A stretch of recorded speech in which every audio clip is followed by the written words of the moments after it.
under Section 107 of the Copyright Act of 1976. Allowances is made for fair use for purposes such as criticism, comment, news reporting, education, and research. Fair use is permitted by copyright statute that might otherwise be infringing. Smash that like button. Let's go.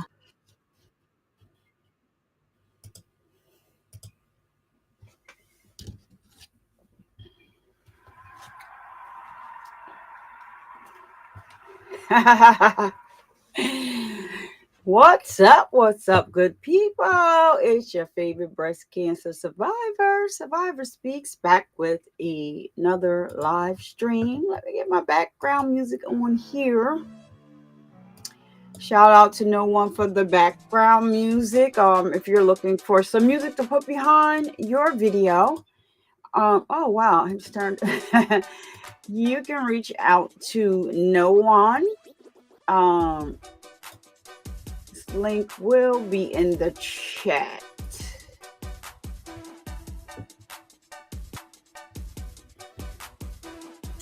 Give me one moment.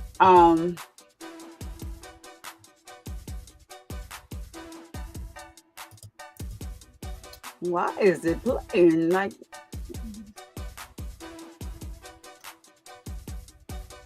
I'm trying to get another one. Okay, there's No One's link in the chat. And if you're interested into music, background music, the chat is in the link. You would have to reach out to No One, and you guys can work out the details from there. Alrighty. And so we are rewinding the case of Chandler Halderson. Chandler Halderson, unalived his parents, but he just didn't unalive them. He took us on a journey after he did it. He took the cops, us watching, on a journey. And every time you think this case couldn't get any worse, there's no more twists and turns left here. No.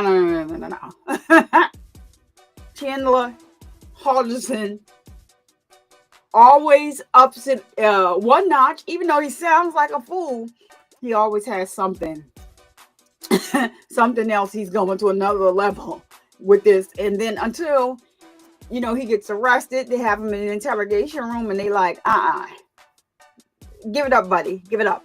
So I'm just going to give you a little background on the Haldersons and what happened, right? So Bart and Krista Halderson was Chandler and his brother's Mitch's parents.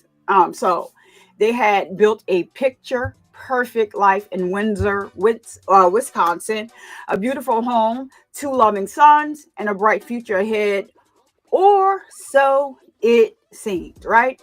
So their youngest son, Chandler, spoke of a dream career in tech, boasting about a SpaceX job offer and a promising internship. But behind the facade of success was a web of deception so deep it would lead to a horrifying crime. Everything that I just said about Chandler and that description was false. This is what he told his parents. This is what his girlfriend, his family, and her family thought. He was supposed to be relocating to Florida for his new SpaceX job with his girlfriend. All false. He didn't have no job internship going on. So I know on day one, it really doesn't. There still was questions. Did he really do it? For people that knew with this case, did he really do it? Did he really do it? He sure did, and they're gonna prove it. So when the Haldersons suddenly vanished in July of 2021, what seemed like an innocent missing persons case quickly unraveled into something far more sinister. When I say the crime scene started at the house, spread to a whole nother location, a couple locations. I'm just going to put it like that. I'm telling you about the back, but I'm not really giving you any spoilers. I'm just telling you about, how this thing how this thing ended up. Started in one place. We saw the house yesterday, but it ended up, the crime scene extended to like two different places. So yeah, we're gonna get to that. Hopefully, I think today is gonna be a good lineup for day two. So what drove Chandler Halderson to commit the unthinkable? So how did this carefully crafted world of lies come crashing down? So join me today, right now, here, Survivor Speaks, as we take a deep dive into the chilling case of deception, desperation, and red rum. YouTube don't like those names, even though they know that these are the trials that we are watching. We cannot say the M word. We have to say unalive, unaliving, unalived, red rum, red rummed, past tense. So if you're joining us for the first time, don't forget to smash that subscribe button and turn on all your notifications so you never miss our live stream or videos. And if you're watching live, jump into the chat. So, because we want to know your thoughts. And if you have any questions during the show, you could just ask them in the chat, right? So, don't forget to, please, right now, I know some people come in and they have to leave. Please hit that like button. So when you leave, it's already done. Hit it now before we start watching day two. Yeah. Shout out to the people that are watching on Twitter and Facebook. Consider just running over to YouTube and hitting the like button. You can go back to Facebook or Twitter, or X, formerly known as Twitter, if you like to watch from there. But we would like your support, and hitting that like button triggers the algorithm and pushes the video out. So I greatly appreciate it. And it's a free way of supporting the show. Thank you so much. Now let's see who is in the chat so I can speak, because I'm a verbal one. I like to speak to everybody verbally. Chaw diggy is in the freaking house. The number one, the coldest mod on the YouTube. That's Chaw Diggy, y'all. Drop her channel emoji down in the chat. It is the ear if you're a channel member. If you're not, I can make you a channel member. Just give me a minute. I just need to see who's who, because a lot of my members like to come back and I appreciate them. But if you're a member, take advantage. Just drop some Air Force Ones in the chat. That's Chaw Diggy's emoji, okay? Because she's the captain mod over here, and she keeps things together. I don't have to worry about mod business anymore. All channels should get them a Chaw Diggy, not just my Chaw Diggy, because we already we share. We share her. So anyhow, Chloe Albert's Revenge. What's up, Chloe? Thank you so much for coming here and supporting. You already here with this case, and you already know, but you were watching with me. And as I said yesterday, love your witty chat, like interaction in the chat. Don't hurt them today, Chloe. Just keep it easy. Chloe, have you died? Taylor Umbridge. Hey, girl. Hey. What do all the pleasure, Taylor Umbridge? I'm glad you're here, and you're here with us. Let me see. I probably could do it myself. Let's get Taylor Umbridge's link down in the chat. Hold on, now I had it right here. And they done date. Am I on the right? Yeah, I'm on the right. Yeah, so that's Taylor Umbridge. She is a content creator. Love to see it. Love to see it. I just dropped her link in the chat. So go on over and sub up to Taylor Umbridge. She also covers true crime. She does rewinds as well.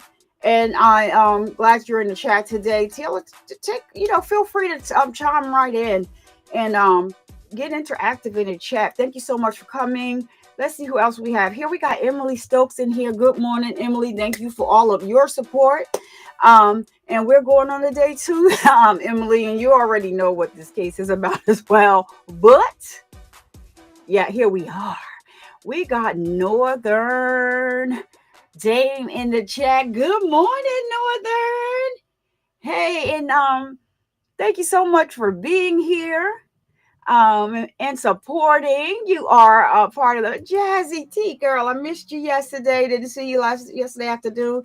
I'm feeling kind of like I'm feeling today. Very, very tired. I don't know what's going on with you, girl, but I was in the bed after got off live. Yeah, I woke up in the middle of the night. I'm like, okay, am I going to get up in the morning? I need to post this, schedule my live for the morning. I did it from my phone. So I hope my thumbnail looks okay because, anywho, anywho. Y'all here goes some up to Taylor Umbridge. I put her link over here in the chat.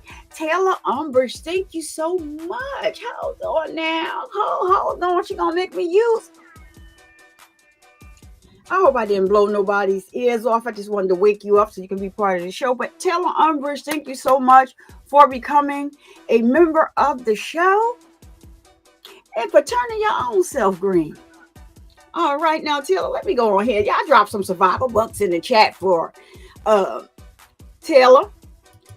Survivor bucks in the chat. Taylor, you have it, can take advantage of the channel emojis here. I just dropped some survivor bucks in the chat. Also, let me just make sure there's no one else here because I want to just do it all at once. All right. So there is no one else here. So I'm going to play this for Taylor for her thanks. Thanks for joining us over here and turning herself green. Thank you so much, Taylor. Welcome to the family. And take advantage of the channel emojis for 30 days. And let's see here. What am I trying to do, y'all? What am I trying to do? This is for Taylor. For the donations. This is for Taylor. The super chat or membership. I love you all.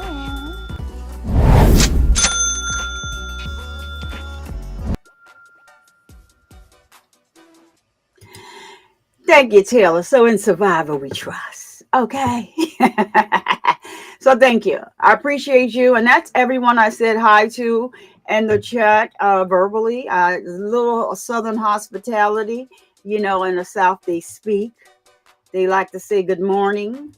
Personally, you don't know them. You like, who they talking to? Especially if you're from, up north. You're like, who they talking to? Because they don't speak like that over here.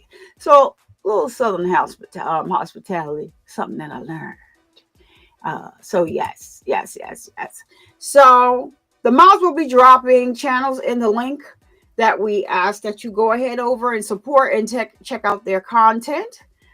So I know everybody's covering the ASAP Rocky trial today. We got Cat Nat Williams, Queen Slime.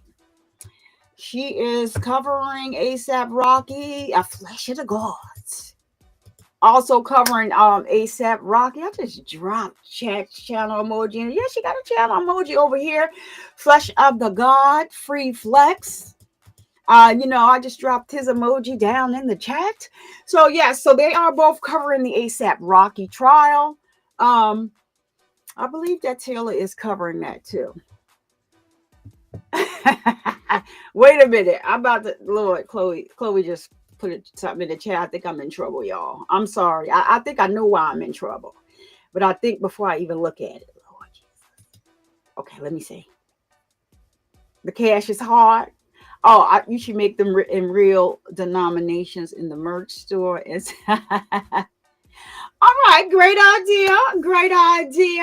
So you know what? I am going to be adding merch to the store. We're going to be getting the Mini Viver merch. We're going to be getting the Hood Viver merch. Hood Viver is a menace. I'm telling you, she is over there on Instagram. Just she just touched down, just got out of jail. So we're also going to be making the Gang Viver merch and a merch. I'm going to be, putting that up shortly. So that's Gang Viver. Oh yeah, Chloe, you were sick and you haven't been here. So we added new emojis. This is Gang Viver, of course. I believe you saw Hood Viver before. And of course we have Mini Viver, who's always on the screen flying around doing something, taking stuff. and things like that. And then, of course, when the Naziah Harris trial start, we do have a Naziah Harris emoji. I changed her emoji, so we will be covering that. Um, we will be live streaming that. Tat Clouds, I missed you yesterday, my girl. What's going on, Tat? Tat, tat, tat, tat, tat, tat, tat. All right, so yeah, Tat is in the house. Let me just drop her emoji, her channel emoji here. Appreciate tat, tat, tat, tat, tat, tat. And let me get let Diggin know that we up in here. Jazzy T. This is Jazzy T's emoji. And I don't think any of the other mods are here just yet. And of course, you could just go to the regular emojis and drop up some ribbons and hearts. Because that's what we do over here. All right, so let's get to day 2 of this trial. Lord, y'all buckle up. They're getting the they had a lot of detectives on. I'm hoping that we get into I'm trying to remember from when I saw this. I'm hoping that we get into some of the we did the brother yesterday. And that was basically it from the house. And the mother's co-workers in things like that. Gimme Mo up in the house. Hello. Thank you for coming, Gimme Mo. I appreciate you for tapping in and supporting the show. Let me see. What did you say, Chloe Albert's Revenge? So Minnie Bobber has her own game. So listen, Hood Bobber is Minnie Bobber's sister, her older sister. She was behind the wall. She was clink clink. She got out, went over there and left something. And, these people better apologize to my sister. Y'all was picking on her while I wasn't home, or we're going to have to fight in the morning. Everybody got under the post and said, well, we're sorry, Minnie Bobber. So that it was not, And then now Minnie Bobber told me it was just her. Now she done invited Gang Bobber into the fold. And yeah, I was going to put them up for adoption because I only thought it was Minnie Bobber. I didn't know Gang Bobber is a cousin. All right. We got the flesh of the gods. If y'all not serve the flesh of the gods, I don't know what y'all doing. What are y'all doing? So flesh of the gods, y'all put Free Flex in the chat. Drop his channel emoji in the chat. But Flex also has his own soundbite over here. And this is how I feel when I'm over there in his chat. That is Flesh of the Gods soundbite over here, because when I'm over there, that's how I feel. He have all types of stuff going on. You can interact with the screen. So go over there and sub the Flesh. You can drop the goat emoji in the chat, which I've already done. And then let's get some hashtag free flexes in the chat. We need the free flex. So all right, let's get right into it with this crazy case here. Let me just bring them on the stage. We are on day 2. We covered day 1 yesterday. And so here we are. I love this judge, by the way. It's his bow tie. He's very animated, but he runs a smooth court. The prosecutors and these defense attorneys so far have been on point. And they get right to it. They are not messing around. They don't have time. Let's go. All right. The defense, and I'll have no questions for you. No questions, Your Honor. But I believe the defense is going to start. They kind of ticked me the wrong way at some point. I just don't remember at what point, but they did. All right, so let's get him on. But I love this judge here. The bow ties, they take me out, but I think it's all a part of his personality. You'll see what I'm talking about when he begins to talk.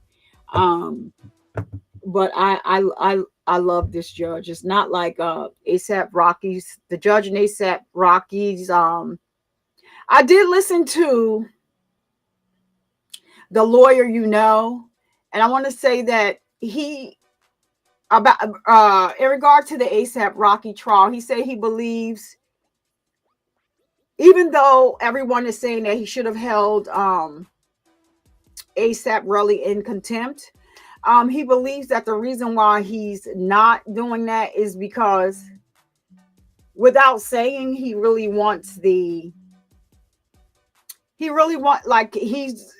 just gonna let them crash. He doesn't want them to be able to come back and say they didn't give him a free trial. He explained it differently. Of course, he's a lawyer. I'm not. Um, but he said that he think it's the judge is just hasn't held him in contempt yet because it's strategically done. Um, I don't see how this jury is going to. I don't think I don't. If they get a guilty verdict, it's just going to be something like me. For me personally, you didn't take the case seriously, and you didn't listen and realize from about 10 minutes in to direct for ASAP Rocky, he was already perjuring himself on the stand. And another thing they were saying that the judge should have ASAP Rocky's attorney should have asked for a mistrial when Relly said because he was a a witness. He was a witness who's also the victim on the stand, and he shouldn't have never been able to consult the DA during the weekend. And because of that, they're saying that the judge should have, ASAP Rocky's attorney should have asked for a mistrial, and the judge should have granted it because the DA should have never spoken to him. We were already on, Taco had already crossed him. So now this is supposed to be redirect, but you're adding to they let them add more to their direct examination when it came to Relly. And if I was Taco, I would probably, just to be smart, I will call Relly back to the stand. Yep, I need him back to the stand because we found out something new. And so I'm sure that they can find something new from somewhere. So since he want to convenience the court systems and play with our emotions, I'm getting the motion paperwork together. I have all the motions over here because we are suing Relly. We have a class action lawsuit going on over here. We're suing him for pain and suffering 403, which is a waste of time for people that don't know. 403. And we got, it's two other things that we added. But yeah, give me more. That's too much. Like, what are you doing? And what is the judge doing? I just think, people are saying, oh, they think it's strategy. I don't think that the judge has good control of his courtroom. That's just survivor speaking. I'm just telling y'all, but that's my opinion. I don't think, because ASAP Relly, I understand, he done talked himself into the ground. I understand that Taco let him talk himself into the ground because in his opening statement, he said he's going to prove that he is a liar. But if they're saying that, he said that they have to prove the way that they charge this case, Relly is basically the person that has to get up there. He had to testify. And in this case, he said is hinging on whether or not the jury believes Relly's testimony or not. Okay, case dismissed and case over. Because don't nobody believe. Like I said, if they said come out with this talking about they believe him, then yeah, it's they bias and all of the above. Like they want to make a big deal about Rihanna being in the courtroom. That's Rihanna. That's her type of thing. Yeah, I'm going to come here when I feel like it and stand by my man. All right, and everybody needs to get to know Rihanna. All right, so here we go. Let's go. Enough of that. It's any difficult travel getting here. At the end of the day yesterday, I realized that the weather reports that I ignored made it sound perhaps difficult, and I didn't mention to you that, if it's too fast, y'all can just let me know in the chat and I'll slow it down. But this is the speed we watched it on yesterday, and it was fine. Just be safe. We'll wait. We'll wait until everybody's here. I don't know if we'll experience any other type of weather condition as we go through the next weeks, but thank you for today, and be in touch Hold with on us. a minute. Peter Ortiz in the mother freaking house. What's up, Peter? Good morning. Y'all drop some booms in the chat for Peter. Some booms in the chat for Peter. He is here. He is here. Judge, stop. All right, y'all, let's get into it. Like I said, if it's too fast, let me know in the chat. We watched it yesterday on this speed and it was fine, but I can slow it down one. If you need to contact us, if you experience something that you think would be a serious delay for you. I would ask everyone at this time, since I haven't seen you since 4:30 yesterday approximately, is there anyone who was exposed to any information about the case, sought any information, participated in any discussions intentionally, or overheard any discussions about these matters? If so, raise your hands. I see no hands. I know that it takes a long time getting into the building in the morning, depending on what else is going on amongst my colleagues on the bench or the different governmental offices in here. And the elevators are slow as well. I just remind everybody that it's best not even to engage in any kind of normal conversation that you spend as you're standing in a line or waiting for something, unless it's someone else that you recognize from the jury and you want to chat and say hi and how was your drive in and so forth. That's just the best and safest precaution to use. And the security situation at the front door does slow things down. I know that because I've gone through that myself, and it's tightened up over time a little bit. So, but it's for everybody's security and safety. And it's something we have to do. Thank you very much. We're here for the second day of trial and the state's case in chief. Could you please call your next witness? Michael Hilgendorf.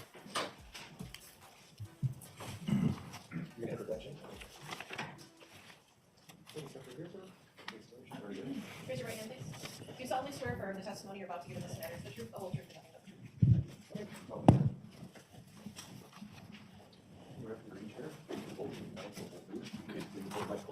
Okay. Good morning, sir. If you are comfortable and willing and believe you can safely and responsibly testify without a mask, I would appreciate that. Thank you. Go right ahead. Good morning, sir. Could you please tell us your name? And I think you're going to have to slow down and spell your last one for us, but spell both your first and last name. Sure. My name is Michael Hilgendorf, Michael, and the last name is Hilgendorf. I'm going to ask if you can grab the mic by the base and pull it towards you a little more. Sometimes lower voices just don't resonate the way that we need them to under the system. Thanks. Sure. Michael, how old a man are you? 53 years old. And where do you live? Just what town in state? I live in Madison here on the east side. Did you know someone by the name of Bart and Krista Halderson? Yes. Who did you know first? I knew Krista. Went to middle school with her. Me and my wife did. So you and your wife went to middle school with Krista? Yes. And have you known her ever since? Yes. Have you been friends with Krista ever since middle school? Yes. Could you give us a little bit of history about when Krista met Bart, whenabouts that was, and how they met? My wife is much more of a has much more of a memory on that. But Bart and Krista met. They were working at a store in the mall, and they met there. And that's how their relationship grew there. And your families maintained friendship with the Haldersons over the years? yes, very close. Kids are very close to the same age, within 2 weeks. Would you mind telling me a little bit about your family? You're married. You have a wife. Yep. What's her name? My wife is Jane Hilgendorf. And you have some daughters? Yep. I have twin girls, Hannah and Haley Hilgendorf. They're 25. And preview a little bit today, but they're all going to be here today. They're all here right now, aren't they? Correct. Over the years, would your families get together a lot and see each other? Yep. When we had the chance to get together, we always went out to a Mexican restaurant, Pedro's, that we would always hang out with, and that way we had enough room to everybody to spread out and relax. Are your kids, your daughters, approximately in the same age group as the Halderson boys? Yes. And would they be friends with each other? Yes. How well did you know Bart Halderson? Very well. Very well. I think the only thing that we were good is we don't spend enough time together. We're just busy, but we're close friends. And it was nice when they moved back to Windsor so that we're closer and we could spend more time together. What kind of things would your families do together? Well, since they moved down to that pond, we used to do a lot of fishing there. That was fun. But mostly we would just visit and get together or have dinner and as we got older. The Haldersons had a cabin. Yes. Do you know whereabouts that was? I only know about where it was from going over there. I think it's in Langlade County, but I had never personally been there until driving there. You never went to the cabin with the Haldersons? No. When was the first time you realized that maybe something was up, that either Bart or Krista hadn't been heard from? Well, the first thing I found that was odd was, I think it was, I'm not sure the actual day, if it was Friday but like July 1st, work called me late in the day because I worked with Krista. And they wanted to know if she had called me and let me know that she wasn't going to come in the day, which I found was odd. It was already late in the day for me. I was within an hour or two of leaving. And I said, no, I hadn't heard anything, but I would try to call the boys and see if we could figure out, what was going on. And we should pause because I think we should make sure everyone understands. You worked with Krista. Yes, Krista worked. She had was going to get a job. And I said, well, we have openings at Zimrick. I worked with Zimrick Volkswagen in Madison. And so she fit in well over at our used building, which is about one block across the street. And she fit in down there at the body shop very well. What was her job? I think she took care of their accounting and their paperwork and ran their customer counters for when the people would come and pick up their cars. Got it. So you got a call on that Friday that she had missed work. Yeah, they called me late in the day to check. And that Friday, we reached out, and I believe Jane called Chandler and Mitchell. And then at that point in time, I got back to work, and we were told, obviously, that they had went to the cabin. And we were leaving on vacation for 2 weeks to go to our cabin in Sainer, Wisconsin. And so we took off, and assuming that everything was kosher, and we just left and went on vacation because that's where we were headed. Did you leave that Friday? Yes. So if I told you that Friday was July 2nd, that sound about right to you? Yeah, it's right in that area. You're up at your cabin. How long were you planning on staying up there? I think we were planning on staying until the 9th and then coming back. At some point, did your concern or your family's concern grow over Bart and Krista and where they were? Yes, it did. Well, we really hadn't heard a whole lot. And then we had received a call again as far as from Chandler that they still were not missing or not found. And at that point in time, I asked my wife just to get the address, and we would drive there to their cabin to see how they were doing or if they needed help. Now, this was the next week after that Friday, going into that next week? Yeah, so I would think that would have been a Wednesday of the next week, if I remember correctly. So we got up, drove over there, and that was the first time, we'd ever been to that cabin. How did you get the address?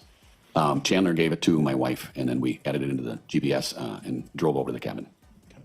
So on Wednesday, you drive over. Was it close? Or you right next door? No, it was 88 miles away. Okay, bit of a trek. Yes. And it was just you and your wife at that point? Correct. Tell me what you found when you got to the cabin.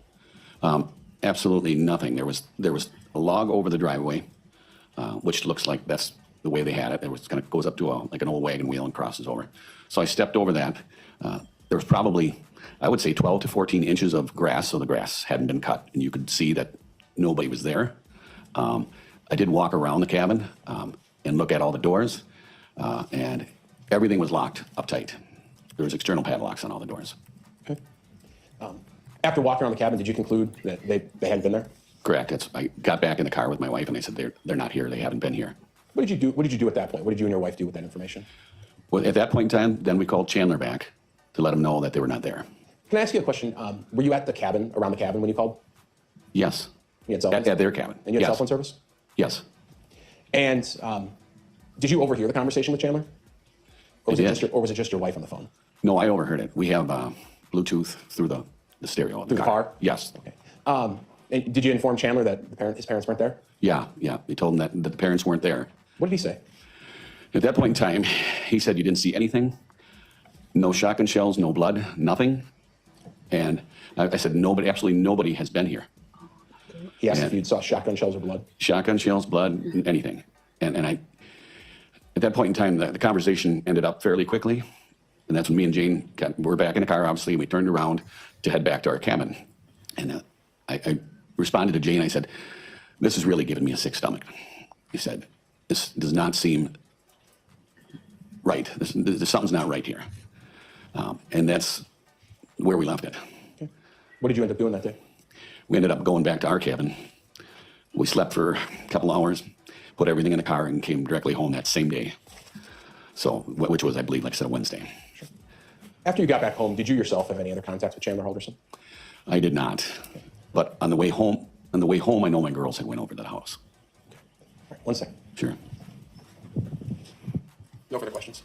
Cross-examination? Good morning. Good morning.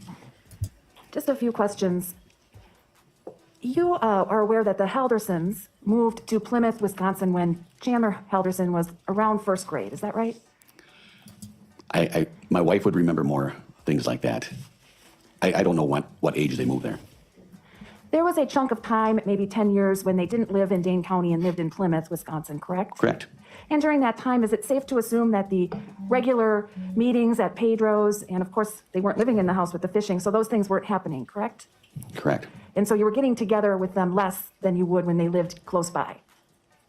I myself, yes. My wife was still getting together with her off and on. My wife would drive up. When you went to the cabin in July of 2021, were you looking for any evidence or any information about what might or might not have happened up there? I was looking for Krista and Bart. and I didn't find any evidence that anybody would be there, or was there for a matter. When you were looking around, you found at least one shell casing somewhere on the property, correct? No, And you brought that up with Chandler when you talked to him on the phone, correct? that I found a shell casing? Yeah. No, I said we didn't find anything there. I didn't say anything about shells. Okay. Thank you. Any redirect? No. May this witness be excused and released? You may. Thank you so much, sir. Have a good rest of your day. And Judge, could we approach for, I promise it'll be about 5 seconds. Sure. And you can head out, sir. Okay. Perhaps I can make a record after you tell me what you said. Oh, y'all, we're gonna fast forward past the bench. They're back already. Yeah, because this judge turns on the white noise, and it is pretty annoying.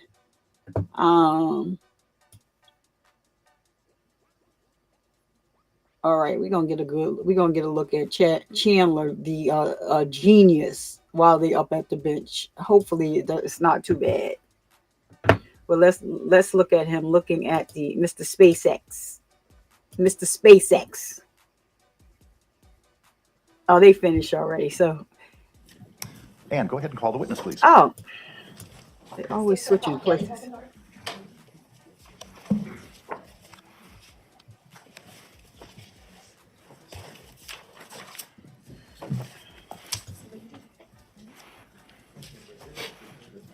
raise your right hand. Do you solemnly swear affirm the testimony you're about to give in this matter is the truth, the whole truth, and nothing but the truth?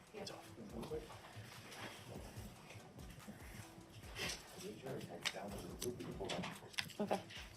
Ladies and gentlemen, there are a few witnesses who have, I've been advised, have spoken with the state's attorneys regarding concerns they have based upon their own personal circumstances or employment situations where they've requested that they be permitted to remain masked while testifying. I realize that being able to see someone's face is the most helpful, but in these times and with the necessity of people responding to subpoenas for which they have no choice but to respond, I think it's the least we can do to honor their concerns and their considerations. So I would ask you to not hold it against any witness if they were to not even be asked to unmask while they're testifying. I wanted to explain why I'm not having that conversation with this witness, and there may be some others throughout the trial. So I appreciate your understanding of that factor.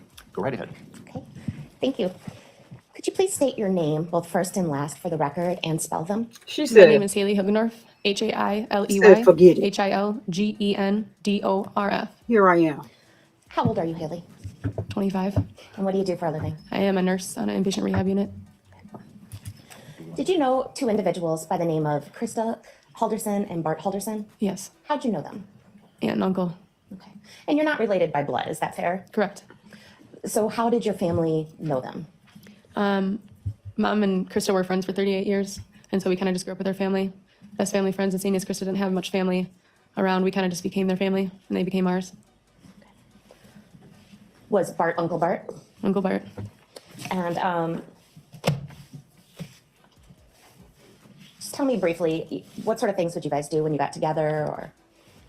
He would be on a work trip, and he'd come down to Milwaukee while we were in college, and he'd just ask us if we wanted to go out to dinner, if we were in town, or if he wanted us to swing by, hang out, if we needed help with our student loans, anything like that. All right. How did you first learn that Bart and Krista were missing? From my mom freaking out. Okay, in a phone call? Yes. Based on that conversation, what, if anything, did you decide to do? I decided to come home from Milwaukee and figure it out for myself. Okay. And what did you do once you came home? As soon as I got home, I talked to my mom for a little while and decided that I should head over to the Halderson residence. And why'd you do that? Because since they're like family, I'm sure that Krista would wanted us to take care of her boys as my parents would have wanted us to take care of them. Okay. And who was at the Halderson home? Chaz and a bunch of other detectives and stuff. Okay. And you say Chaz, you mean Chandler? Correct. Okay. Do you see Chandler in the courtroom today? Yes. At this moment, I'd ask anyone within the courtroom, but not in the jury box, to lower their mask for the count of 3. 1, 2, 3. Go ahead and replace your masks. Could you identify him by where he's seated and maybe the color of his shirt? He's to my right over here with a blue shirt. As the record reflect, the witnesses identified the defendant. It shall. So do you remember what day this was that you went over to the Halderson home? Pretty sure it was a Wednesday. Okay, so that would have been July 7th. Does that sound right? Correct. Okay. And what did you go over there with the intention of doing? Making him dinner and making sure he was okay. Okay.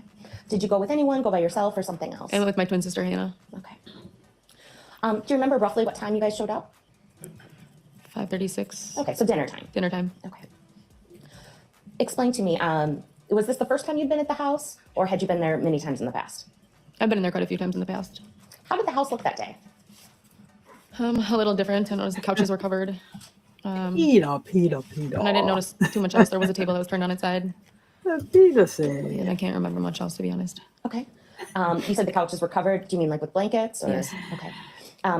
Did Chandler say anything about that at any point to you? No. Okay. And where was the table on its side that you saw? Have you been in there? You can explain what room. We've shown pictures. It's just in the kitchen where the tile was, like near the wall. Okay. Did you take any pictures of anything in the home that day? Yeah, I took a picture of the table with Chris's handwriting. Why'd you do that? I don't know, because I was trying to figure out if they actually left or not. Like, I was trying to make sure, like, I don't know, I guess I was conflicted because I heard that they left unannounced, but then I heard that there was a possibility that my parents picked them up, and I'm like, because I actually wanted to know if I was trying to figure out who Pam was, because I've never heard of Pam, and that was the name on the bottom. It said, call Pam if you need anything. So I was like, Mom, who's Pam? But I didn't want to forget who the number and name was on there, so that's why I originally took it. Okay. All right, so when you get to the house, do you have any interactions with Chandler? Yes, he greets us at the door and gives us a side hug. He gave you a side hug? Is that how he normally greeted you? No, we're Explain hugging that. family. We all hug each other, full arms, straight on. Other than the side hug, how would you describe He Chandler's was demeanor? like, I would just say he was preoccupied. He had a lot of other stuff going on. There wasn't much he could do with us. Very busy. So when you got there, did you guys talk? Did you make dinner? What occurred? We ended up not making dinner because the detectives were there for a while. My sister and I sat up on the couches while they were downstairs doing stuff with the detectives. And then at one point we helped out with the dogs because we know they're dogs and they're very scared of people. So we took them out the back and we were playing with them outside for a while, playing fetch. And then we'd come in because one of the dogs got hurt. And so we decided that we'd just bring them in because we don't want them to keep running around if they're already hurt. And then we fed them dinner upstairs. So we returned back upstairs. Okay, you fed the dogs dinner. Yeah. Okay. What happened next? Detectives left probably like 15, 20 minutes after that. And then my sister and I sat at the table with Chandler.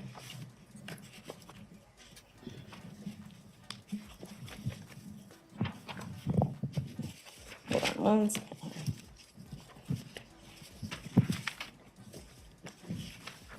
Oh, I can't.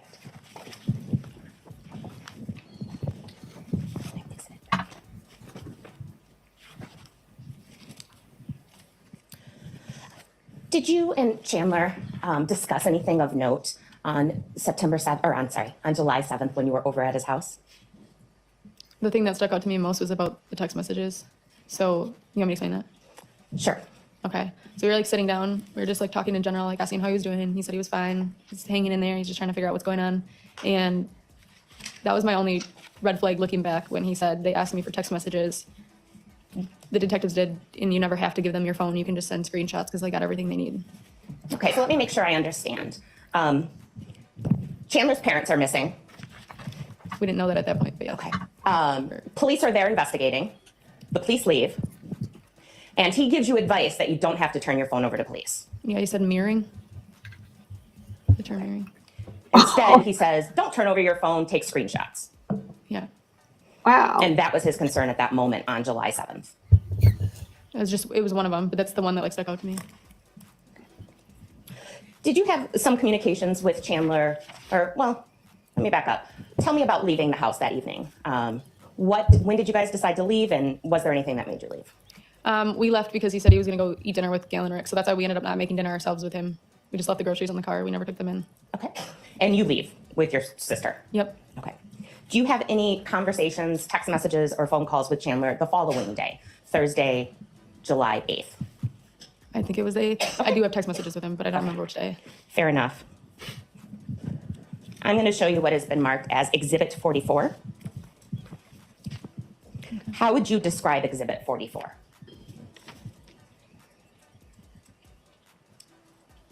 And you can turn the page if you need to. There's a whole thing. Yeah, how would you describe it? Okay. Normal, but still seeming concerned that his parents are missing and he needs help still. All right. Is Exhibit 44 text message exchange between you and Chandler? It is. And although it has a day or two before, specifically, it's Thursday and it says 2:06 p.m. Is that fair? Yeah. And does it appear to be a true and accurate copy of the text messages between you two? It is. All right. I'd move Exhibit 44 into evidence at this time. No objection. It is received. And I would ask if you'll move. It may be published. And Haley, there should be a screen right in front of you that you should be able to look at. Okay. Although this is sometimes. So we're just going to start the Thursday. And again, that would be July 8th. And is this what you wrote? Hey, how are you doing today? Mm-hmm. Is that a yes? Yes, sorry. And then Chandler writes, I'm doing all right. I found some keys and my brother's heading up to the cabin now, so we will know more soon. And how do you respond?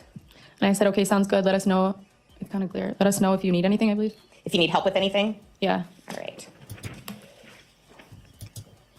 And then Chandler responds, thanks, Kat came over to help out around the house. I might ask my neighbor to help with the lawn because the mower shakes my head way too much. Oh, Lord. And how do you respond? Again, it's clear, but I said, okay, I can ask my dad too. And Chandler then responds, that would be nice of you. But he's a really busy guy. Okay. Do you understand or do you know why Chandler made the comment about his head and mowing the lawn? Yes. Tell me about that. I had heard he'd fallen down the stairs in the middle of the night, like the second set of stairs, because they were remodeling their home. So the upstairs bathroom one was still torn up. They did the basement one first. So their rooms are upstairs on the split level. So he was headed downstairs. He's the one that was finished, in my understanding. And did you know anything else about his injury? From what I heard, he was supposed to be in a collar. Was he in a collar when you saw him on the 7th? No. On the 7th when you saw him, did he complain about his head, his neck, his shoulders, or anything else? He was walking a little different than normal. So I asked him and he said that's just part of the injury. Okay. For anybody that wasn't here yesterday, and I'm not going to keep pausing, but for anybody that wasn't here yesterday, this fall, head injury, walking different, it's all a lie. Okay, so that's just added to the lie list. Just everything is a lie. This is he gets one of these.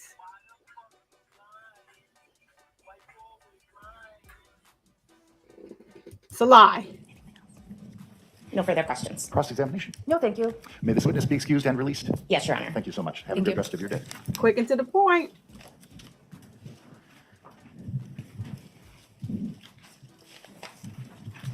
State now calls Hannah Hilgendorf to the stand. Do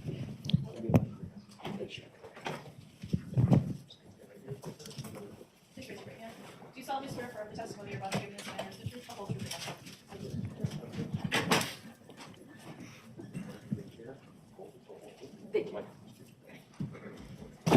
Hello. Good morning. Go right ahead.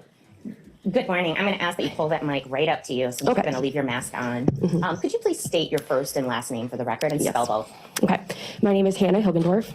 My first name is spelled Hanna, and my last name is Hilgendorf, Hilgendorf. How old are you, Hannah? I am 25 years old. And what do you do for a living? I am a nurse. All right. Did you know two people by the name of Bart and Krista Halderson? Yes. How'd you know them? My mom was best friends with Krista growing up, and then she met Bart, and they've been a huge part of our lives our entire life. In fact, you called them aunt and uncle? Yes. And how did you learn this summer that Bart and Krista were missing? Okay. I was living by myself at the time, so I talked to my parents every once in a while, and sorry, I have to breathe. Okay, so wait, how did I know what? That's okay. I'm sorry. How did you learn that Bart and Krista were missing? Okay. So my sister came over to pick me up, and we were gonna go shopping at Target, and we were hanging out, and then my parents called, and they were talking to Haley, my sister. Haley's my twin sister, our only sister. So I was in the car with her, and she just starts saying talking to my parents, I can't believe she hasn't, answered yet, or another no call, no show to work. And I was like, what are you talking about? Why are mom and dad freaking out that Krista is not hanging out with them? This is they're adults doing their own thing, And then I was and then she stops, she gets off the phone and she just tells me everything, oh, they've apparently been no calling, no showing to work. And she's not answering her phone. And the only person that my mother had spoken to was Chandler Halderson. And so, and my mother, that's the only person that she was getting a hold of at the time, trying to figure out what's going on. And he seemed to have known where they had went. Okay. So based on learning that Bart and Krista were missing, what, if anything, did you decide to do? Okay. So I decided, we need to be here for Chandler. At this time, I didn't know anything about much except for they were missing, and Mitchell and Chandler Halderson are we were really close to them growing up. So I said, man, Chaz is home all alone there, without them, this is so sad. And so we run inside and we we had just bought some food to cook. And we were going to go cook it at their house because we were like, well, let's just go over there now. Instead of cooking here, we'll just go run there and say hello to him. And when we pull in the drive, I just remembered like there was the DAs were there, or detectives. I don't know what you guys are. Okay, but you guys were there, and then The police, yes. but in plain clothes. Okay, yes, the police. I don't know what they really. Okay, so I was like, well, this is like crazy, you know, like what is like going on? So we go inside, and yeah. Okay. Hannah, had you been over to the 4595 Oak Spring Circle address in the past? Yes. Did the house look the same, different, or something else? A bit different. Tell me about that. Okay. Just like each detail. What you remember, yeah. Okay. So there were sheets on the couches, and then in the basement, I remember like there was these couches pushed together with a blanket laying over the couch as to like you could like lay in that basically, you know. And Chandler had mentioned he was sleeping downstairs to one of the police. That was when they were downstairs. I heard him saying that. So he had just been sleeping in the basement with 2 couches, or like it's almost like a little fort-looking thing that he built for himself, basically downstairs. I can't say to be exact because the picture gets less clear in your mind as time goes on. Sure. But it was like a fort-looking thing. Okay. And did Chandler say anything to you, or did you overhear him saying anything about the sheets on the couch? Yes, I heard him talking to the police saying that one of the people that he had, you know, because he went to you guys and explained that his parents were missing, because talking to my parents really were very adamant that he went and reported this. And apparently, like, there was another police earlier that day before Sims and this other detective or police, and he, okay, that had went there, and apparently that other detective didn't like the dog hair on the couches, so he had placed sheets on the couches to protect him from sitting on dog hair. So some other unknown police officer had asked Chandler to cover the couches? Yes. Because of dog hair? Mm-hmm. Is it a yes? Yes. Did you observe anything about the fireplace that was unusual? No, I didn't look at it. Okay. I walked past it, but it's like my mind was just like, this is such a weird situation, and I want to not be here at all anymore. Like, from the moment I walked in, I didn't want to be there at all, you know, so. What do you mean when you say it was a weird situation? Well, first off, the police are there, you know, and I didn't know at all, like, anything of this caliber could be possibly ever be going on, that I would ever experience this in my life. And the feeling I received from Chandler was different to me than that of that I normally feel from him. And so it's just weird.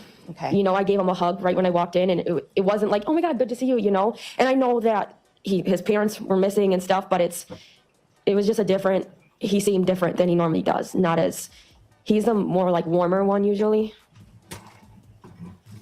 And he was less warm on this occasion? Yes, I would say less warm. Did he make any statements about his health or how he was feeling?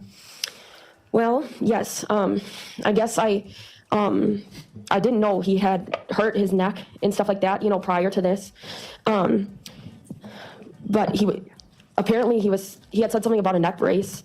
And I know after the fact, you know, talking to my mom about that he had fallen down his stairs. But wait, can you repeat that one more time? Sure. I asked if Chandler spoke to his health or how he was feeling. Yes. Okay. Sorry. I get off the beaten path and then I'm like just telling you. That's okay. I know you're incredibly nervous. So, yes. Okay. So he had said his head didn't feel right. He was explaining, you know, he hadn't really gotten to eat all day, and he hasn't gotten a lot of sleep, and his head just really doesn't feel right, is what he had kept telling us. Do you remember telling the detectives that he told you that his head is messed up?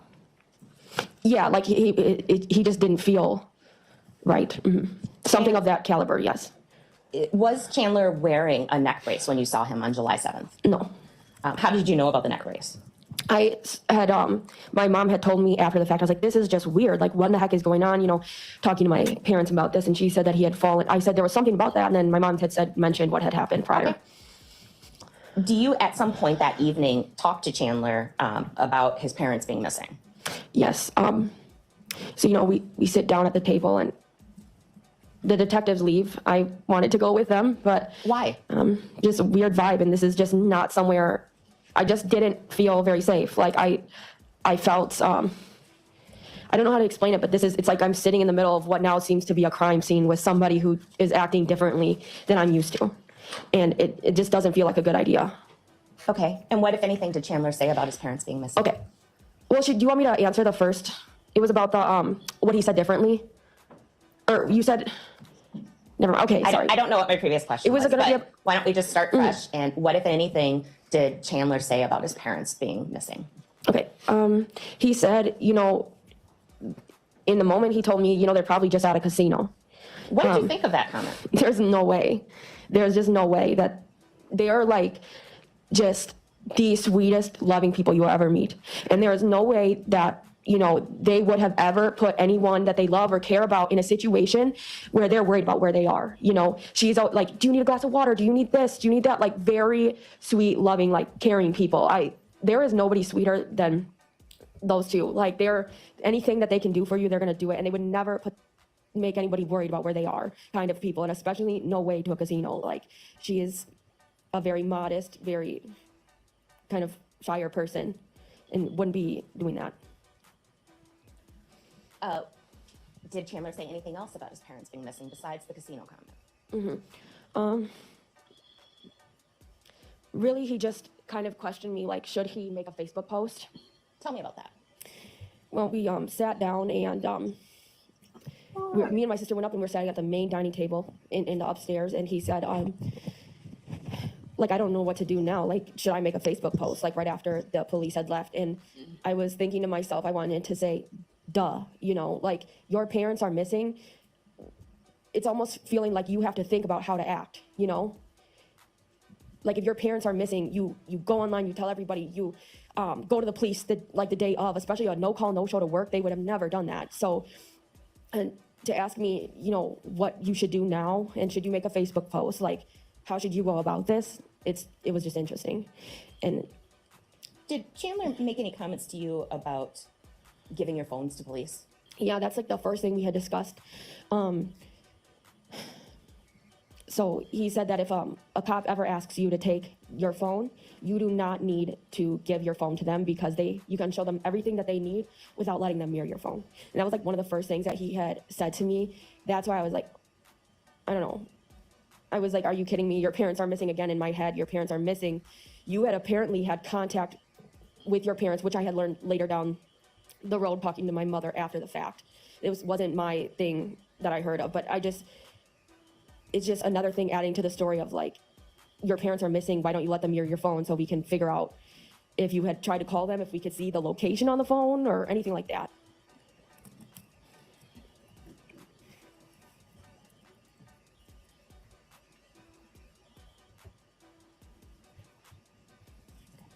No further questions. Cross-examination? I have nothing, thank you. May this witness be released and excused? Yes. Ms. Hilgendorf, thank you very much. Have a good rest of your day. State calls Jane Hilgendorf.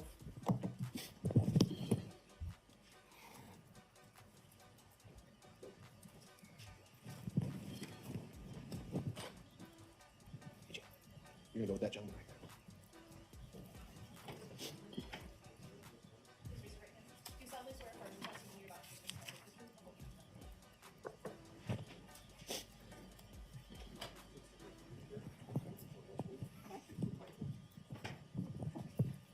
Good morning.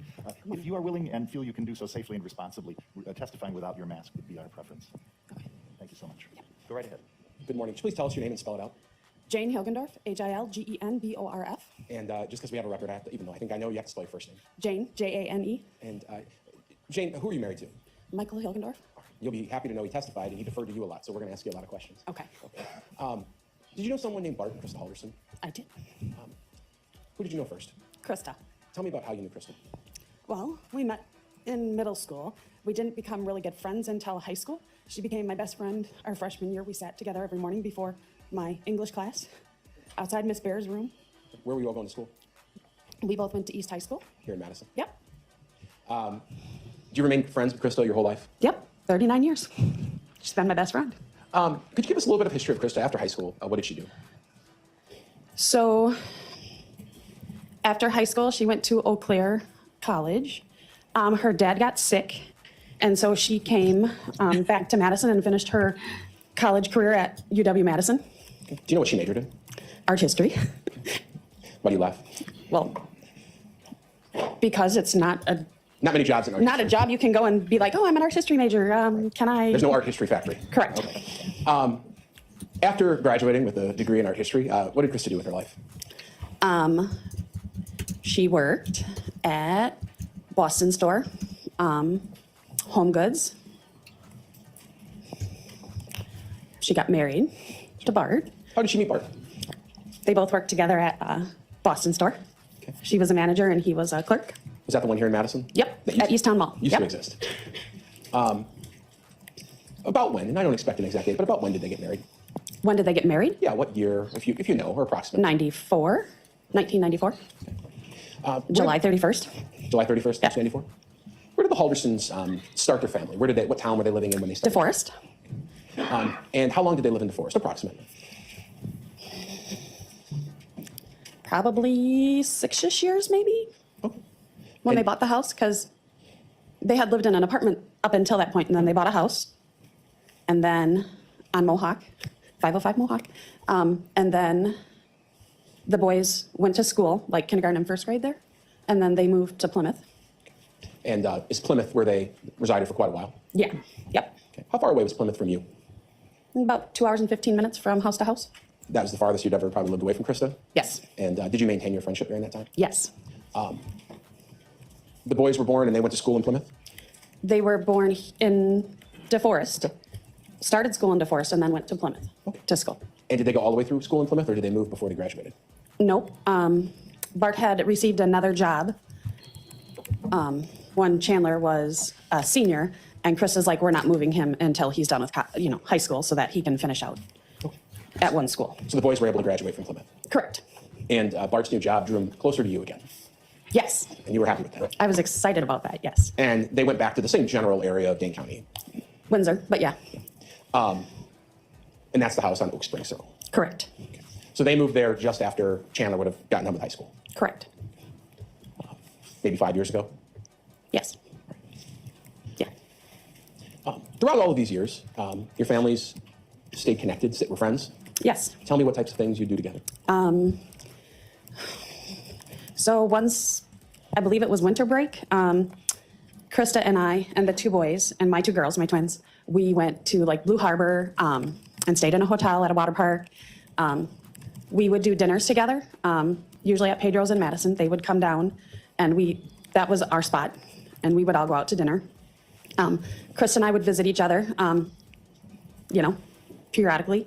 She would drive to Madison or I would go up there. Like on the girls' last day of, I don't even know what grade they were in, after they were done, because they only go for a short period of time in the morning, we drove to Krista and we went to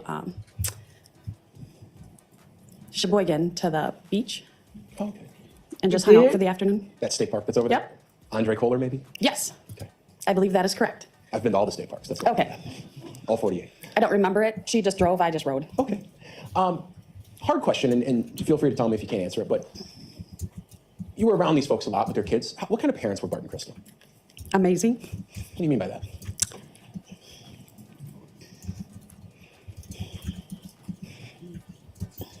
They never really got angry. Like, I'll throw myself under the bus because when I get mad at my girls, I used to yell. They weren't yellers. They didn't do any of that stuff. I mean, I don't think they had probably ever even spanked their kids. They always gave them options and choices. Now, Mitchell and Chandler, very close in age, 18 months or so apart. Correct. Yeah. Mitchell wasn't living in the house on Oak Springs. Oh, No. Pat, But Chandler was? too? Right. When they first moved there, he lived there for a very short period of time. Mitchell did. Mitchell did. And was Chandler always living there, or had he moved out at times and come back? He had moved out and when he went to school in Platteville. And then, they move out, live in a dorm, then come back for the summers. And then I think he lived on, I believe it's Main Street, by like the Echo Bar. I don't know what the street is. Sure. He lived down here somewhere If Yep. it- with some roommates. Yep, Okay. But then eventually moved back exactly. with Yep. mom and dad. Okay. Yep. After a year, or about a year, yeah. In early July of last year, 2021, at some point you hear that Krista didn't go to work one day where she was supposed to be there, right? I got a call from my husband, yes. And your husband works with Krista. Correct, at Zimbrick, yes. What, if anything, do you do with that information when you hear that Krista had no call, no showed on a Friday to work? I went, that's not my best friend. She would never do that. So I immediately called her cell and went right to her voicemail. I called Bart and went right to his voicemail, and I'm like, what the heck? So I didn't remember that I had Chandler. That's fine. We call him Chaz. That's fine. I didn't remember I had his number, so I called Mitchell right away.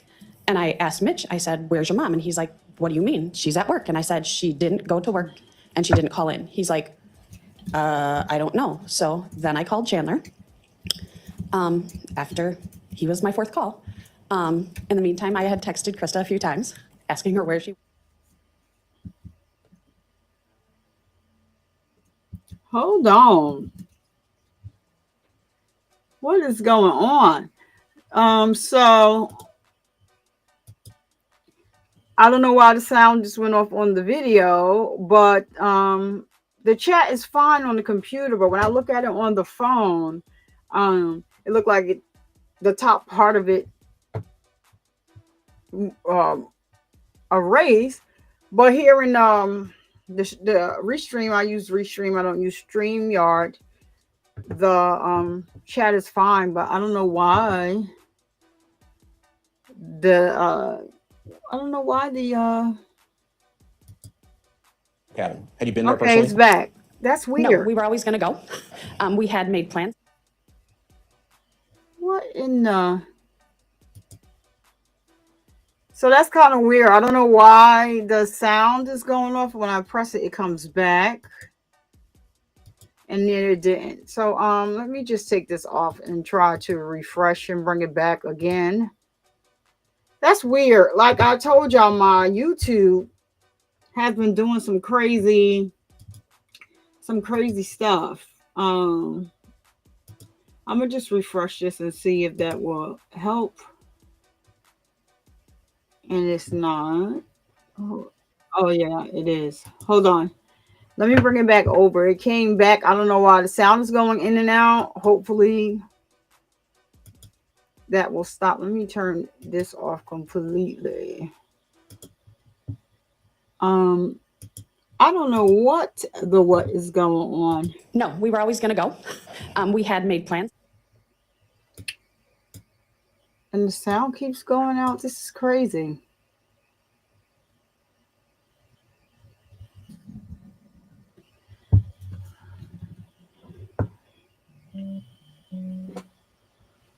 Said, I don't know. And I said, okay. Your mom is a very detailed person. She would never not go somewhere and tell you where she's going or who she's with. That's not Krista. She would leave you a mountain of notes. Did Chandler provide any other information on this call about the cabin or where his parents were? Anything that you remember? He said that they went with another couple, and I asked who, and he couldn't tell me. I mean, which I thought was strange, because no. I mean, half the time her and I would say, I'm going to the cottage this weekend, whatever. I never got a phone call like that. So that was kind of out of the ordinary for me. And for me to not be able to get a hold of her. I mean, if she didn't answer my calls right away, she would always call me back. Sure. Because she was like my sister, so. Did Chandler seem to have any more details other than they were with another couple and they went to the cabin? He said that they loaded up a bunch of booze and took a whole bunch of money. And maybe that they went gambling and they were going to have a really good time. I'm going to pause there for 1 second. Okay. Were Bart and Krista people who loaded up a bunch of booze into their car usually? No. You answered somewhat emphatically. What do you mean by that? So we had been to their house many occasions. My husband and Bart would have like a beer. That's all Bart would ever drink is a beer, or he likes scotch. That was, or a little small glass of scotch, whatever. Just as we were winding down. Krista usually didn't drink. She would have maybe a beer. So I can preface this. I had asked on one of my occasions when I went up to her house, I'm like, do you want me to pick up a bottle of wine for us tonight? And she's like, no, I don't want to drink in front of the kids. And I was like, you're an adult. You can. Right. You don't share that concern yourself. No, I don't. Okay. I can have a glass of wine. I'm an adult. You are. And the money, did that make any sense to you that Bart and Krista would load up a bunch of cash and go up to the cabin? No. Bart's a CPA. He was very tight with his money. They both were. They kind of had a budget, and they didn't spend outside that budget. No, he did Hence, not. their house was in disarray a little bit. Sure. They were remodeling. They were remodeling it to what Krista wanted, yes. Doing some work themselves. You bet. Maybe not up to code. Demo day. Okay. He had a shirt that said demo day. After this initial call with Chandler, this is on Friday, the day of the no-call, no-show. Correct. What'd you do? What'd you do with that information? I tried calling her. We were planning to go up to our cottage. So I had called her a few times. I didn't get a hold of her. We all went up to our cottage as planned. So it was myself, my husband, one of my twins, and her boyfriend. Okay. Your cottage in relation to theirs, I think your husband said 88 miles away. Sound about right to you? Yep, about an hour. Yep. But despite being an hour away, and both of you having cottages up north, you never made the trek. You'd always thought maybe we'll do it someday, but you'd never done it. Right. Okay. So while you're up at the cottage, are you worried about what's going on? A little bit. And then I got a text from Chaz saying that his mom and dad were fine. They made it up to the cottage and they were going to the parade. And White Lake, I believe was his comment to me. And I was like, oh, okay. He said he had gotten a text from her. So I was like, that made me feel a little better. Like, okay, no big deal. Okay. At what point do you begin to grow concerned again? He called me on Wednesday and said, Mom and Dad haven't come home. And I was like, what? He's like, and I haven't heard from them. And I'm like, did you call them? And he's like, yeah, I've tried. I'm like, okay. At that point, he asked me what he should do. And I said, call the police, have them go over, do a well check on the cottage. And he's like, okay. I called him back a little later and I said, did you call? And he's like, no, I can't find the number for up there. My husband, knowing me, he's like, all right, we're going to get in the car. We're just going to drive over there. I asked him for the address. He texted it to me so that I could get there. Sure. And when you say in the call with Chandler that he didn't know the number up there, he didn't know the number to the police? To the police station? Yeah. Or who to call up there? I mean, Sure. I don't know. I just thought you could call any police station and they could kind of give you a number or connect you somehow. Sure. I guess in my pea brain, that's what I thought. We could Google it, something like that. Yeah. I mean, there's got to be numbers out there somewhere. So you decide to take matters into your own hands. You and your husband are going to take a drive. That's right. So We did. Off you go, 88 miles, and you get to One the way, cottage. yep. What do you find?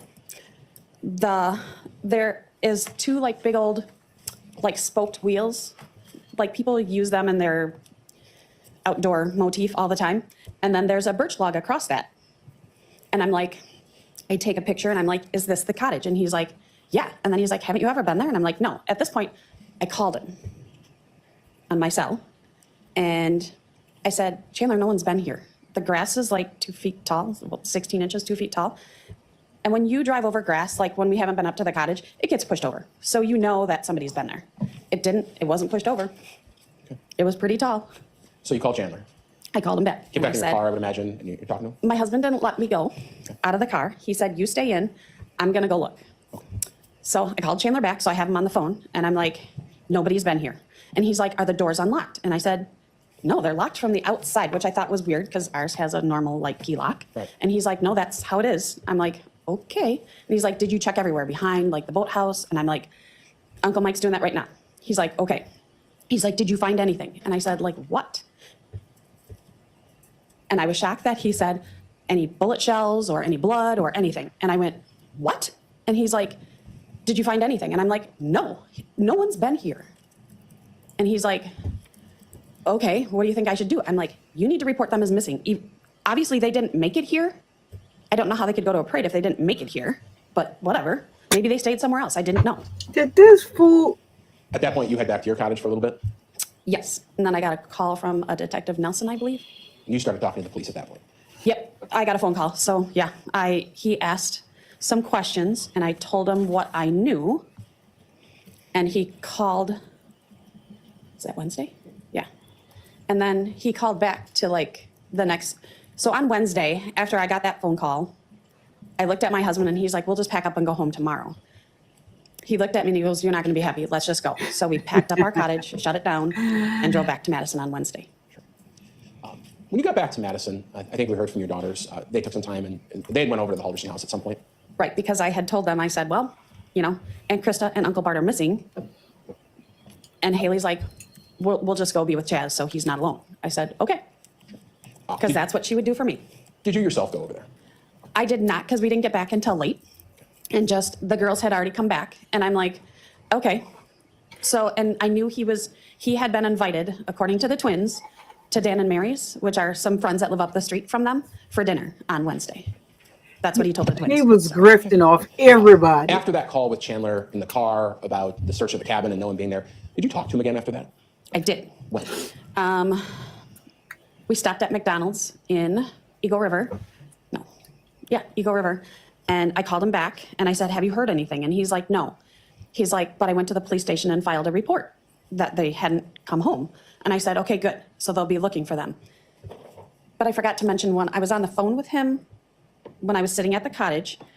I said, I've looked for Bart's car everywhere. And he's like, oh, Aunt Jane, didn't I tell you that they didn't take their car? I said, what do you mean they didn't take their car? He's like, they rode with the other couple. I said, who? And he's like, I don't know. I said, do you know what kind of car they drove? Because I'm thinking, you know, maybe we can look for that car. And he didn't know. So I was like, okay. So you head back to Madison because there's no car to look for, there's no people to look for, and they're not at the cabin. Nope. After you get back to Madison, do you have any contact with Chandler yourself? No, I didn't. No. No, I did not. Okay. You never went to the house yourself? After, like, Mitchell invited me over to the house. Like, Since? yes. After everything occurred, yes. I'm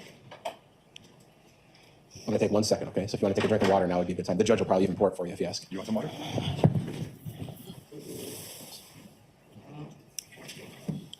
It's a good idea for all of us, right?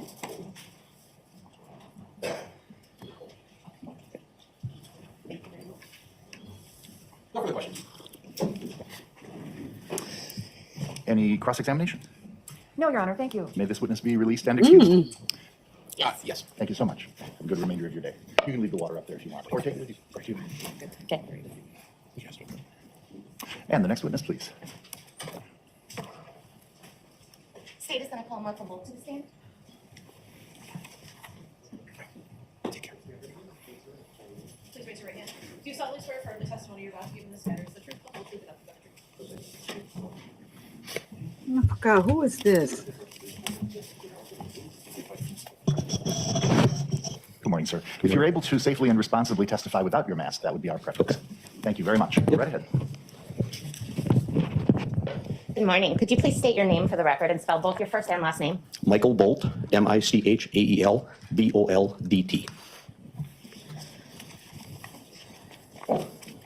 Mr. Bolt, did you know a person people by the name of Bart and Krista Halderson? Yes, I did. How did you know them? Bart was a lifelong friend of mine. Grew up down the road, and I got to know Krista pretty much as soon as he met her. Did you know their children? Yes, I did. In what capacity did you know Chandler and Mitchell? I am actually godfather for both of them. Ooh. Did you have contact with them throughout the years? Oh, yeah. Yeah, we would see usually holidays and for both of the boys' birthdays and around tax time because Bart did my taxes, so. Okay. How did you come to learn that Bart and Krista were missing? I got a text from my sister, and she said, have you been on Facebook this morning? And I replied, no, and immediately went to Facebook to where I see that she had shared the picture of Bart and Krista and that they were missing. And when you learned that they were missing, did you start to learn details that they had taken alcohol or gone to a casino? I did. I believe it was when Chandler had his interview with one of the local stations down here. I was online constantly, looking for something, and I saw what they had reported or what he had reported. And you were good friends with Bart. Tell me about his drinking habits. When I was with him, if we had a drink or two throughout the whole weekend, that would probably be it. Sometimes we would go the whole weekend without having a drink, and it was never in front of Mitchell or Chandler. And I assume, obviously, Bart was your accountant. Yes. Tell me about his habits with money. I don't like to call people tightwads, but I would say Bart was very tight with his money. And he actually introduced me to his investor and suggested that I get something set up for my son as far as a 529 was concerned, which I took his advice. And I know he put money away for the children. And, we had conversations about it. And did you ever know him to gamble? no, I could have given Bart a $100 bill, and I think he would have gave it back and said, no, we're not going. I don't ever think that he stepped foot in a casino as far as I'm aware.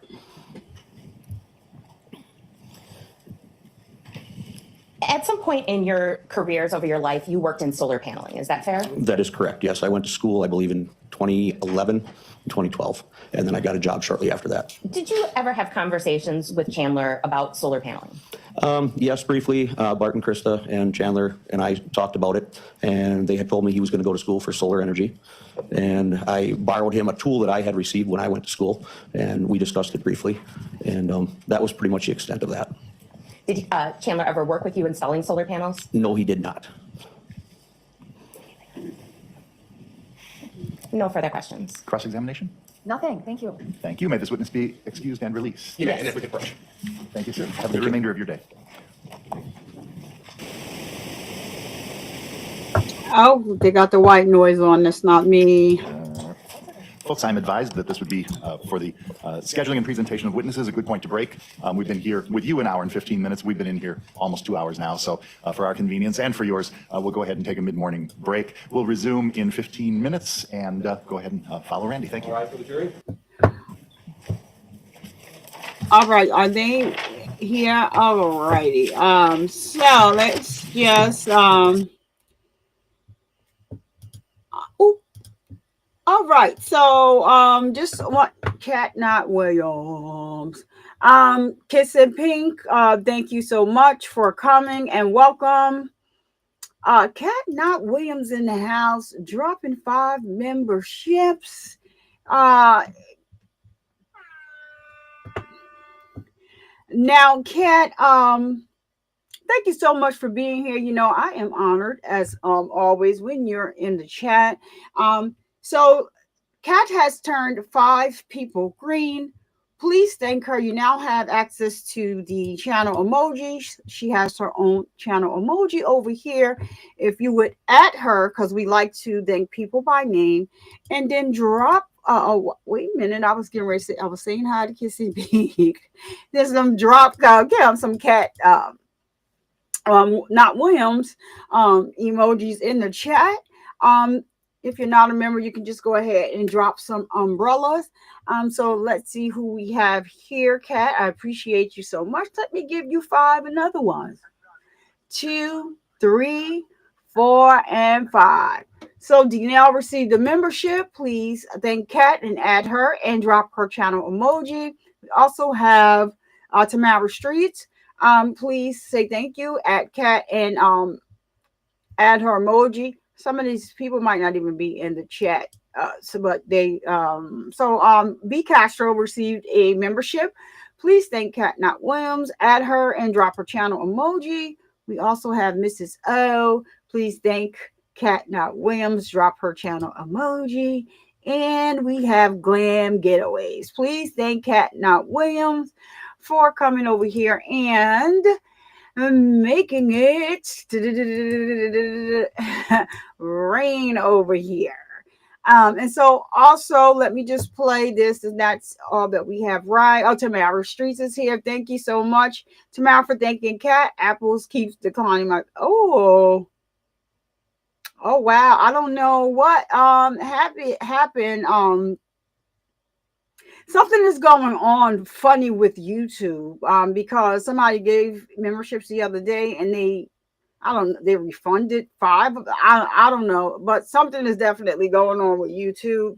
It's always, I think they're making a lot of updates and they're testing them because I was testing one of them for them, but then I don't know, something is going on. So I'll just go ahead right here while you all are here. While you're here, 1 second here, and I'll just go ahead and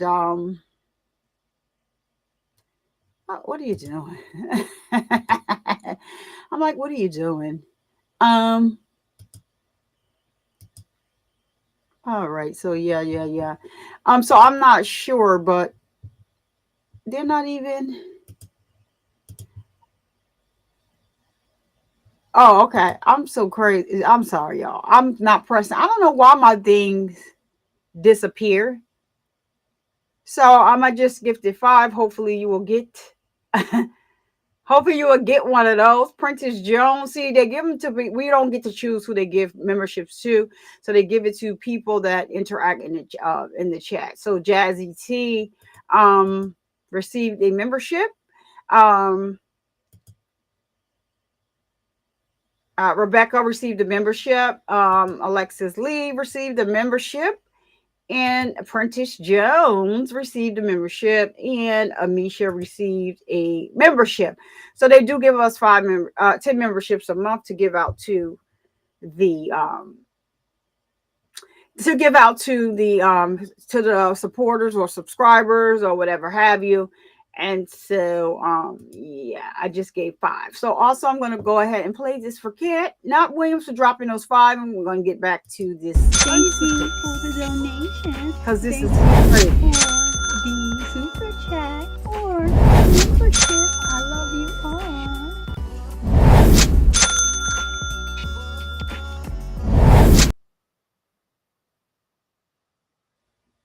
All right. Thank you, Kat Not Williams.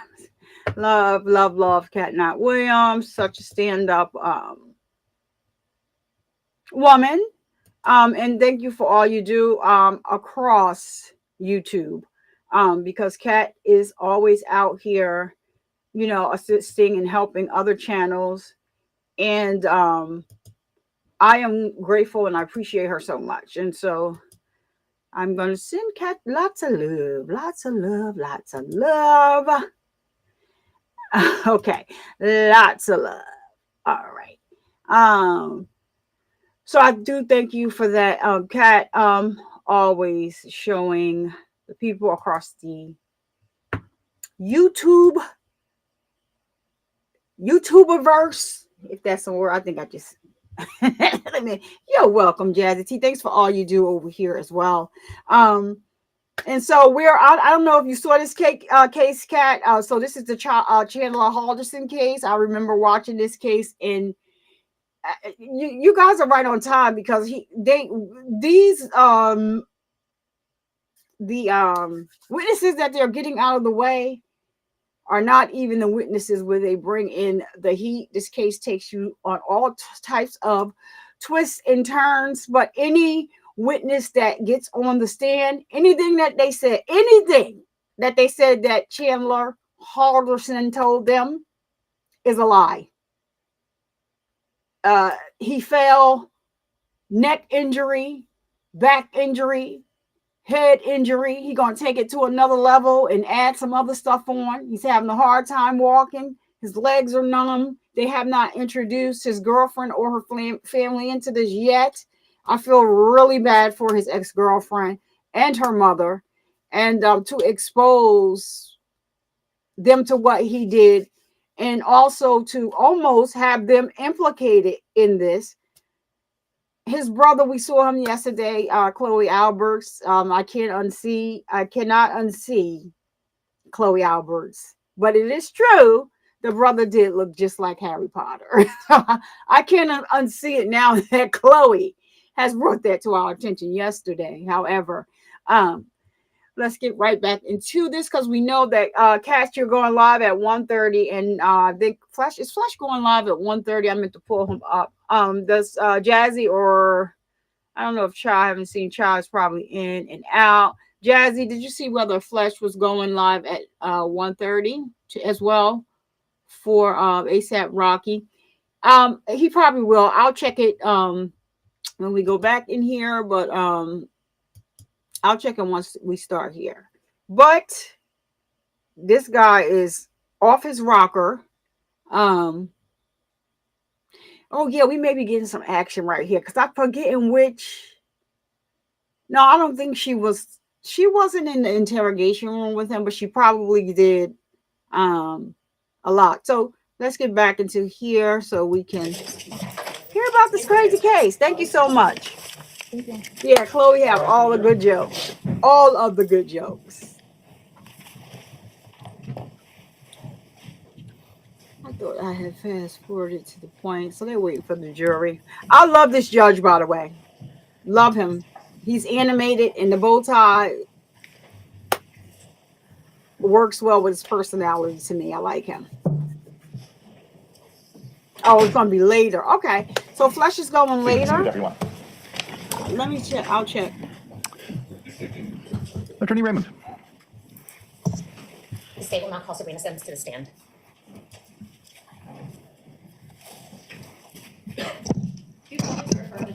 Detective,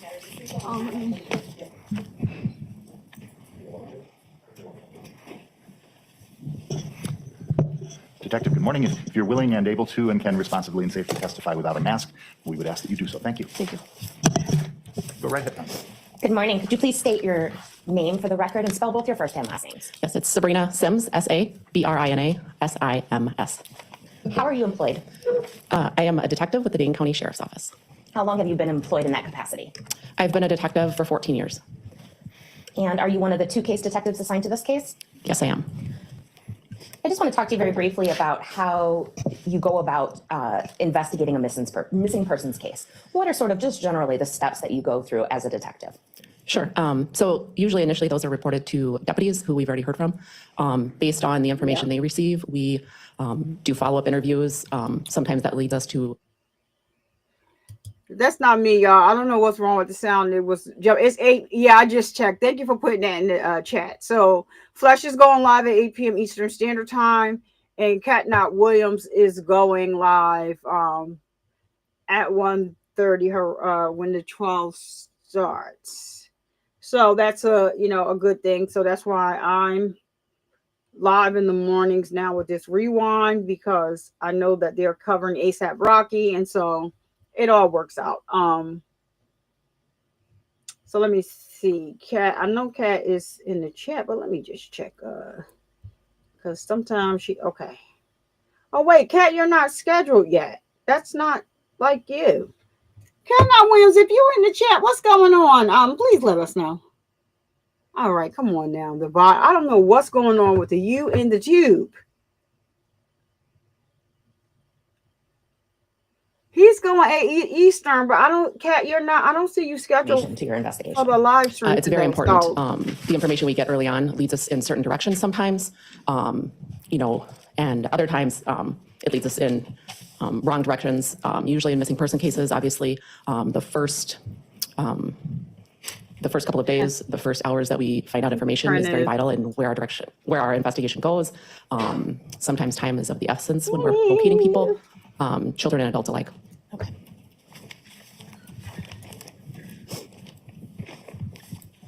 At this point, I'm going to show you exhibits 40 through 43. Could you please identify exhibit 40? Exhibit 40 is a USB drive, which includes media interviews. And who is giving said media interviews? Chandler no Halderson. court? And did you collect these from the various Okay, news stations in the wow. course of your investigation? Yes, we did. Okay. And exhibits 41 through 43, how would you describe those? Exhibit 41 is a transcript of a media interview that Chandler Halderson did with Channel 3000. Exhibit 42 is a transcript of a media interview with NBC 15 conducted by Chandler Halderson. And 43 is a transcript of a media interview with WKOW and Chandler Halderson. And what date were these interviews given? July 8th, 2021. Okay. At this time, I would move exhibit 40 into evidence and would ask to publish. Any objection to its receipt? Can we approach her a bit, actually? Sure.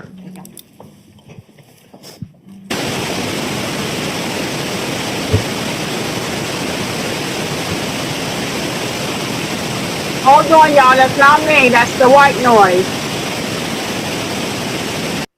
That's not me. It's not the video. Hold on. They're having a side bench conference. So the judge turns on the white noise and it's loud. Okay. So I wonder what they said here. I want to see what this was. All right. So I have to turn that off. It is loud and it's woo. Let's see what he's talking about. What are you talking about, Judge? And is always appreciated because it means we don't have to introduce those facts through witnesses and testimony. In this instance, at this moment, the district attorney and the attorneys for Mr. Halderson have stipulated or agreed to the existence of certain facts, and you must accept these facts as conclusively proved. In this case, the district attorney and defendant's attorneys have stipulated to the following facts. The television news broadcasts presented as evidence in this case, including interviews from WISC TV Channel 3, WKOW Channel 27, and NBC Channel 15, are authentic recordings of the news broadcasts. The person identified as an off-camera speaker in these news broadcasts as Chandler Halderson is, in fact, the defendant Chandler Halderson.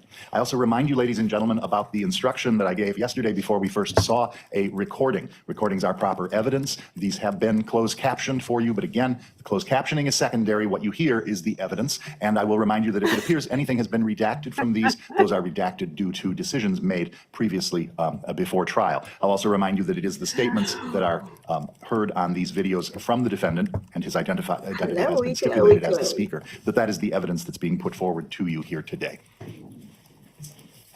So he stipulated to some things. That's him on this news recording. Play is Channel 3000. Thanks for staying with us. Officials are still searching for this couple, Bart and Krista Halderson. Now, there are a lot of questions about the Dane County couple's disappearance that we are working to get some answers to, but tonight, police aren't saying much. And that led us to the couple's son, who says he's just as confused as investigators. Adam Duxter spoke with that man today. He's here now with what he learned. Adam?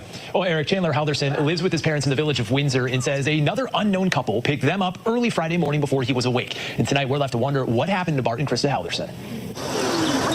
Brett Schuster says his usually quiet street is busier than ever since last night. I pulled in, there was a couple of sheriffs out there, then 2 hours later there's 3 or 4 detectives there. As we saw the detectives enter the house, that's where we knew there's something going on inside Bart's house. Shortly after, the Dane County Sheriff's Office shared this photo of Bart and Krista Halderson. Police say the couple had planned to go to their cabin in Langlade County. Their son, Chandler, asked not to be shown on camera, but he told us he didn't see his parents leave and added they didn't drive themselves. They were picked up by their friends, who I never got the name of, and I assumed it was someone I was aware of, the close neighbors of theirs up the street, or their best friends down on the east side. So that's what I assumed. I never really asked any further. Chandler says he assumed his parents had turned off their phones to avoid roaming charges. And it wasn't until after the holiday weekend ended that he got nervous. Because this weekend it was packed. I get that. Packed. Maybe the weather wasn't great for messaging. Tonight, Dane County Sheriff's Office says there are too many unanswered questions to say anything, while Langlade County Sheriff's Office wouldn't confirm they're helping in a search. Police instead spending today interviewing neighbors, like Brett Schuster himself. It's shocked. I mean, it's odd, though. Everything that seems, it's odd and shocking that, you never expect or anticipate seeing something that, especially that close to your house. I hope everything works out and it's just a misunderstanding with communication and comes pulling in the driveway any minute. And Chandler Halderson says for his parents to leave, even with another person, does happen from time to time.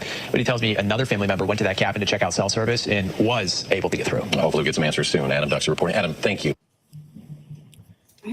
Everything he says is a lie, y'all. Everything. Don't listen to nothing they said that Chandler said. He's a liar. The search continues for this couple, Krista and Bart Halderson. They live near DeForest. They were reported missing yesterday. NBC 15's Elise Ramos joins us live from the Dane County Sheriff's Office Northeast Precinct. Elise, you spoke with their son and people in the Haldersons neighborhood. Yeah, John, the Halderson's son says that he helped his parents pack up the night before their trip to their cabin in Langlade County. He hasn't seen them since. I was told they'd be home Monday or Tuesday, and Tuesday afternoon I got a little worried. Chandler Halderson says his parents, Krista and Bart, were getting picked up by friends that Friday. They were planning to be at the cabin over the 4th of July weekend. Apparently they did make it. I got a text on Sunday. Halderson says after that text, he began getting worried when his calls to his mom went directly to voicemail. That's when I got worried and I went to make a report. Halderson says his aunt went to the cabin on Tuesday, but did not find anyone there. Shocked. It's odd. The whole thing is just odd. Brett Schuster lives next door to the Haldersons. This is typically a quiet neighborhood. You usually never see anything like this or anticipate or expect to hear something like this. One of Halderson's biggest concerns, who his parents were with when they left. They went with their friends, but I didn't ask who their friends were, so I'm still not really sure. While law enforcement searches for answers, the community is hoping for the Haldersons' safe return. I hope everything works out and this, lost communication, they're up north and they pull in any minute. So thoughts and prayers to them and hope everything's fine. I called the Langlade County Sheriff's Office today for information, and they told me that the Dane County Sheriff's Office is leading this investigation. I'm waiting to hear back from Dane County on whether or not deputies did a welfare check at that cabin in Langlade County. In DeForest, Elise Ramos, NBC 15 News. And finally, a clip from WKOW.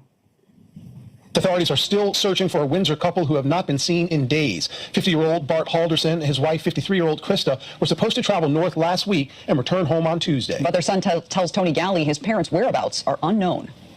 Bart and Krista Halderson of Windsor had plans for the 4th. Their plans were going up with their friends and do some minor repairs on our cabin. That cabin is some 3 hours away from Windsor on a lake in a small community in Langlade County. Did you literally see them pulling out of the driveway heading out? No. Their son, Chandler Halderson, who asked to be off camera, says whoever his parents were traveling with from this neighborhood were to do the driving. He says he received a text from his mother. She got back to me on Sunday, said they made it safely. That's the last he's heard from his parents. Neighbor Brett Schuster's reaction to the Haldersons' disappearance. Wow. You know, my wife is pretty shook up too. I mean, they're a very nice couple, very nice family. Detectives now go door to door here. While sheriff's personnel here in Dane County are checking for any and all information, the missing couple's son says law enforcement in Langlade County has checked on the family's cabin there. And he says that visit only adds to the mystery. The sheriff said it looked like there wasn't anyone home. Family and friends hope the Haldersons' unexpected extended time away is just that, and not a sign they're in trouble. In Windsor, Tony Galley, 27 News.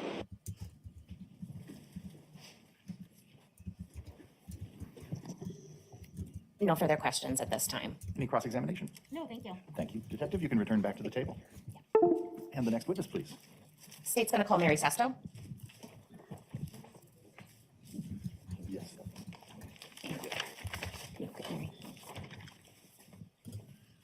Mary.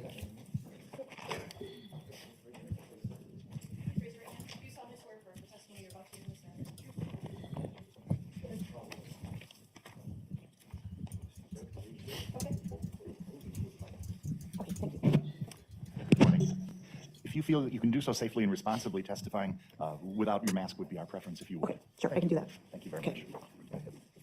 I do know that you work in healthcare, though, so if you feel more comfortable, you are allowed to leave. Okay, no, I understand. Thank you. Okay. I appreciate it. Good morning. Could you please state your first and last name for the record and spell both? Mary Sesto, Maryesto. Ms. Sesto, how are you employed? I work at the University of Wisconsin in the Department of Medicine. And did you know two individuals by the name of Bart and Krista Halderson? Yes. How'd you know them? Oh, we've been friends since Mitchell was a baby, so 25 years. During that 25 years, did you ever know Bart and Krista to go gambling? No. Tell me about their alcohol usage. When we were with them, we would have wine with dinner, beer, but they weren't heavy drinkers. Did you ever know them to drink? Okay, so let me just give a recap because I do. Prentice is asking for just a little clarification. So in 2021, the young man that's on trial, his name is Chandler Halderson, and 2021, his parents vanished from what they knew. Right. Long story short, he unalived them because he's lazy. He didn't want to go.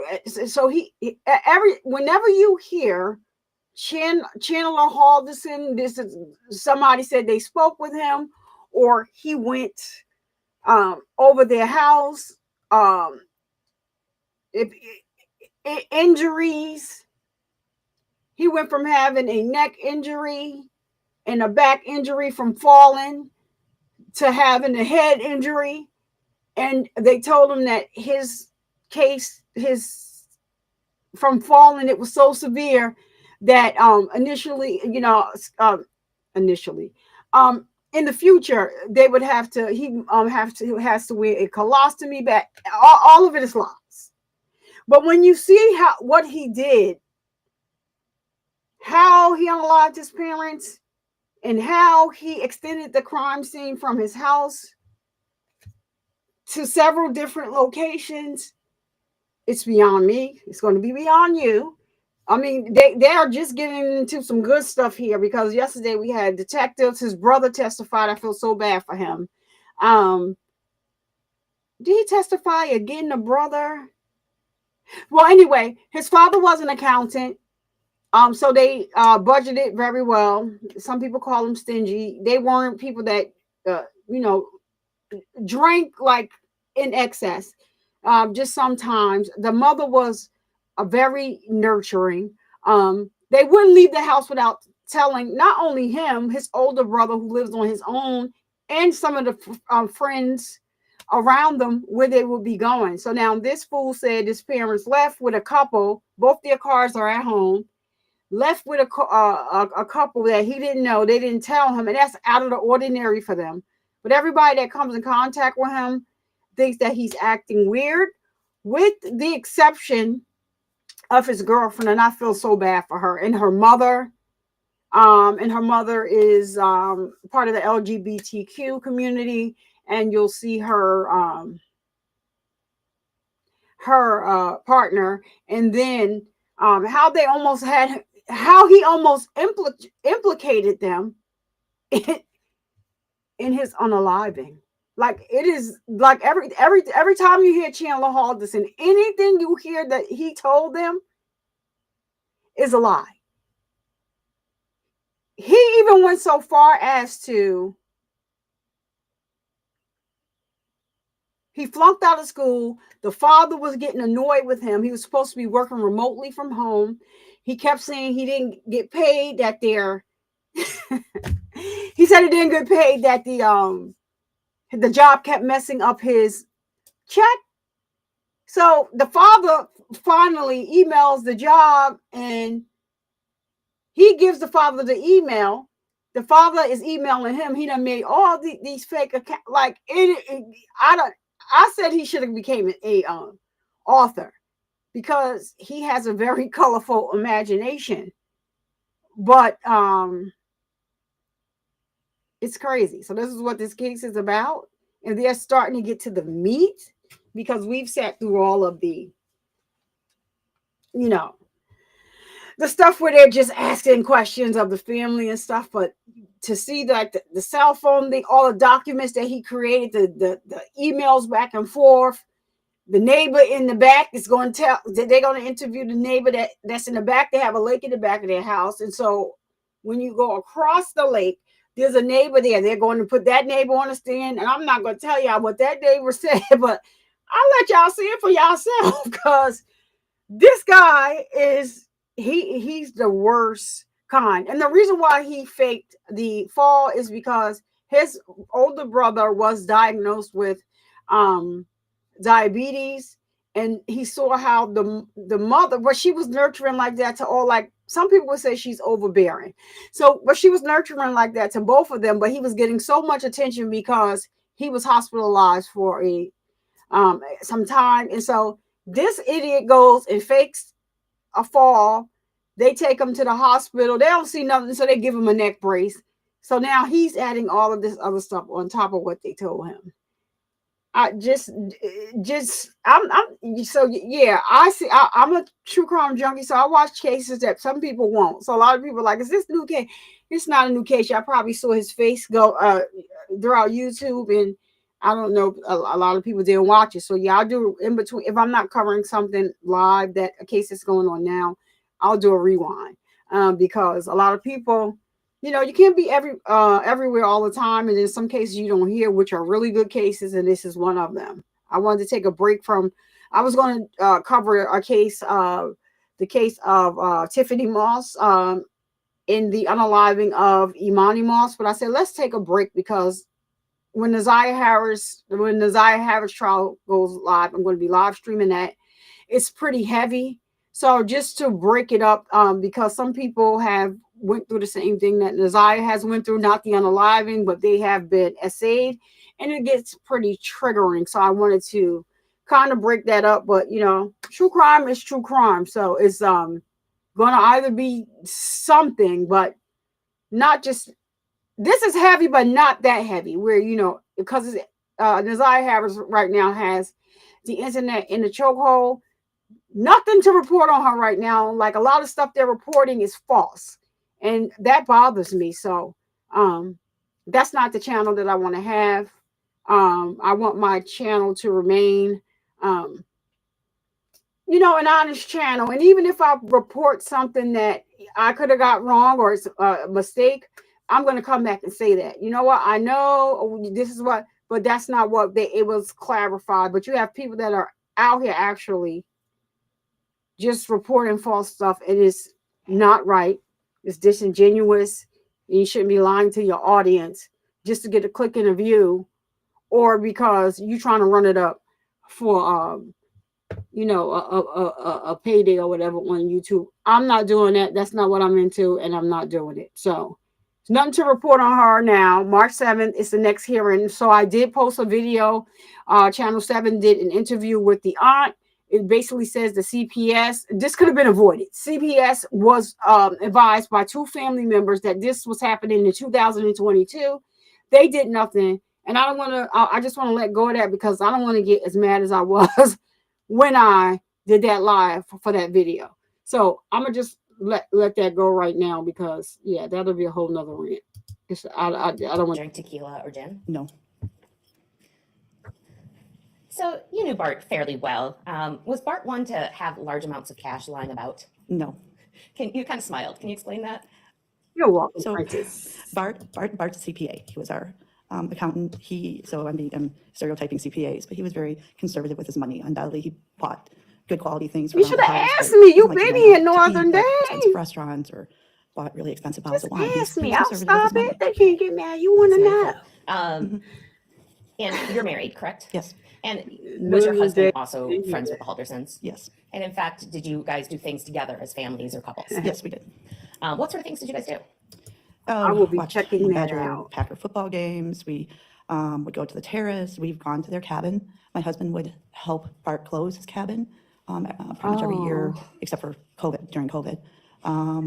So, I mean, yeah, I guess just general. During COVID, we would hang out at bonfires. So. Okay. I want to talk to you a little bit about the cabin. How many times do you think you've been to the cabin? I think I've been there 2, possibly 3 times. I don't. And did you, and was it usually with your husband as well? Yes, yep, the 4 of us. Did you both ride in the same car with Krista or something, and Bart or something else? No, we would take our own vehicles. Can you explain that a little? Sure. When we went up to the cabin with them for the weekend, backing up, Bart didn't leave a lot of equipment at the cabin. So what he had at the house, so if we were going to be using a chainsaw or cleaning up stuff, he would have to take the stuff with him in the car, plus food. I mean, really not a lot was left at the cabin, all their clothes. So there's no way the 4 of us would have fit in their Subaru or my car, or my husband's car, with all our stuff. So we always took separate cars when we went up there as couples. Was Bart pretty tight in his packing? He packed well. Is that okay? Yeah. Yes. What was, did Krista have any habits of communicating to you or to anybody else, to your knowledge, when they were going to the cabin? Yeah, so I know they had gone to the cabin earlier in June, and we knew about that. I had texted her to have fun at the cabin. I hope they had a nice time. But typically we would know when they were going to be gone. Not always, but typically, yes. Okay. Were they more planned sort of individuals, or were they more kind of fly by the seat of your pants sort of individuals? Oh, planning. Okay. Would you have considered them cautious in the sense of making sure somebody would know where they were going if they were planning to be up at the cabin out in the middle of the woods? Yes. Did you know Bart and Krista a little bit as parents? Yes. If Krista was going to be going away and leaving Chandler for a period of time, do you know if she did anything in preparation for that? Objection. Speculation foundation. Perhaps lay more foundation I'll sustain, but you can explore. Were you aware of some of Krista's practices as a parent? Yes. Did she do anything specific if she was going to be away regarding food for Chandler? She would prepare food, to my knowledge, for Chandler, for the boys, if they were going to be gone. Do you have any specific knowledge as to their practice concerning the dogs in the cabin? So the cabin's very dog friendly. So to my knowledge, they typically took the dogs with them. When we went with them, they would bring their dogs as well. The last time we were there, it was just one dog, but they would bring the dog with them. So. Okay, so the jury got to see a video, kind of a long video yesterday of the cabin, and it looks like there's a lot of property. Mm-hmm. Okay, so places a dog could run and swim, and yes. Okay. How often do you know anything about Krista's habits about keeping in touch with her children? Yes. What do you know? So when we have been out with them, Krista typically texted. I don't know if it was Mitchell once he had moved out and away from college. I know when Chandler was living with them that she would text them. She wasn't always in contact with her boys. We would arrive at the cabin, and even though we drove in certain cars, she would be texting them when she got there. Krista was a very doting parent. I just don't know of a time when she was with us that she was ever out of contact with the boys. And being up in the cabin, did you generally have cell reception? Mm-hmm. Yes. Is that okay? Yes. How did you learn that Bart and Krista were missing? So a police officer called me on Wednesday in the afternoon to say that Chaz had reported them missing. And if I recall, there were several conversations that day, but if I recall correctly, asking about if I knew about the cabin. I remember saying that we knew how to get, my husband knew how to get there, so if they needed him to give him the directions, but it was through the police officer. And then go ahead. No, you're fine. What, if anything, did you do once you learned that they were missing? Yeah, I texted Chaz and I emailed Mitchell. Okay. To offer support, see what I could do. Offered to bring Chaz food because, again, knowing Krista that she would have left him a set amount of food, at least that's been my experience. We offered to bring him food down to the house. Okay. And did he take you up on that offer? He elected to come up to our house. Okay. And where do you live in connection to the 4595 Oak Springs Circle address? So just up the hill from them. Okay. So you guys are neighbors? Yes. Okay. And then, do you remember, was it July 7th that Chandler came over for dinner? Is that Wednesday, July 7th? Yes. Yes. Tell me about that night. Do you remember about what time Chandler arrived? It was probably somewhere around 7:45 to 8 p.m., if I remember correctly. Okay. And how did the evening begin? Just, we expressed how sorry we were, how worried we were, what could we do to help. We did talk about police going to the cabin. Do you want me to state what Chandler said at this point, or sorry? No, you're fine. Was your husband, you said we, was the we your husband? My husband was there for most of it. Was he there for the entire evening? No, he ran to grab pizza, but it was... And was that pretty early on? Probably 20 to 30 minutes, I'm guessing, after Chandler, because we waited to order the pizza until he was at our house. What did you and Chandler do while your husband was out getting the pizza? We talked. By that point, there were things that were said that just didn't align with the couple that I knew. So I went out into the kitchen to just put some distance. I was just a bit uncomfortable. Okay. Well, let's back up a little bit. You said that you started to feel uncomfortable and some things were said that didn't line up. Mm-hmm. What was said? So Chandler was actually trying to be very assuring that that they had taken a large roll of cash. They wanted to blow off some steam. They were going to go gamble. That they had taken a tote of booze with gin and tequila in it, which were not, as I mentioned, alcohols. I was aware of them drinking. And that they drove with another couple. So those things just... One and one were not equal. No, it wasn't the people I knew. Okay. So you said you went to the kitchen. Why did you go to the kitchen? Because he was just the things he was saying. He was just very, what I perceived as, just emotionally flat. I don't know. I was uncomfortable. So when my husband left, I stepped into the kitchen. So some people are kind of emotionally flat, and that's just kind of how they present.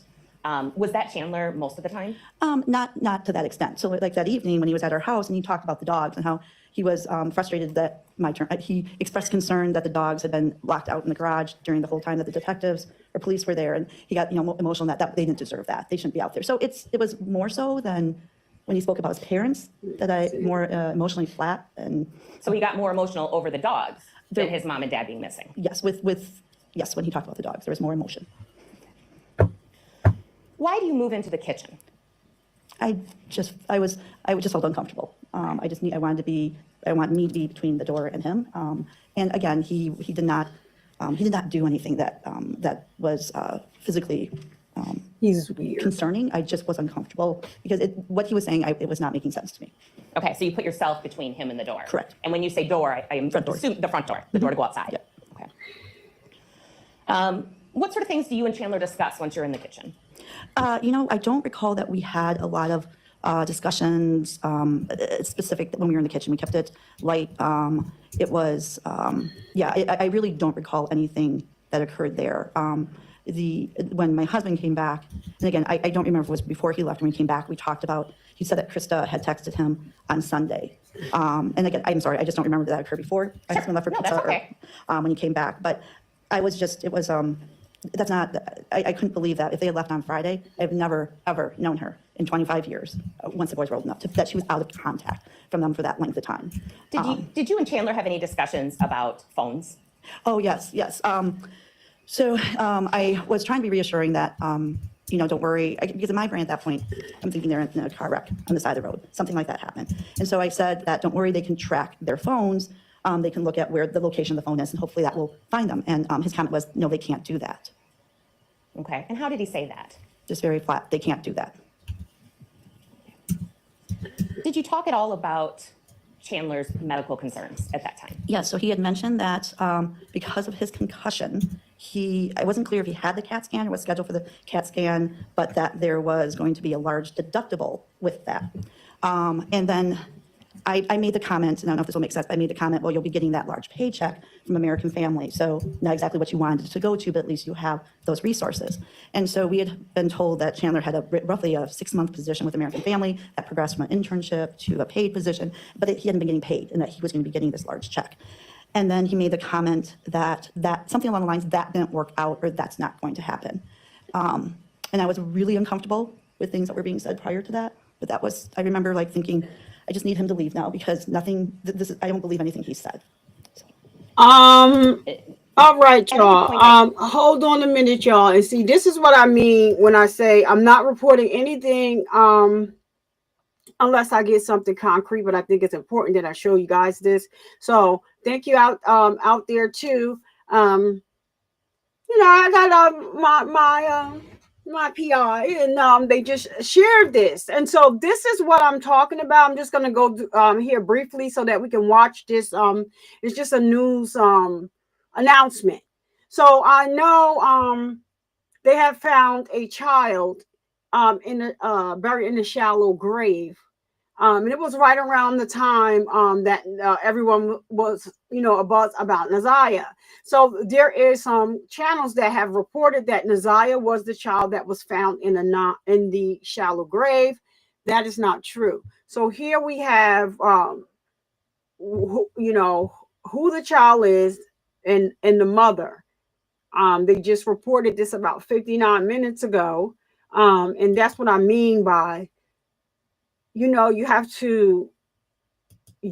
a duty as somebody that's sharing this information with your audience to be truthful and not make up something for a click in the view. Just because they said they found the child in the shallow grave, and it's in the same town where Naziah lives at, you don't automatically just go and make a whole video for an hour and a half saying, oh, they found Naziah in a shallow grave. And now today, this is the child that they did find in the shallow grave. So let me see if I just have to get past I have to get past the ad first before I can bring it over. So we can watch it. We'll be watching it together because I didn't watch it yet.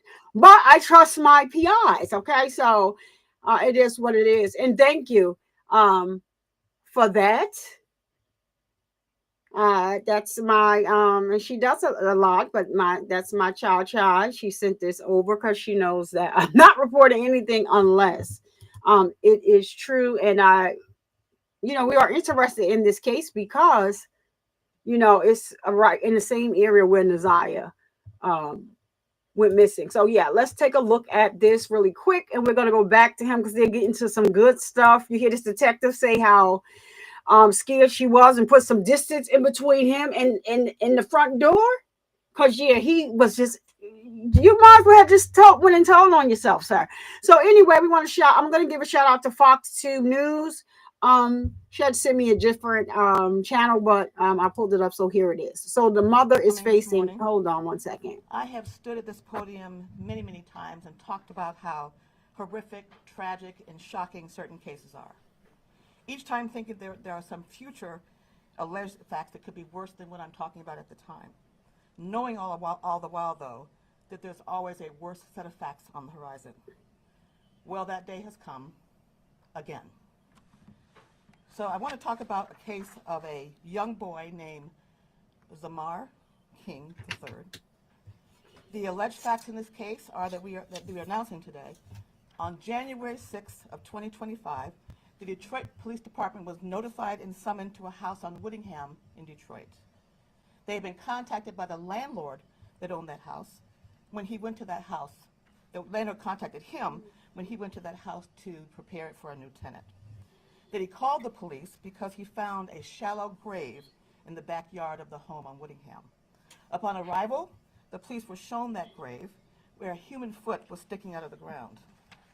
The foot was believed to belonged to a small child. After an extensive investigation, by quite a few agencies, and the chief will talk about that in a minute, the buried body was discovered to be 9-year-old Zamar King III.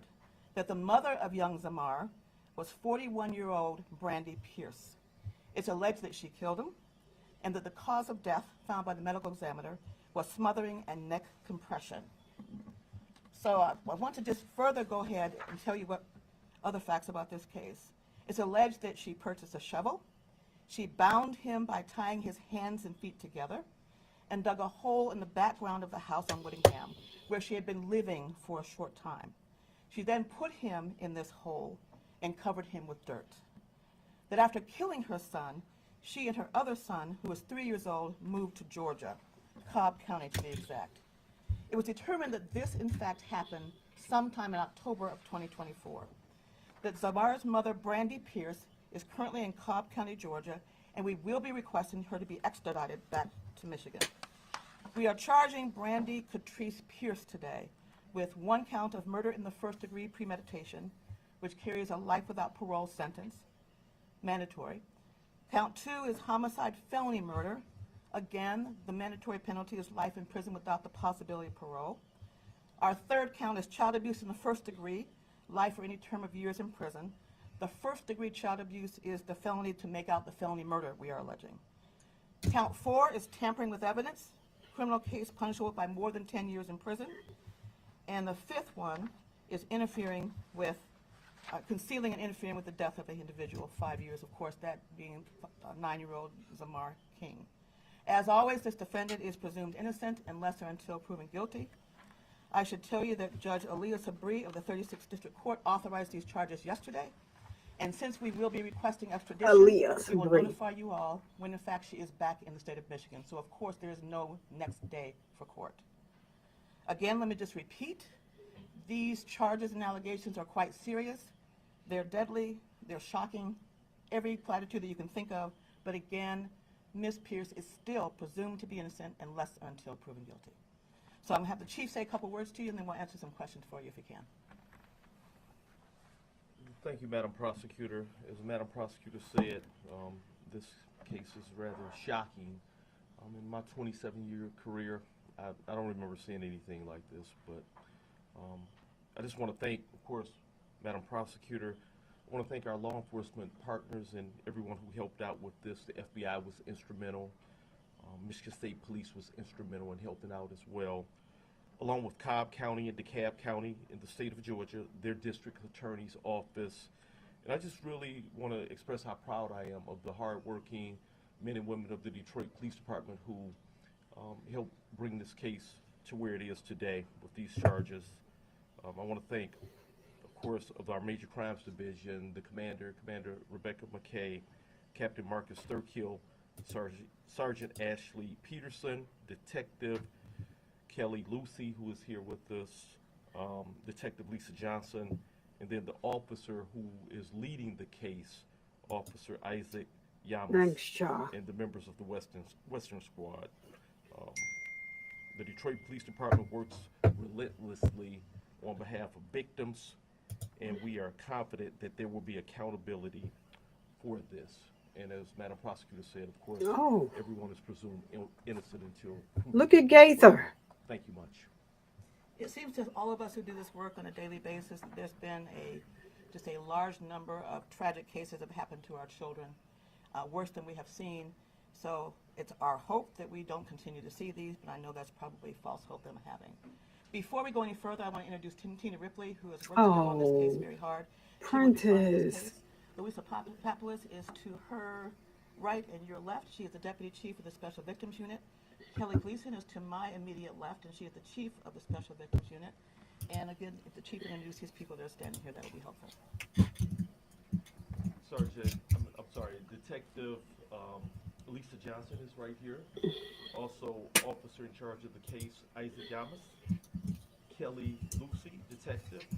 Ashley Peterson, Marcus Thurkill. Marcus is in the back there as well. And then Captain Rebecca McKay. Okay.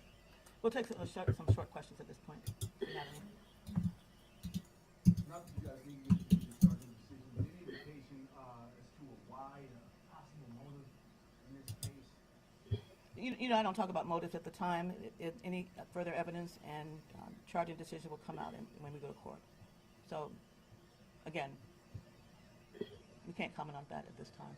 Has there been any communication with Samar's mother at all from you guys? We did speak with his father yesterday, actually this morning, actually. So yes, we have had contact with the family, and the Detroit Police Department has had contact with the family as well. So forgive me, I must be confused because I'm not listening close enough, so I apologize. But the relationship of the suspect to the child. Mother. Yes. 41-year-old Brandy Pierce was his mother. And did Samar's father live in Michigan? He lives in this area, yes. And was he aware of his child's death? Again, we talked to him. I don't think he was aware until recently, but again, we did speak with him this morning. And we'll be speaking with him, of course, further as time goes on. And those are just, oh, go ahead. No, please, you got it. Those are her two kids, Samar and the 3-year-old? Yes. Madam Prosecutor, where's the 3-year-old right now? What's his status? What's his condition? Again, he's with his mother in Georgia right now. And he was, and now he's in foster care here, I believe. Oh. Oof. Yep. Are you able to provide any further information on the timeline of, you mentioned October, and then what? That'll come out in court. But in regard to how she ended up in Georgia with the other child, or All I can tell you at this point in time is she left shortly after she buried the body in the backyard and went to the state of Georgia. Wow. The landlord call was on January 6th. The police were notified. They immediately went out to the house on Whittingham. They were shown that grave by the owner of that particular property. They saw the foot sticking out of the ground and went from there. The chief notified me immediately upon that discovery. she rented that home? I assume she rented it. I don't know. Madam Prosecutor, he's got some co-worker communication that Who's talking? I can't see you. Randy was. Oh, okay. All right. Can you speak to this? I'll just read this verbatim. The source indicated yesterday that the mother claims they were horsing around and playing some sort of choking game. I'm not going to comment on the evidence in the case. Also, was this case file sent over to you guys more than once at all? And if so, what elements were needed to get to a charging decision? Oh, we're not going to talk about that. Yeah. The police contact us when they have information. We talk often back and forth. And then once we get a completed investigation, we make a charging decision. Anybody else? For a short period of time. A very short period of time. Thank you, everybody. Oh, do you have something else? Well, I think I know the answer to your question, but I'm going to ask it anyway. That's my question. Potentially this was accidental, somebody panics and then leaves the state. Intentional? Are you able to offer anything in regard to intent or non-intent? I am not going to do that. Yeah. You'll find out in court. Thank you. All right. Thanks, everybody. All right, so there you have it. I want to say, thank you to Child Diggy for bringing that here. Prentice Jones, my heart goes out to you, sir. I'm so sad to hear about, your grandchild. As everyone else is saying in the chat too, we're all family here, and I will keep you in my prayers. It's hard when it's it's a child, but it's even worse when a lot of people look to YouTubers now to bring information to them, about true cases, whatever have is all different types of channels across YouTube. But when you're reporting on these things, like, what makes you start your computer, make a video about, something that is like so heartfelt around the world and make a false video? Because this person that I saw make the video, you made the video that Naziah was found in a shallow grave. Now we know it's a 9-year-old child named Zamar. King. Then you made a video. Now all these videos are up. Shy Diddy can vouch for me because we're pissed. We were pissed, and I had to show like, why is this? So anyway, then you make a video. Oh, they found Nazia's charred remains. Then you make a video saying that, oh, they found Nazia alive with her baby. You are a YouTuber with 100 and something thousand subscribers. When you report on something like this, you may have sometimes anywhere from 25 to 40K views. And you know, because I know you know that you are reporting false information. This is disingenuous. You shouldn't be lying to your audience because you know it's not true. And even to like put a title on something that's catchy, like, yo, Nazia was found alive. And then you put that on your thumbnail and then put in the title question mark. No. You're misleading the people to get a click. You won't find that here. I'm going to report on what's true, but you won't find that here. And I used to follow that subscriber. I unsubscribed. It's as simple as that. I think the more people that report, the better, but just report the facts. When they found this young child, they said at that time they could not identify who the child was. So you automatically go on your channel. Oh, Nazia's remains was found in a shallow grave. Now today we find it was a 9-year-old child whose mother unalived him and moved to Cobb County, Georgia. I'm so sorry for y'all that live in Georgia, especially around that area, that you have a lot of sickos moving to Georgia. Just like the other case that we viewed for 9-year-old, he was 9 at the time also, William. Well, his mother moved to, was it Alabama? And she was in the Georgia area too. Anyway, that's where she was. Left him. But her good friend that lived next door, the neighbor who grew attached to William, she never stopped looking for him. The police never stopped looking for him either. So wait, they were in. Now I gotta go back because my mind is all discombobulated right now. This is just crazy. You will never hear me report about something that's not verifiable, especially when it comes to kids. Adults too. You got to remember, these people's families watch these videos.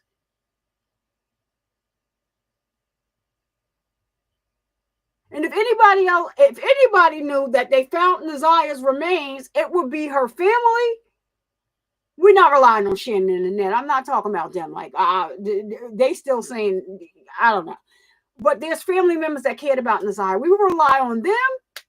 And I still would take a look at 7 Mile Radio to see what he is reporting. Because he was, I don't know what's going on with all the semantics in the back drop. But yeah, he was one of the first ones to report on the Nazia Harris case. I'm not going to take that from him. So regardless as to, what's going on now, it's just not like he just jumped on the Nazia Harris case, and this is not the type of work that he does. I mean, people can form their own opinions. I'm just going to give the man his credit. What else is going on now? Y'all needed him to get to where you are now. And then now it's just, I know he did like the video. I didn't see what happened when he first rolled up in the video. I didn't see that version of it. Well, I don't agree with that, but he did great work on this. He got Nazia's brother a job. I don't know if he's still working there or not, but he got him a job. And he's done work like this before. He does advocacy work before Nazia. So like, when, people come out here and say things, I don't listen. I need to do research for myself. But, that is you guys. That's what you have it. Chardiggy, like I said, thank you. I appreciate you so much. I'm sad and kind of glad at the same time that came out. And so now I see. I think I know how to cut. I'm gonna clip the video and save it as a. I'm gonna try. I'm gonna attempt. So we're gonna get right back into this fool, Chandler Halderson. Cause yeah, he is such a nitwit. Yeah. So we got the audio going. Yeah. All right. So here we are. Sad stuff. Just crazy. That evening, were you able to observe Chandler's feet? Oh, yes. Specifically, his big toe. His big toe. He had asked, and this is towards the end of the evening when he was there, that he had there was a cut on his toe from some broken glass of from the fireplace. He said that the dogs, they were playing ball downstairs and the dog ran in and broke the fireplace glass. And so he wanted me to look at his toe. So he took off his shoe and sock and sort of bent over and was showing me the bottom of his foot, the bottom of his toe. So, I mean, there was a small cut there. How big would you say that cut was? I don't know, small was more than just a puncture, but probably like less than 1/8 of an inch, little round area. It was, yes. All right. And you had talked to him about the CAT scan, and you said you work at the medical school. What's your job? So I'm a researcher. So I'm also, my background, I'm a physical therapist, but I haven't practiced clinically for a couple decades. So how was Chandler's movement during the evening at your house? Fine. I noticed no... Objection. Okay. Can we approach? Okay. We just came back. You can't be approached. So see, he come with the white noise. Excuse me, you guys, your ears. I know your ears. Let me get go past this bench conference because he uses the white noise and yeah. All right, but we're gonna get a good look at Chandler. Hopefully the white noise is not on, but let's get a good look at him. They got a close up of him right now. Oh yeah, I don't have to turn it on the noise on, but look, let me move this this chat out the way. Just oh, I'm in his spot. Look at Chandler. I was playing with the dogs and I cut my foot on a piece of glass. Yeah, because that's the glass. You was unaliving your parents, and you tried. Look, I want y'all to hear from them what he tried to do and how the glass got busted. He looks like your all-American teenage perfect child, doesn't he? I mean, even with the mask on.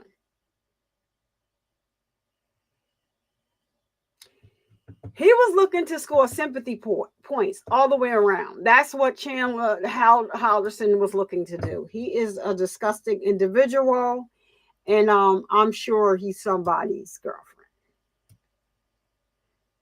I'm just saying. The bull crap he tried here out on the street, that's not going to make it in here. I don't know if some kids are not taught about you could go to jail or prison. I'm not sure. But these kids, these entitled kids, child, just throw them away. Just throw them all in the garbage. Ms. Sesto, I'm going to rephrase the question slightly. Could you describe how Chandler moved the evening he was at your house on July 7th of 2021? So I did not, so as an example, when he asked me to look at his foot, he was seated in a chair. He bent fully forward, pulled his foot up, turned his head so we could both look at the bottom of his foot. I didn't see any restrictions in his motion during that, which it's full spine motion for him to do. I do not recall any restrictions in his movement or at any other time in the evening. Okay. No further questions. Cross-examination. Yes, thank you. Good morning, Ms. Sesto. Good morning. So I'm going to sit here just for the mic situation. Can you hear me just fine? Oh, I'm fine. Yes. Perfect. Thank you. A couple questions for you. How long would you say that you've known Bart and Krista Halderson? I think 25 years. I believe it was when Mitch, I think it was after Mitch was born that we met him through another neighbor. Okay. And in that time, I'm going to assume that you had a lot of one-on-one time with Krista. Yes. I mean, yes, Krista and Bart. I mean, we did a lot with them as a couple. So as a couple, you hung out a lot. Yes. You went to dinner. And how often would you say that you had one-on-one time with Chandler? Just one-on-one? Let me think about that. What? I know, like, when we would stop over at their home, Krista would want during COVID, Chandler would come out, say hi, catch us up on what was new in his life. But I think they were typically always, Bart and Krista were always there. Sorry, I'm just going back before COVID. Yeah, I think as we hung out, like we were together over Thanksgiving. I would chat with Chaz then, but there were other people in the room. So yeah, I can't think of a time where it was just me and him in a room. So this was probably the first time that you did have that kind of interaction with Chandler. Yes. And would you say the same thing about interactions with Mitchell? So yeah, yes, I mean. So you never really had one-on-one interaction? Oh, that's why I'm sorry. Yes, that's correct. No, that was my fault. And as far as the small cut on the toe, did you notice anything unusual about it? The way that you described it was just a small cut. Yeah, I mean, yeah, look, yes. I mean, it wasn't, I was looking for, Chaz was concerned about signs of infection, anything like that. So I was looking for redness, oozing. It was, I said if it continued to be problematic, you could go and get it checked out. But I didn't notice anything other than he had a bigger than a puncture wound on the bottom of his toe. And I'm going to assume you didn't notice any other types of cuts or anything that would have been concerning to you. No, I didn't. I just looked at the bottom of his foot. Okay. You also testified about Chandler working at American Family Insurance. Yes. That information was provided to you by Krista, correct? No, I think the first time I heard of the company was when Bart, Krista, Chaz, and my husband and I were standing outside, and they had talked about he had done an internship and had gotten a paid position, but they were trying to get the payment set up. And someone asked who was the company, and so that's when it was said American Family. So I think that's the first time I heard it. It was all of us together, and I don't remember who actually said it was American Family. Okay. And was that the first time that you heard of this job? Yes, I had heard that he had been doing some internship, but that it had been sort of progressed to a paid position. And then the last time, if you will, that you heard about this job was when you and Chandler were in your home in the kitchen? The next time I heard about it, yes. All right. No further questions for you. Thank you. Can you redirect? Yes. You said that there were times that Krista would have Chandler come outside and catch you up during COVID. What sort of things did Chandler catch you up on? Oh, just it was mainly that night when they talked about the job. I know there was a time when he moved back in that we chatted. It wasn't a lot of, I guess, catching up. Okay. All right. Thank you. May this witness be released and excused? Yes, Your Honor. Thank you very much. Thank you. Have a good remainder of your day. And the next witness, please. State of Wisconsin calls Kevin Linsmeyer to the stand.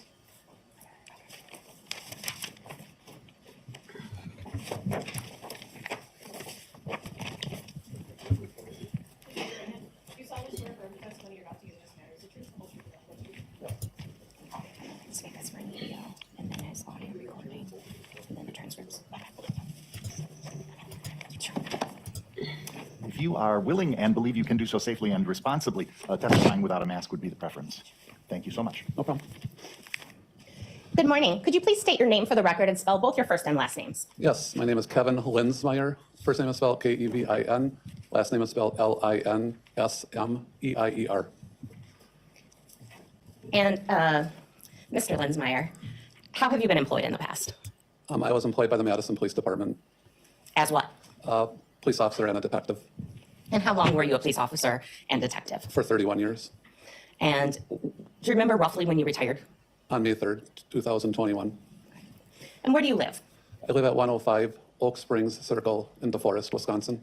And where is 105 Oak Springs Circle in relation to the Halderson home?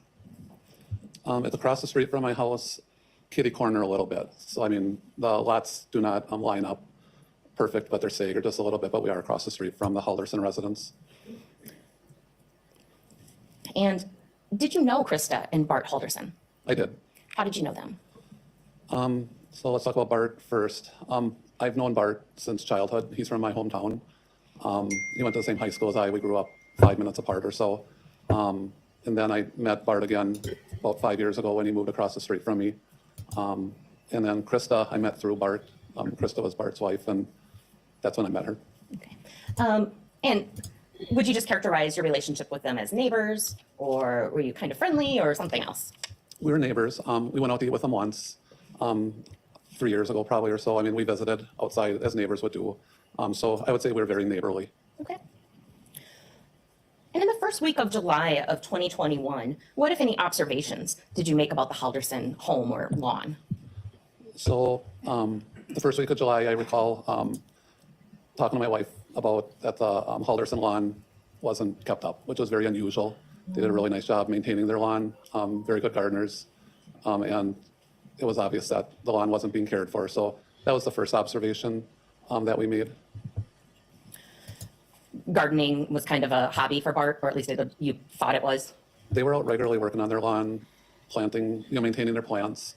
That was one of their hobbies. You could clearly tell they enjoyed being outside and working on their lawn. And I heard that's a little bit competitive on your street, that everybody takes a lot of pride in their landscaping and lawn. Yes.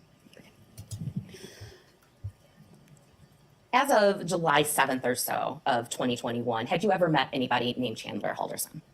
I did. Okay. And when did you meet him? Shortly after Bart and Krista moved into the house. I know for sure I met Chandler and his brother and Bart and Krista then.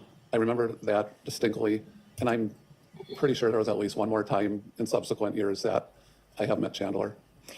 Generally speaking, though, did you socialize with Chandler? No. Okay. Did Chandler come to your home on July 8th of 2021? Yes. Do you have any security cameras of any sort at your house? I have a Ring video on the front door of my house. So do you remember what time did Chandler come to your home on the 8th? It was approximately 8:30 a.m. And what happened?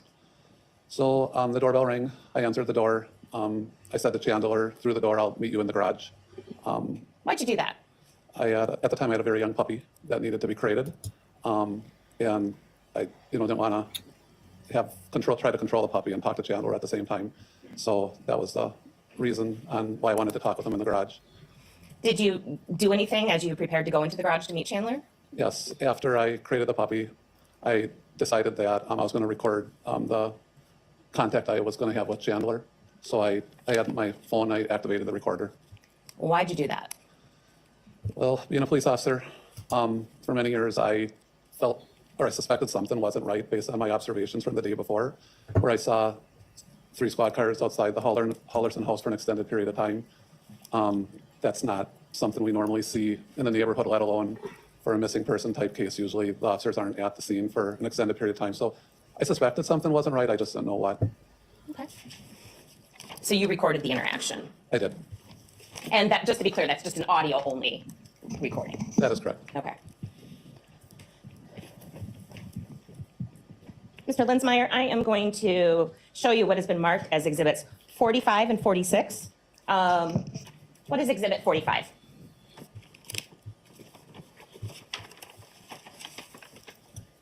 So exhibit 45 consists of a flash drive. And during the course of this investigation, did you provide law enforcement with your Ring video footage of Chandler? I did. Okay. And you provided a true and accurate copy? I did. At this point, I would move exhibit 45 into evidence. Any objection? Your Honor, may we approach, please? Sure.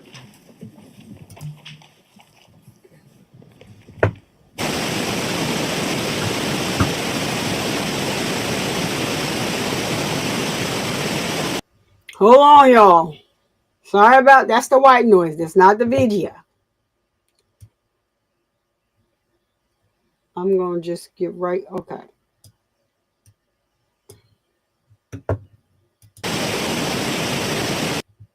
They still at the bench.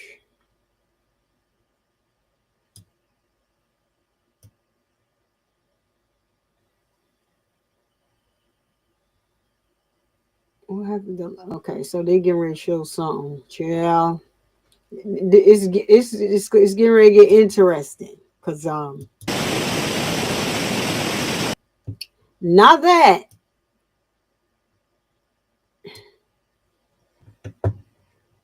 Did you provide law enforcement a true and accurate copy of the audio you recorded in the garage between you and Chandler Halderson? Yes. I would move exhibit 46 into evidence at this time. Any objection other than any noted previously? None. It is received. I'm also going to provide 47 and 48 for the court record benefit. Thank you.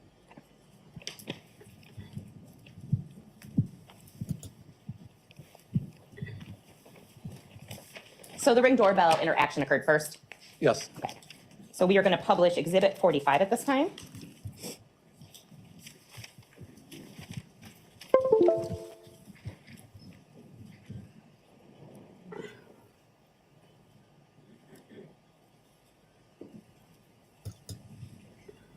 Yes.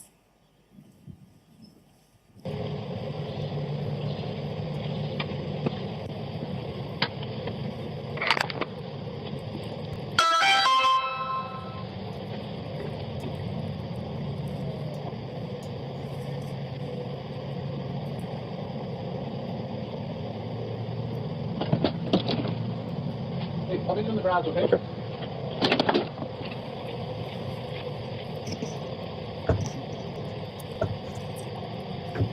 And so that's the Ring doorbell footage. That is correct. Okay.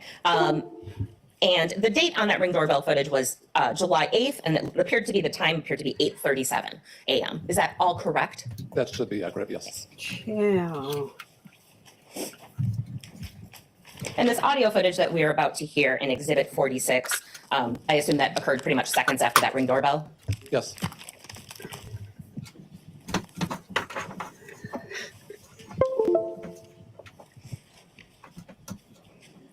Yeah.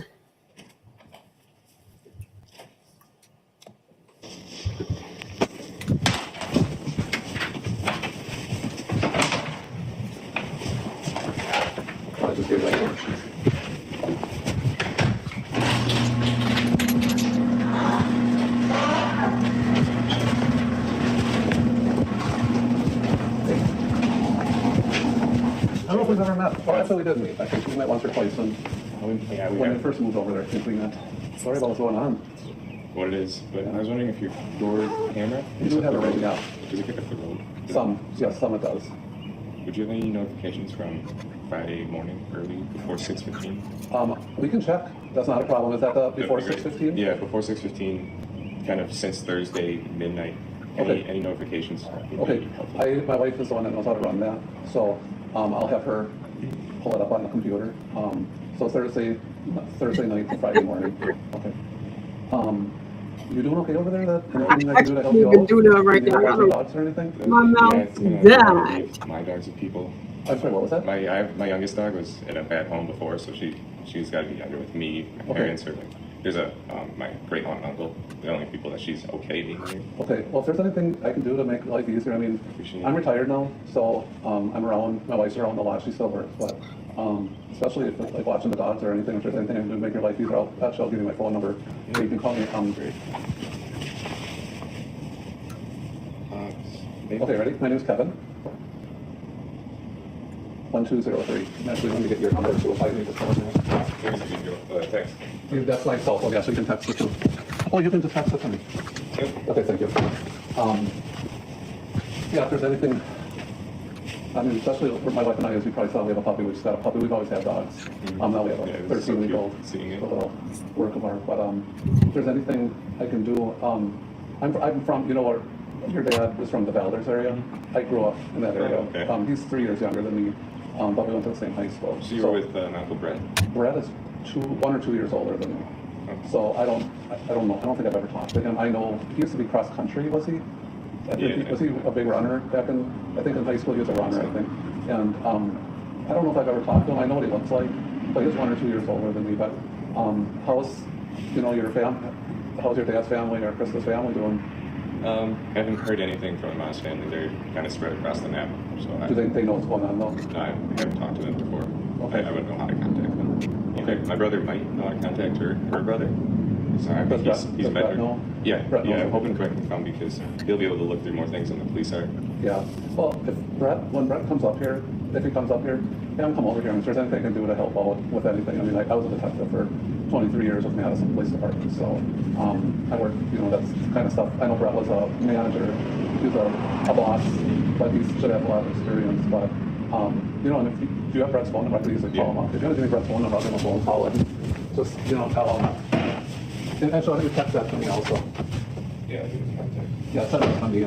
I've always wanted to meet him because I know he was a police officer for many years, and I don't even know if he knows who I am. But when I met, your dad and Krista, he told me that Brett was a cop. I knew that. He was in the military or something too. I remember. Yeah, he was in the Army. Yes. I remember that also. Mm-hmm. But I'll have Lisa check the ring. I know the cops one of them came over and talked over here a little bit yesterday and asked if we saw anything, and it's like, no, not much. So. It's too early. I haven't seen anyone up around that time anyways. Do you, I read in the news release where the cabin is. Sawyer Lake. Sawyer Lake. Is that a cabin? Cabin. And they checked the cabin already up there? I haven't heard what I would hope they have the cops up there knocking on the door, checking it. One of the 3 cops for the entire No, that's I don't even know where Sawyer County is actually. It's not Sawyer County, it's just Sawyer Lake. Sawyer Lake, okay, I've heard. Okay. County. Langley, is that what it Oh, was? yeah, That's that's what I heard of Langley, never, once they get past Green Bay, I don't know much, so. But, I'll have Lisa check, I'll text you once she checks the ring, so Thursday night into Friday morning. Yeah. Okay, and you keep me in mind for everything I'm telling you, if there's anything we can do to make your life easier, you need to reach out to us, okay? I appreciate it. Okay, what's your name again? Chandler. Chandler, okay, and do you have one brother? Yeah. I was gonna say, when your parents moved in there, I remember meeting two boys, okay, what's your brother's name? Mitchell. Okay, yeah, I don't know if I've met either of you since. Yeah, it's been a while. Yeah, yeah. I can't even remember moving all the boxes in here. Yeah, actually. How long have you been over there for? 5 years since I graduated high school and we moved just the summer after. So what's weird is and I didn't know this until after you moved over here, but you used to live up off of West Mohawk Trail. Yeah. We did too, and I had no idea. I mean, and then we lived at 933 West Mohawk Trail, and then we moved to Mohican Pass up on top of the hill. Oh, that's where my best friend used to live. What was his name?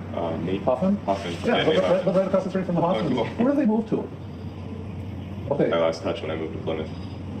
So, and that's what your parents told me, that you moved away from that area and then moved to Plymouth, and then moved back here then, right? Mm-hmm. But we lived, I don't know where your house was off of Mohawk, but we lived close, and I had no idea. You know that, I remember your dad as a Cub Scout.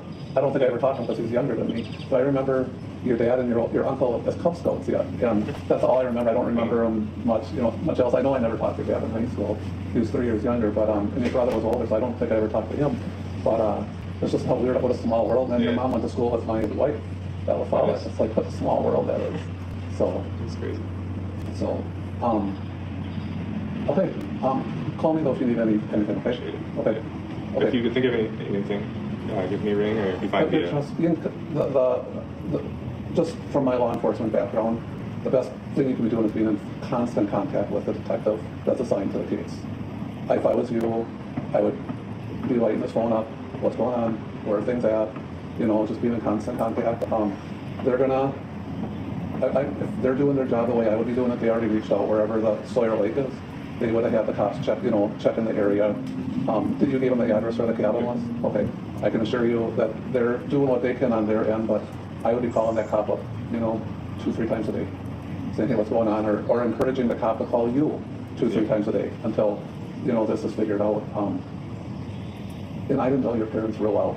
I haven't talked to them. I knew your dad a little bit. I would say hi to him and we'd wave, but it's not like we were real close. We just weren't, so. But that's about all you can really do. And I'm not a big social media person at all. Don't know much about it. But were your parents big in social media? Oh, it's not helping finding them. Okay. So. When was your and your parents' workplaces have been contacted already? Yep. I tried to contact my dad's, but his place is so locked down, it's hard to even talk to a real person. No, and as long as the officers know where your parents work? Yeah. Okay. So they're doing trust me, they're doing what their jobs are, so that should all be covered. And then I would, just stay in contact with the cops. They're going to probably ask for more information. If they have questions from you, answer the questions. Be in whatever you can do of assistance. Is your other brother, is it your older brother? Has he been, the officers talked to him? Yeah, they're in his house. Okay, that's good. That's really good. Does Krista have any relatives around here? No. Just my dad. And I've contacted his side, aunt, uncle, his brother, his nieces. Okay, good. My grandparents. I'm pretty sure they're in the loop now too, but they haven't heard anything. Sure. So. Okay. Just work with the detective as much as possible. Do you know who the detective is that's assigned? It's on a card in my cutting room. Once you call them, ask them, are you the detective assigned, or do you mind if I continue calling you for updates? Because what's going to happen is, yesterday I saw 3 squads here. Yeah. Okay, so not all 3 people are going to be assigned the case. One person gets assigned the case, because the other 2, most of the time, they're patrol officers or detectives. They have other cases they have to work on, but one person will be assigned the case. Find out who that one person is, and that's who you're going to call.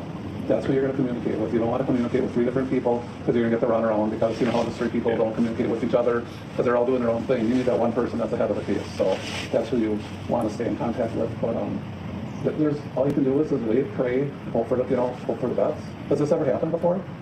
Anything like Not this? like this long of not hearing from them. That's why I went to the police. So. Yeah, no, I'm glad you did. I'm really glad you did. So, yeah. I'm really glad you did. Did the police ask you, do they have passports? Did they ever travel I don't around the know if country? they have passports with them. I can't get in our safe. I don't have the codes for safes. Okay. And that's where we keep them is. Okay. Well, that's the stuff that they're going to check. And the cops have a way of checking to see if they got on airplanes. There's a way of them doing that. So there's things they can be doing on their end that I'm sure they are, because that's what that's what they do. So okay. Keep me in mind though, if there's anything I can be doing to help out, especially with the dogs, just keep me in mind with that. We have no plans with this puppy. We have no plans till later this year, so we're not going anywhere with the puppy. Okay? I appreciate it. Good luck. I'll drop you a text once my wife looks at the ring, okay? Thank you. Thanks.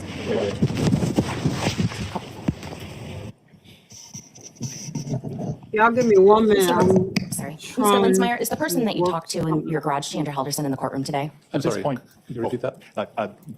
The question asked if you would be able to recognize the person you talked to. Before following up with that, I would ask everyone not in the jury box to lower their masks for a brief count of 3 so that the witness can observe everyone's faces. Thank you. Please replace your masks. Go right ahead, Attorney Raymond. Do you see the person that you talked to by the name of Chandler Halderson in the courtroom today? Yes. Could you identify him by where he's seated and maybe describe the color of his shirt? Yeah, he's seated in front of me to my right slightly, wearing a blue shirt, dark tie, and a dark blazer jacket. And I know that audio was kind of long, but at the beginning, the defendant asked 2 questions. If you had cameras and what they pointed to. Is that fair? Yes. Okay. And did you notice any disability or limitations on the defendant's movements that morning? I did not. Okay. Nothing further. Cross-examination. No, thank you. May this witness be excused and released from a subpoena. Yes. Thank you. Congratulations on your retirement. Thank you very much. Have a good rest of your day. Does the state have another witness that would take us up to the noon hour, or? I think this would be a good break, otherwise we'll go far beyond it. So Okay. It would be a good lunch break. All right. Ladies and gentlemen, I think the weather's a little bit more questionable. It may be a little bit slower for lunch today, and plus you'll probably be hitting places pretty close to the noon hour. So we'll resume at 1:15. I want to give you a little extra time because of the weather. That gives you plenty of time if you're leaving the building to go up there safely. Don't slip. Be cautious. Leave your notebooks, and again, don't discuss the case with anyone or unintentionally observe or hear any information about the case. No research, no discussions amongst yourselves. Have a good, safe lunch, and we'll see you at 1:15. Thank you. All right, jury.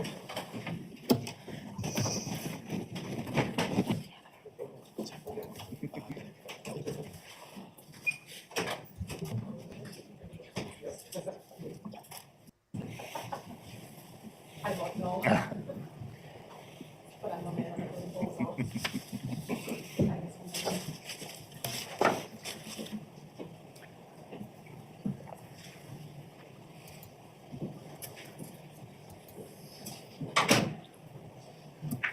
Everybody, please be seated.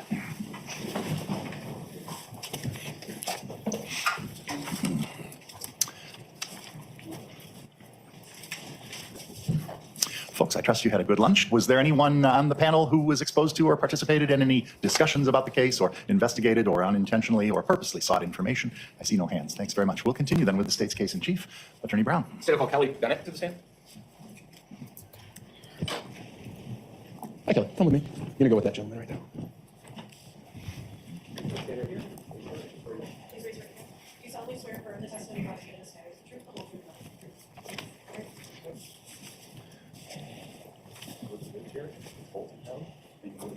Thank you. Good morning. If you're able to comfortably, safely, and with good responsibility testify without a mask, we would appreciate it. Okay. Thank you. Go right ahead. Good afternoon. Could you please tell us your name and spell it out? Kelly Bennett, Kellybennett. Kelly, whereabouts do you live? I live at 111 Oak Springs Circle, kitty corner from the Haldersons. Sure. Yeah, describe if you could, kind of in as much detail as you could, as where your house is in relation to the Haldersons' house. My house is across the street and one down, so it's kitty corner across the street, but my house is positioned on the lot unusually, and the front of my house is facing the side instead of the street. Sure. Do you have any security cameras at your house? Yes, several. Tell me about, just in general, do you have one system or multiple systems?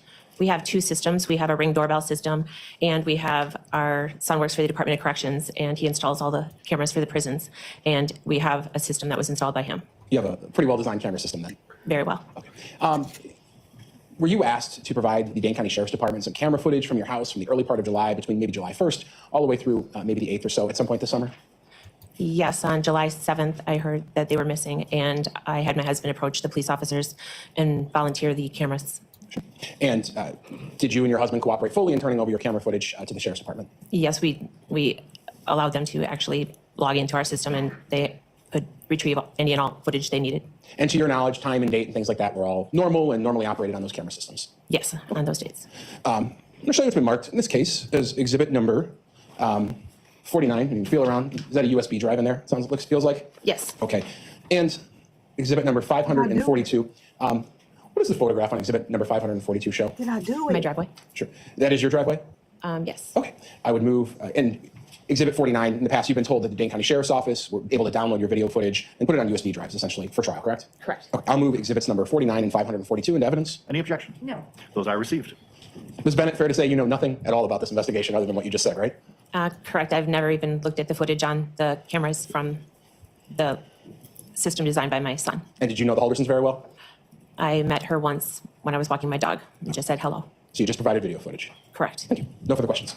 Cross-examination? No, thank you. May this witness be excused and released from her subpoena. She may. Thank you. Thanks so much for your time. Have a good rest of your day.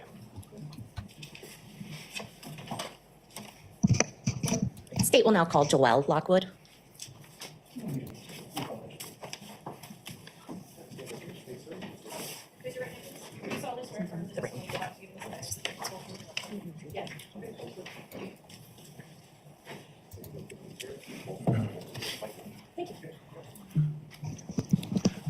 Good afternoon. If you believe you can do so safely and responsibly, testifying without wearing a mask would be the preference if you could. Thank you very much. Good afternoon. Could you please state your name for the record and spell both your first and last name? Joelle Lockwood, JoelleLeLockwood. And Ms. Lockwood, what location do you work out of? 111 Oak Springs Circle, DeForest, Wisconsin. And the person who just testified, Ms. Bennett, is that your sister? Yes. And you work out of her home, essentially? Yes. On July 8th of 2021, did you answer the doorbell and correspond with a young man about camera systems? Yes. And that was captured by some Ring doorbell footage? Yes. And I assume you didn't know this young man? No. Hold on. Just to show you. It's a thumb drive or USB. Okay. Of the Ring doorbell footage. I would move exhibit 50 into evidence at this time. Any objection? None. It is received.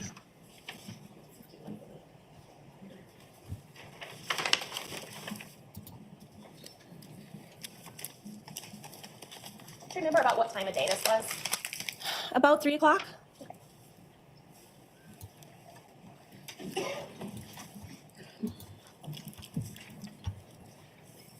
Do you wish to publish at this time? Yes, Your Honor. Thank you. You should be able to see what will be shown on the screen in front of you.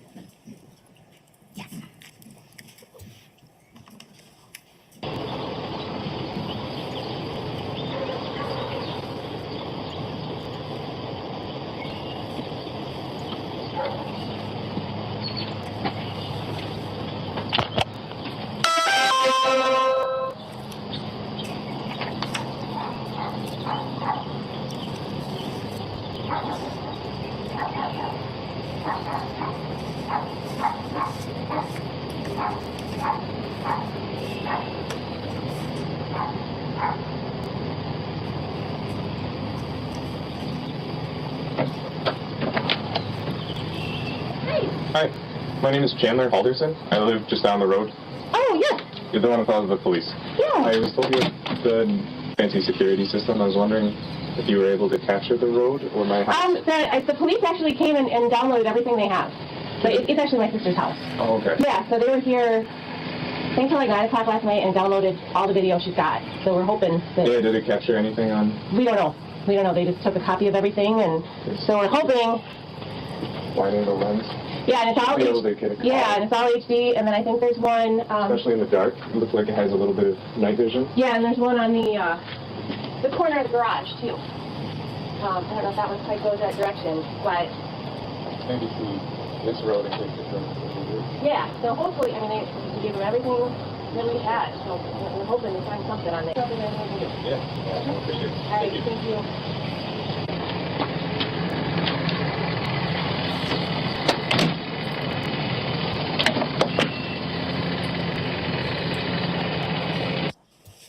No further questions. Cross-examination?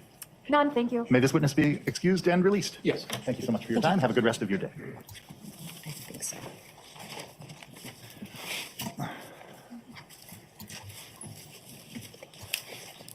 They called Kathy Schuster.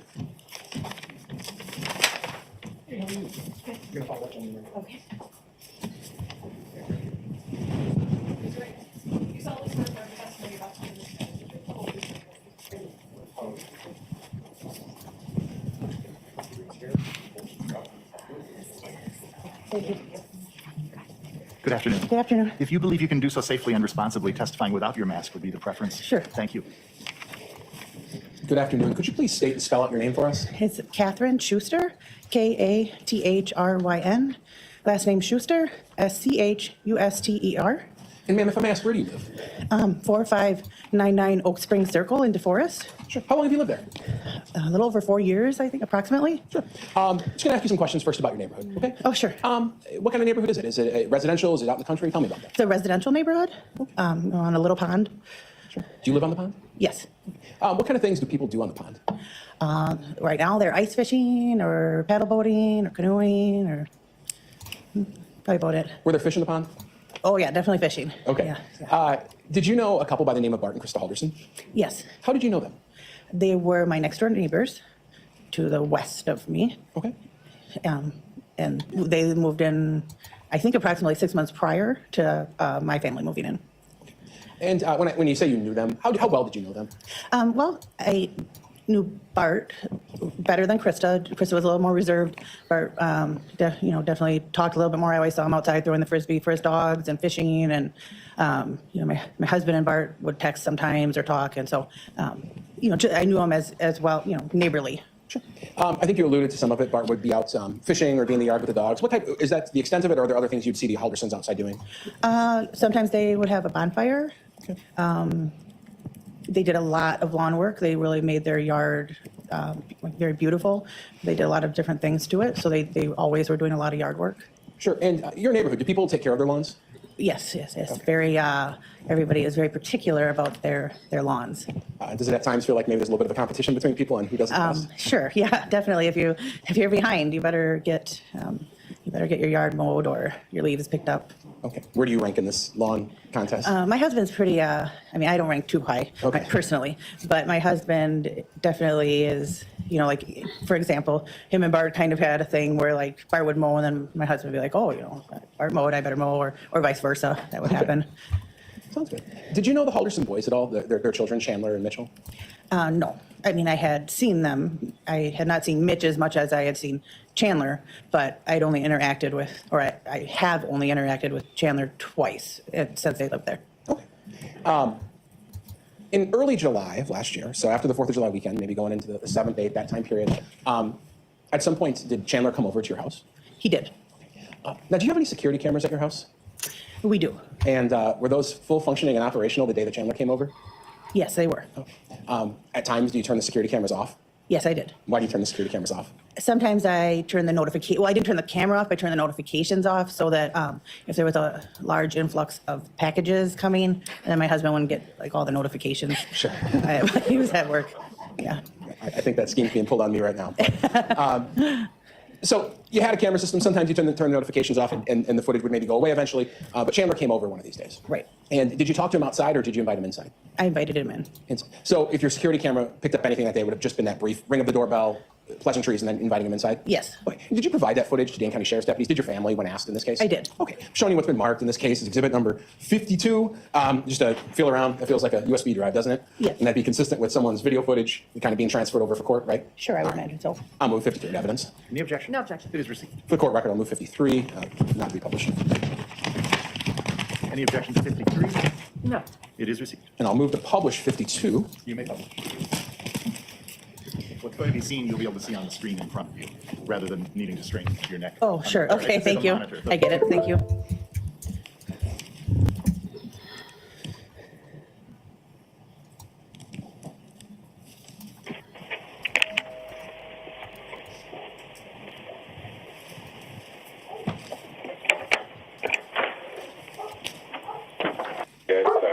It's kind of difficult to track them down, so I was hoping anyone would have like security cameras and stuff like that.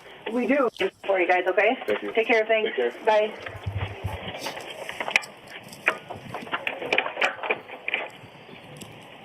All right. So that showed essentially Mr. Halderson showing up and then him leaving when your camera again gets activated by his movement? Correct. All right. And you have any reason to doubt that the time on the bottom there and the date of July 8th, around 8:30 to 8:36, that sound about right to you? Yes. I thought he came over at 8:08 and left 18 minutes later. Sure. About an 18 to 20 minute conversation. Yes. Nothing that was inside was recorded, of course. No. Okay. Let me ask you some questions about that, though. When Mr. Halderson first came in, what did he tell you? I'm sorry, could you repeat? Yeah, what did he tell you was going on when he first came in your home? Well, he didn't. He just came in. He took his shoes off, and I said Why the shoes? to him, I'm not very tech savvy. It's going to take me a minute, to pull up the cameras and see what we have. And he came in. He sat down on the floor against one of our oversized chairs, and then my dog went up to him, and I sat next to my dog, and I proceeded to look at the footage. I don't recall him saying anything at that time. Sure. Did he talk about anything in your house for that 18 minutes? Yes. Tell me about that. Well, I asked him some questions. So I believe while I was looking up some of the footage, I had made a reference to Minecraft, which is because it was on the TV, which is probably irrelevant. And then, that was just a brief conversation. And then I found the footage and I said, unfortunately, the camera was off from 6:02 to, I believe it was, 6:30 to 7:02, which was June 30th to July 2nd.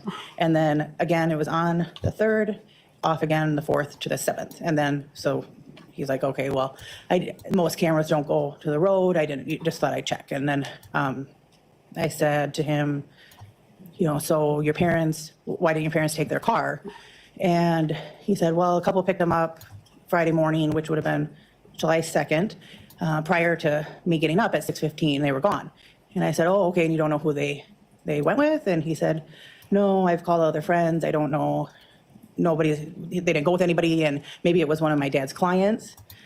You want me to keep going? Yeah. Okay. And then he said, well, they took my parents' computer today, but they're not gonna, they didn't take my dad's computer. He has a high security job, and they weren't able to take that. And I said, oh, I'm sure, they'll get a subpoena to get that computer. And he's like, wow, they'll never get into that computer. It's just too high tech. And I said, well, I think they will. Basically the police will get into it. And then I just asked him about debit cards.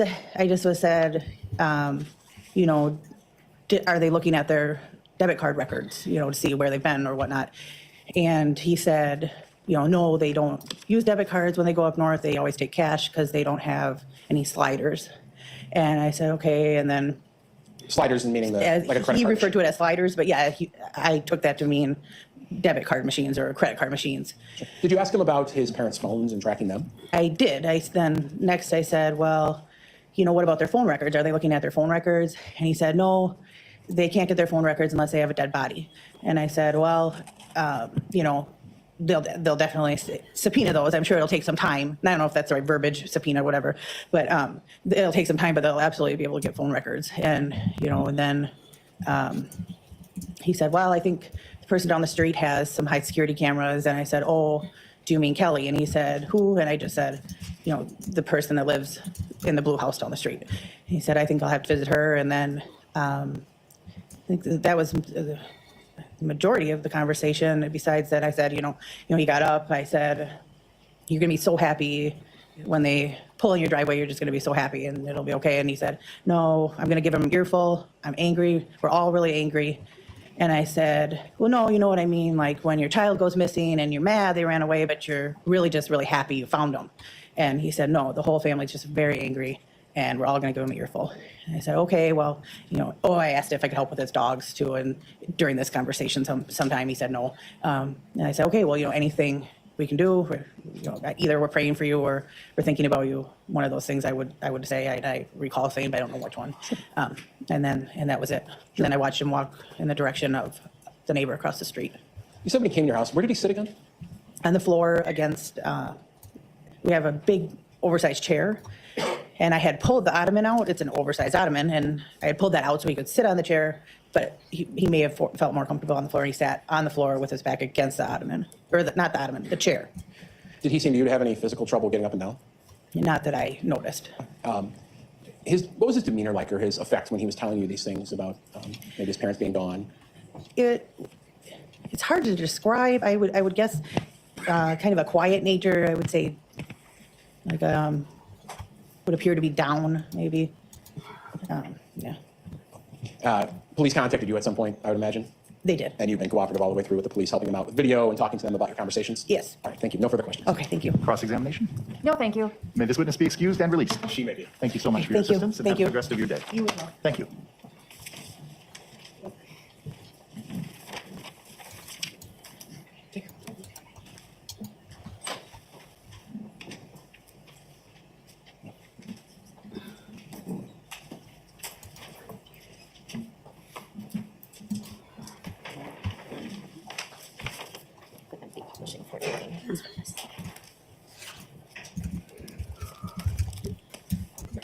Oh, okay. Deputy Wilk, who the state's going to call next.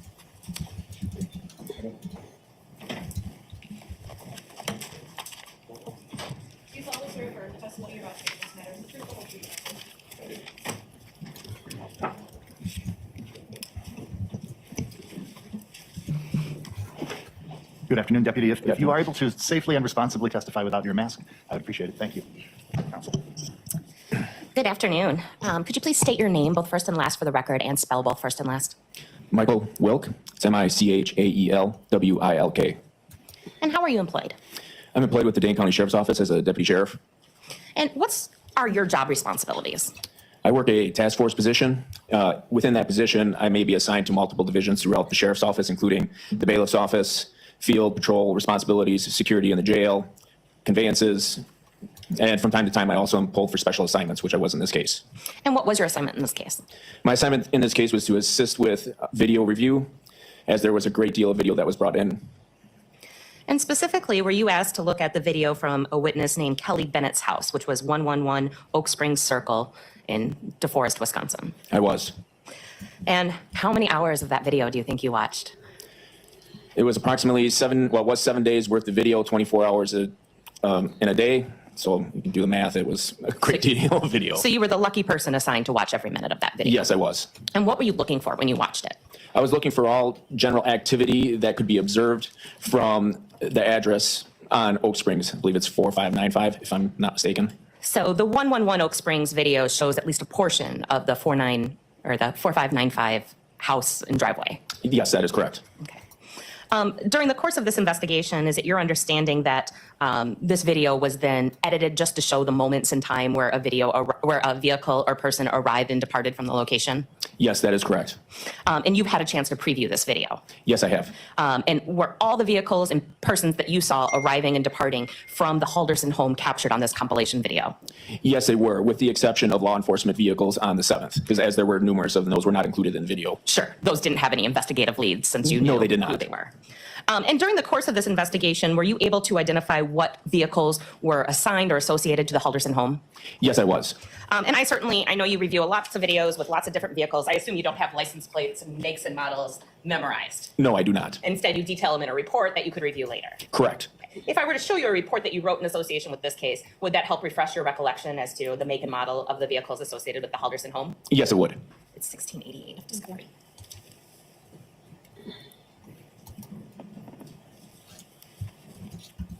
And basically, there were 3 vehicles associated with the Halderson home. Correct. What was the make and license plate of the first vehicle? The first vehicle was a Subaru Outback premium sport utility truck. License plate number was 34269 Union. And who was that registered to? That was registered to Bart Halderson. What was the second vehicle associated with the Halderson home? Second vehicle was a Volvo V70 station wagon, license plate number 34270 Union. And who was that car registered to? That vehicle was registered to Krista Halderson. And was there a third vehicle associated with the Halderson home? Yes, there was. And what was that vehicle? That vehicle was a Subaru Forester 2.5X premium sports utility with a license plate number of 718 Victor Edward Robert. And who was that vehicle registered to? That vehicle was registered to Dulce Melander. I may not pronounce her name correctly. And in the course of this investigation, did you learn that was the defendant's girlfriend's mom? Yes, I did. So that was the car the girlfriend presumably drove? Correct.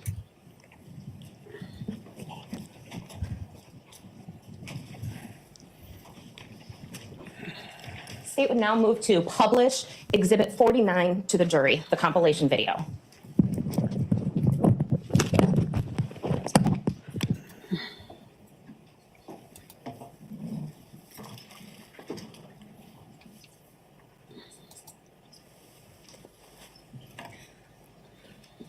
Can we pause it just for a second? So Deputy, there's two boxes here. Yes. Is it fair to say that part of the video is enhanced to really look at the driveway that we want to look at? Yes, the portion of the video in the upper right-hand corner is the true view of the camera as you would see it if you were to watch it without enlarging any portion of it. The bottom portion is an enlarged portion of the area that captures the front driveway and front entryway of 4595 Oak Springs Circle. All right, thank you.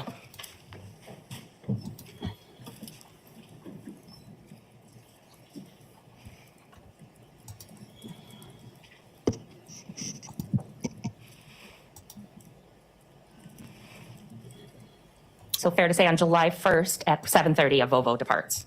Yes, that is correct. And now we're looking at July 1st at 5:13 p.m. A Volvo enters the driveway. Hello. Sorry. Sorry, I was. And then at 8:16 p.m., a Volvo departs the driveway. Is that right? Yes. Hello, everyone. I'm sorry. I was not ignoring anyone. I was actually uploading something. Had to figure it out. So I'd like to say hello to the people that joined the chat. Flesh of the Gods, I got something for you. I figured out what we were talking about. You're probably like, what? All right. You'll see when I send it to you. I'll send it to you on IG. All right. So Chloe, you've been here. Hi, Sapphire Ridge. Welcome in. Hello to who else? I saw Jung Forever. Nessa C. Hi, Nessa. How are you? Oh, okay. Thank you, Nessa. Thank you so much for that. She is from EIG, very supportive of Survivor, speaks all the time. Northern Dame, exactly. Did y'all see how he canvassed the neighborhood like he was going to sell some? He was selling Girl Scout cookies, not like his parents were missing or that he already knew he unalived them. He is hi, Junk Forever. I just wanted to say hello. I was not ignoring anyone. I was actually trying to do something that was new to me and I got it. So I'm happy about that. And I just wanted to come back here. And no one, I didn't speak to you verbally today, but I did shout you out regarding the background music for the video, which I turned down now. And hello, what's up, girl? What's up? Hello. Welcome in, welcome in. And I'll catch up on the comments now. And thank you. Like, this guy is super crazy. I think everybody here knows what the case is about. If I'm mistaking. So this young man that's going from ring bell to ring bell on the live, his parents, they're going to get into how he did it and how he extended the red rum scene from his house to a couple other places. And they're getting into that now. So I want to get right back into it because it is interesting. And it's getting to the good parts, to the meat.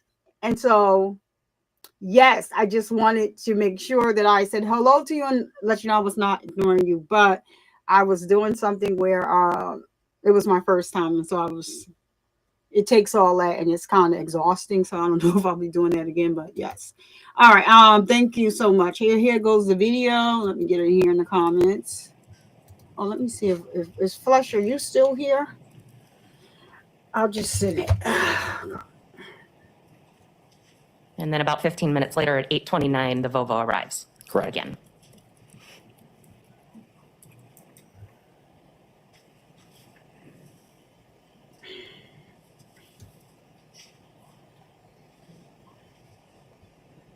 And then July 2nd at 7:02, the Halderson Subaru departs. Yes.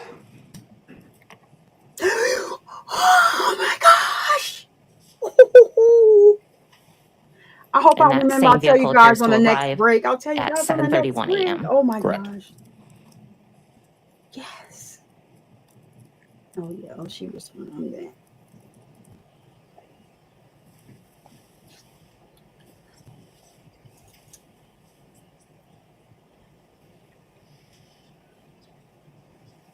And then the labels do continue the rest of the video. Is that fair to say? Yes, it is. Okay.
You talk to.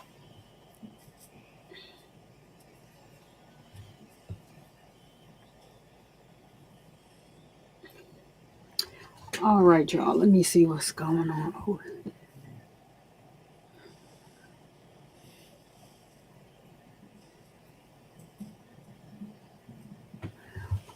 Oh, okay, so that's his girlfriend.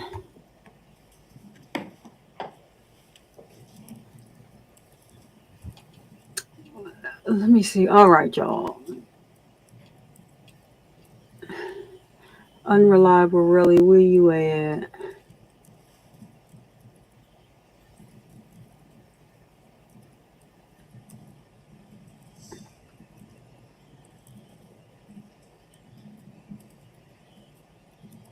Oh, thank you, unreliable, really.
Oh, they wear masks like that in Jersey. A lot of people still wear masks now.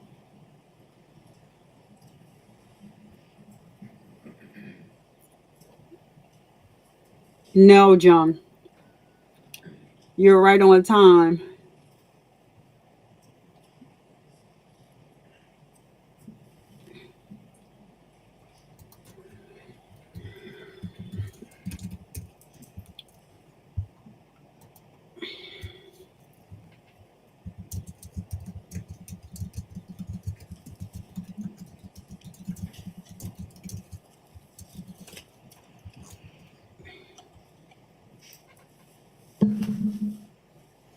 Background music. Yeah, let me see it. When they start talking, I will turn it back off. Chloe, come on. We're going to turn on no one. No, this is no one.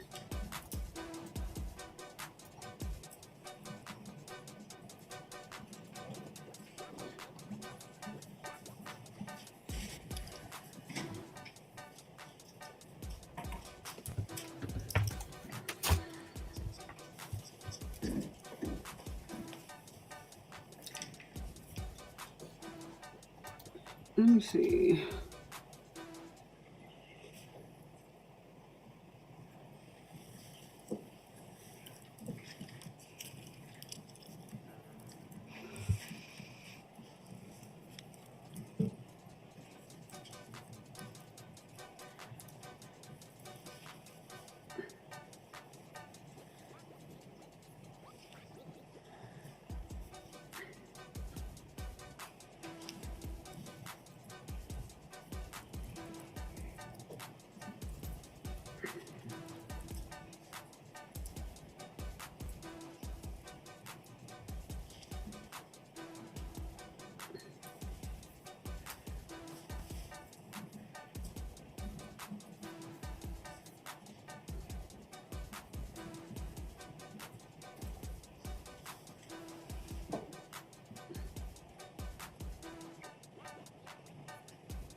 I'm sorry. All right.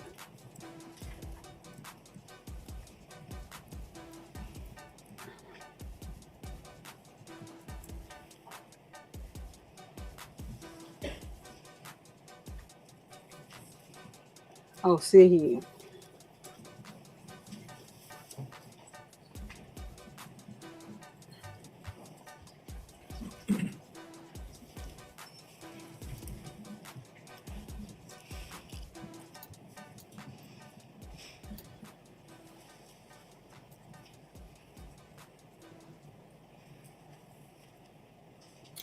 Oh, look at Mr. I can't walk. I can't walk so good.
Yeah, so that was him just got in the car. Mr. I can't walk. I can't walk. My neck, my back.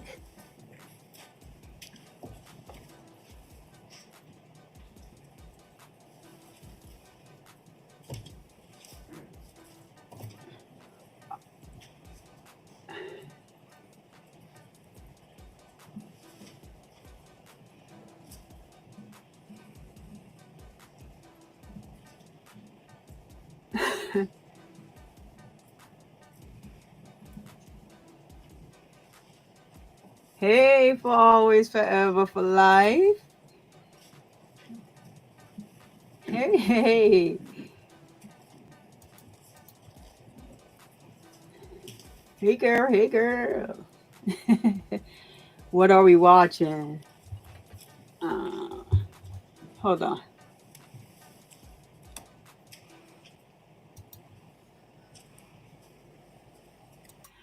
Hey, forever, for always, forever, for life. Let me see where Relly at now.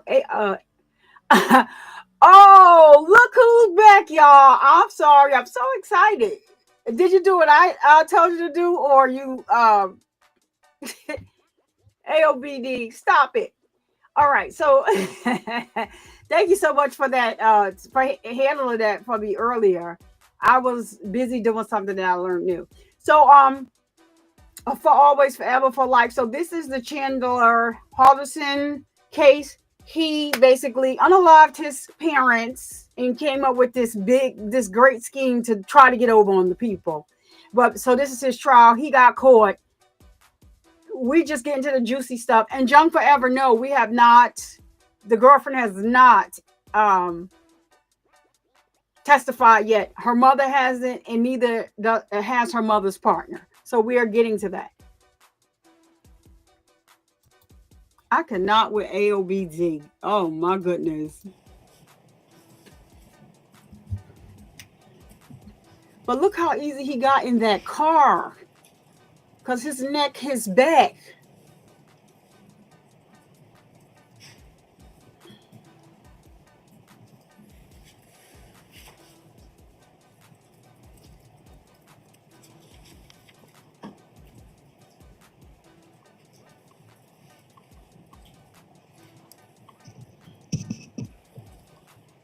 Okay.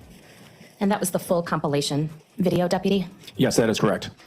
So on July 2nd, we don't see any vehicles arriving or departing between midnight until after 7 a.m. Is that fair? Yes, it is.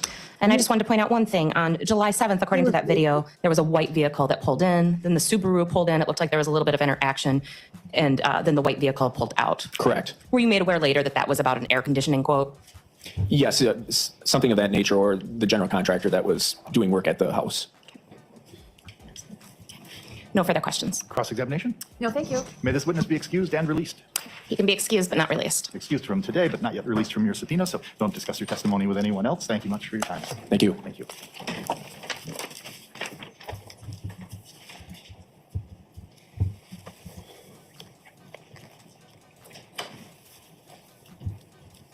State of Wisconsin calls Brett Halderson to the stand.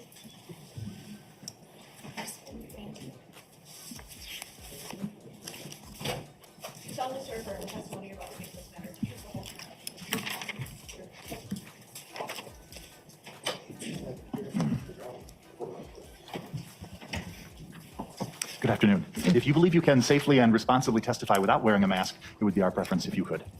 Thank you so much, sir. Go right ahead.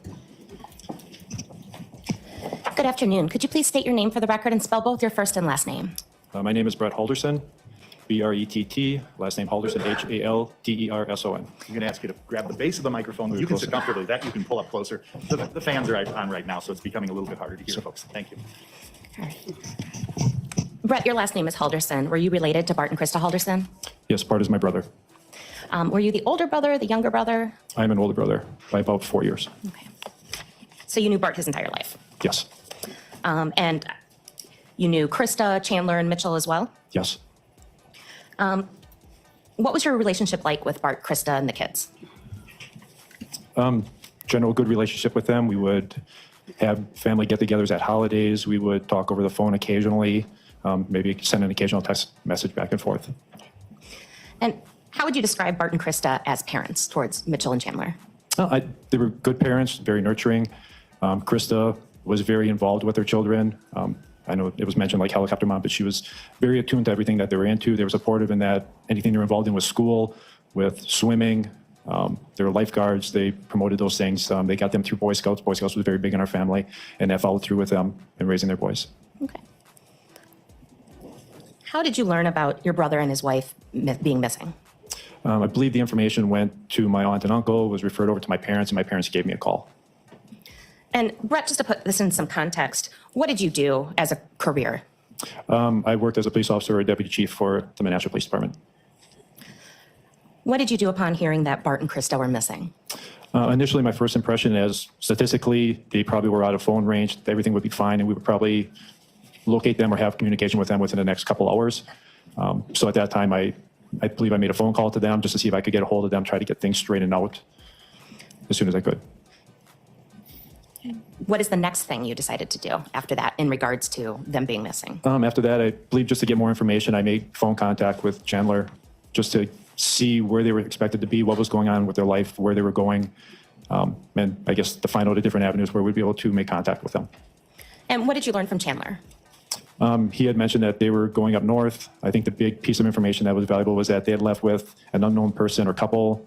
I think the male was believed to be a Dan, and left in that person's vehicle. And with that information, I prompted him to, try to find out who this Dan might be.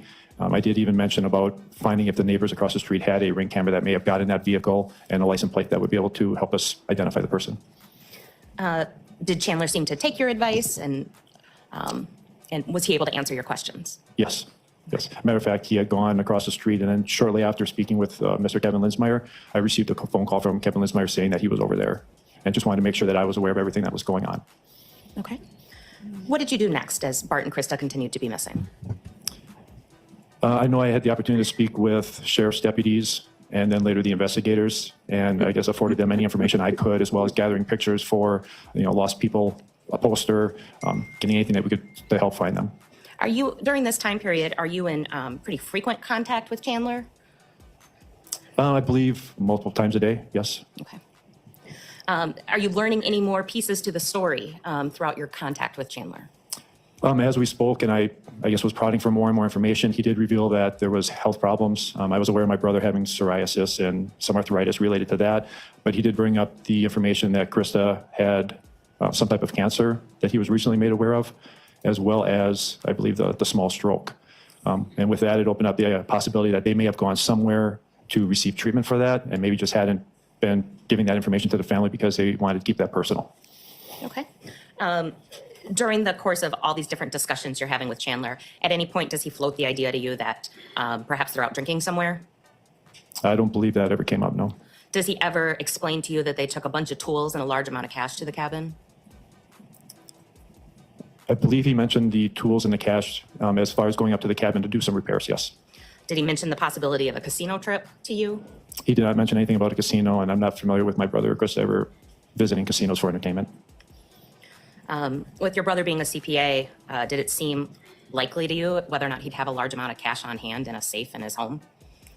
Knowing my brother, I've never known him to have a large amount of cash on his person or in his home. He would have kept that, I would believe, more secure.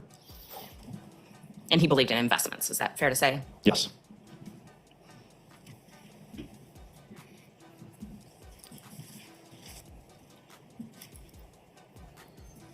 I want to turn your attention now to some of the other things that you knew or may not have known about Chandler. What did you think Chandler was doing as far as schooling? I believe he was a student at the Madison Area Technical College, or the Madison College, I believe it's changed how it's referred to. And did you ever talk to him about like what sort of classes he was taking or anything like that? I know Bart had mentioned in the past that he was involved in solar energy. At a holiday when we had gotten together, Chandler had mentioned that he was doing something with IT security, and he was in a class where their first assignment was to write a kind of a Trojan program that could be placed on a server somewhere, sent via email, that would, once placed, either by request or automatically, would send information from that server back to them. And that was done as a learning skill for an IT person. Okay. What did you think Chandler was doing as far as work? I believed he was doing an internship at American Family. Did you know of any more details as to what he was doing there or anything? In talking with Bart, I believe it was something dealing with IT services, nothing more beyond that. What, if anything, did you know about Chandler's potential concussion? I was not aware of any concussion. Up until when I was speaking with him after Bart and Krista were found missing, he did bring that up as a point where he wasn't able to drive long distances or shouldn't be going out far, in his vehicle driving. But before their disappearance, I was not aware of any concussion. Have you ever went scuba diving with your nephew Chandler? Yes. How many times? I'm a scuba instructor. I was able to talk my brother into having him and his two sons trained or certified in scuba diving. I think it was in September of 2019. They had come up to my house. I live in the outside of Appleton in the Hilbert area. They had done the online training. We did a pool session, and then we did an open water session. Actually, enough dives to get them certified as scuba divers. So in two locations, in a lake or some body of water and in the pool? Yes. So 2 times? Well, yeah, at the pool and an open body of water. Yep, and all within the same weekend. Okay. Did you and Chandler ever have discussions about police diving? I believe at some holiday family get-together after he was certified, he had broached the topic of what it takes to become a public safety diver. At that time, we discussed back and forth that it usually happens if you're part of a law enforcement agency or potentially on a fire department that has a dive team. And those were usually the 2 main ways of getting on a dive team. And then occasionally you'll find a civilian formed public safety dive team. And how would you know that information? I'm currently on the Calumet County dive team.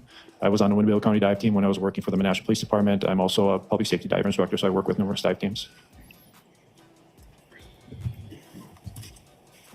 And to your knowledge, was Chandler ever on a rescue dive team associated with any law enforcement? No, he was not. What about the DNR? Was he on anything to your knowledge? Not to my knowledge, no. Mr. Halderson, when was the last time you talked to your brother, Bart? It would have been the morning of July 1st. Is there any reason you remember that date?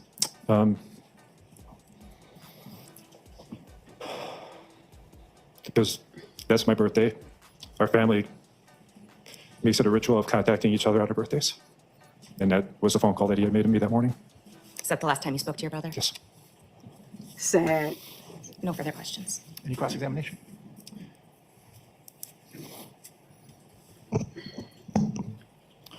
Good afternoon, Mr. Halderson. Do you need a glass of water or anything? We can take a break if you need something. I should be good for now. And I just have a couple questions for you. Thank you. To confirm, you said that you live just outside of Appleton?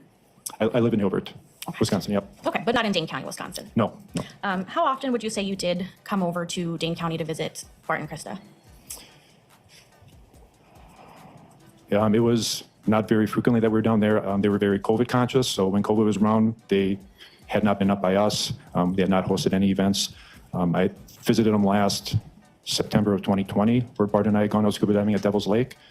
And before that was probably sometime in earlier 2019. How about just regular phone conversations with Bart or Krista? How often would you say you did that? Very rarely would I have a phone conversation with Krista. With Bart, I believe it was every couple of months, every 3 months, maybe we'd have a conversation while I was out walking the dogs, and I would either just have a desire to speak with him, or I had a text question, and it would be an opportunity to speak with him.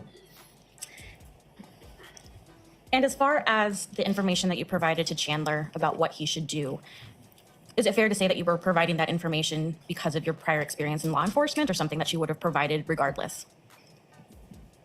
I guess I provide anything to help find my brother and his wife.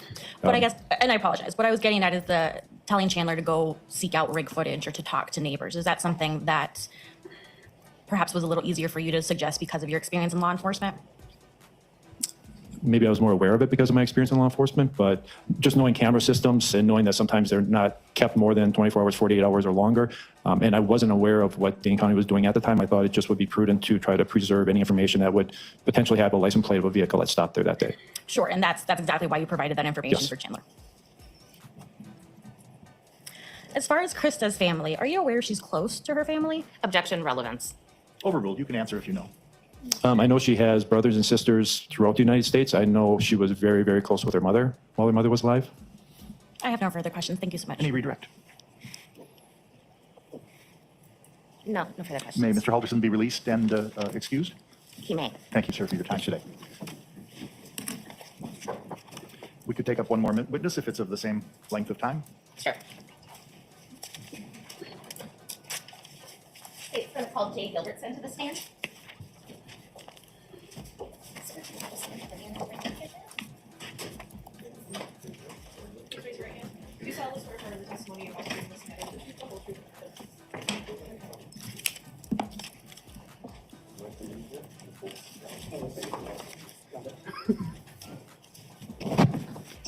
Sir, if you are willing and believe you can safely and responsibly testify without a mask, that would be our preference at this time. Thank you. Good afternoon. Could you please state and spell your name, both first and last, for the record? Jay Gilbertson, first name J-A-Y, second name Gilbertson. Where do you live, Mr. Gilbertson? Could you, I have a lot of trouble hearing, can you? Oh, sure. Yep, yell at me if I'm not loud enough. Where did you reside in July of 2021? In DeForest, right next door to the Haldersons, to the west. And did you know Bart and Krista Halderson? Yes. Just as neighbors or anything more? Pretty much just neighbors, you know, cordial, how you doing in the backyard type stuff. Never at their house, inside their house, never did anything with them, just that kind of cordial relationship. Sure. Before the events of Bart and Krista going missing, did you know Chandler Halderson?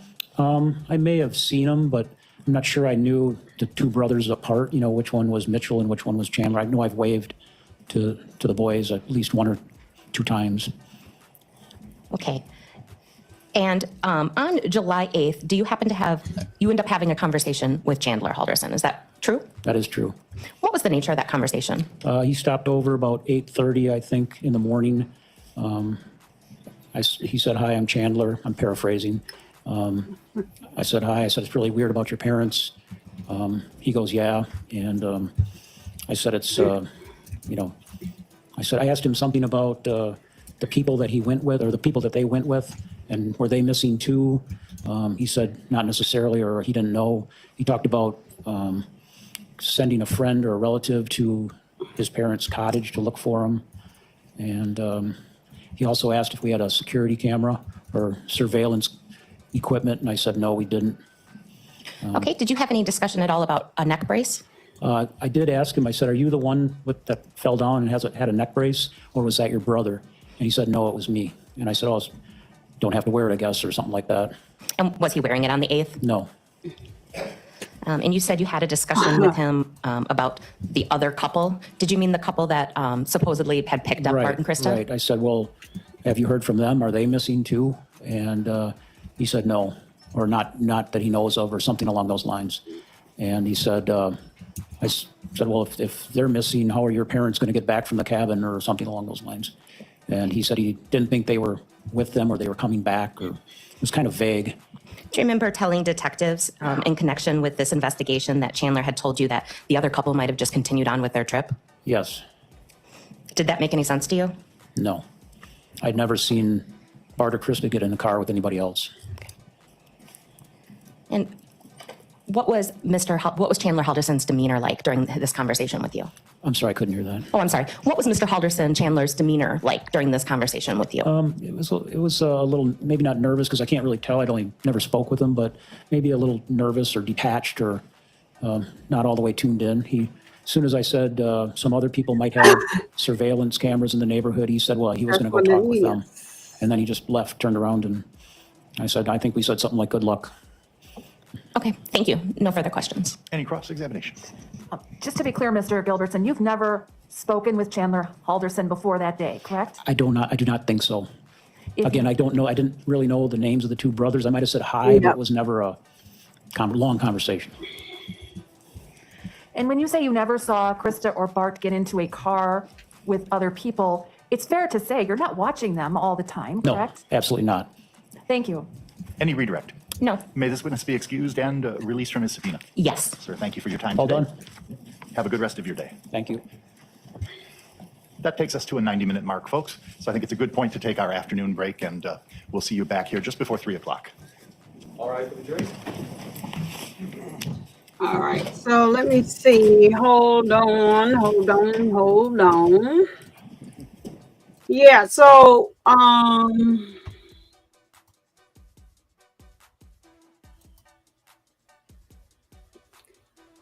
let me see how much longer this is. I really wanted to finish day 2. I think that we're oh yeah. So we just have one more for day 2. Depending on how much longer you guys want to, go after that. I just have to step away and make a phone call. But we're getting into the good stuff. So I know definitely tomorrow is yes. So if we go into day 3 tomorrow, so Jung forever. But if ASAP Rocky is going to be back in the courtroom, that means that Cat and Flesh cover that case, and it normally starts at 1:30 p.m. Eastern Standard Time. So tomorrow, just to let you guys know, we have the mother of the girlfriend, which is very, very heartbreaking. We have the partner of the mother. She testifies first. Let me see who's going here on this one today. With the rest of this here is okay. So yeah, they're gonna be showing yeah. So we're gonna go ahead and get into this next video. I believe this is the neighbor from Invacker. Well, she's the second one that's up, and some pretty interesting testimony should come from that about what she saw when she looked out her window. But then on day 3, we have, like I said, Chandler's ex-girlfriend's mother, her partner. It's a shame what he did to them. Oh, and day 4 is, oh my gosh, I'm wanting to jump right to that, but that's going to be interesting. I may be able to squeeze that in tomorrow. Just depending on what's going on. But yeah, there are some interesting people coming up right here. And so then after this, it'll be done with day 2. And then we can go ahead and skip on over to day 3. And I believe that I want to say that I'll tell you. I needed to check on that, and I will let you guys know. But so let's just go right here to this. Let me see. This is moving pretty.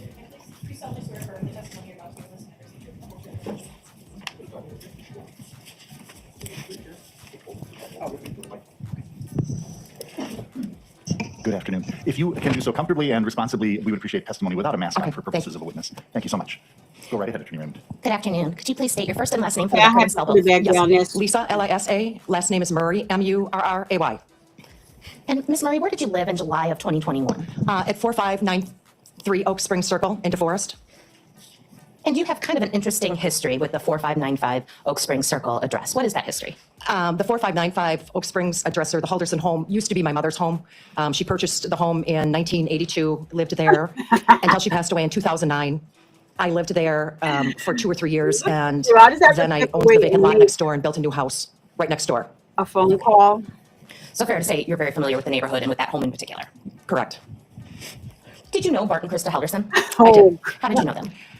Being neighbors, just cordial, in the yard, how are you? Just chit chat. Were you familiar with Chandler Halderson? I had met Chandler maybe once or twice. So you knew who he was, but not any particular intimate knowledge? Correct. Weird, but. Did you, though, have a conversation with Chandler Halderson on July 8th of 2021? Yes, the morning of July 8th, about roughly 8:30 in the morning, somebody rang our doorbell. I answered the door and then called Jay, and Chandler was at the door and had just said, "Hi, I'm Chandler from next door." And we just said, we're sorry about your mom and dad, And he said, yeah, weird. And I think the next thing he said is he was looking for help. So he was looking to see if we had seen anything, if we had surveillance cameras or Ring doorbell. I responded no, that we did not have a Ring doorbell. And then I think, I think we kind of started asking maybe a little bit of questions. What'd you ask? Well, I know Jay asked, are you the one with the neck brace? Because we had heard that one of the kids had fallen and had a neck brace. And Jay had just mentioned, is that you or your brother? And he goes, no, it's me. And Jay said, do you need to wear that? And he responded, no. And then he explained a bit about his parents, that somebody had picked him up. And he wasn't quite sure who had picked him up. And I guess it was unusual because we started asking questions and said, well, wouldn't that other couple be missing? What, if anything, did Chandler say to that? He said, no, not necessarily. He said that other couple might have been going on to their next trip or continued on with their trip. And Jay had said, wouldn't they need to bring your parents back? And did Chandler have any response to that? He didn't have a response. He just was maybe an awkward silence and just said, I don't understand. My dad always drives. How did that conversation end?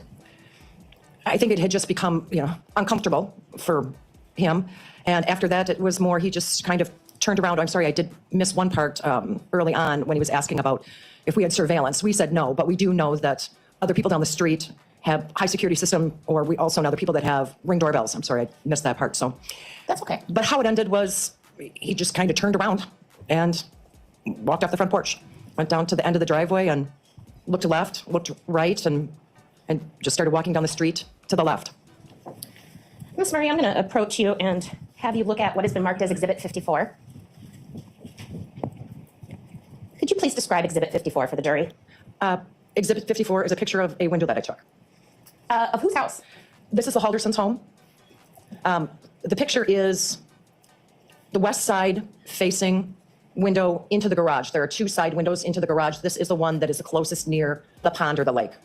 And what date did you take that picture? I took it on July 7th at 5:20 p.m. And does Exhibit 54 appear to be a true and accurate print of that picture that you took? Yes. I would move Exhibit 54 into evidence. Any objection? No. It is received. And I would ask to publish. He said Photos should show up on the computer monitor. Okay. Now, Ms. Murray, why in the world did you take a picture of your neighbor's window? It was very unusual that the window was open. It was July, it was very hot, and those windows are never open. That side of the house, we see out that side of the house from 3 different sets of windows, from our kitchen, from our dining room, and from our sunroom. We can see that side. And there's only 4 windows on that side of the house. I've never seen a window open there. Okay. And that struck you as unique and you wanted to document it in some way? Very unique.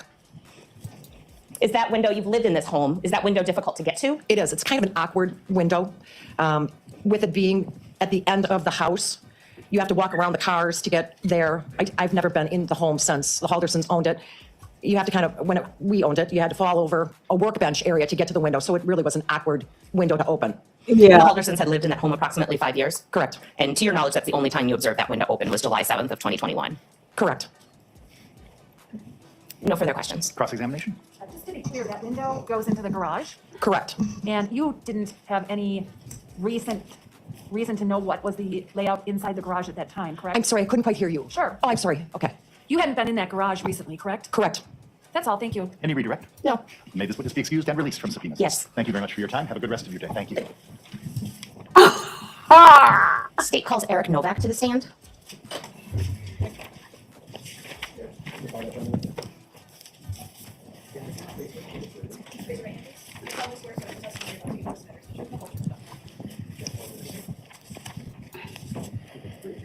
Crazy with love. Good afternoon, sir. If you are comfortable and believe you can do so safely, we would appreciate your testifying without a mask if you're able. Sure. Thank you very much. Judge, before we start, can we approach, please? Sure. Oh, that's his friend.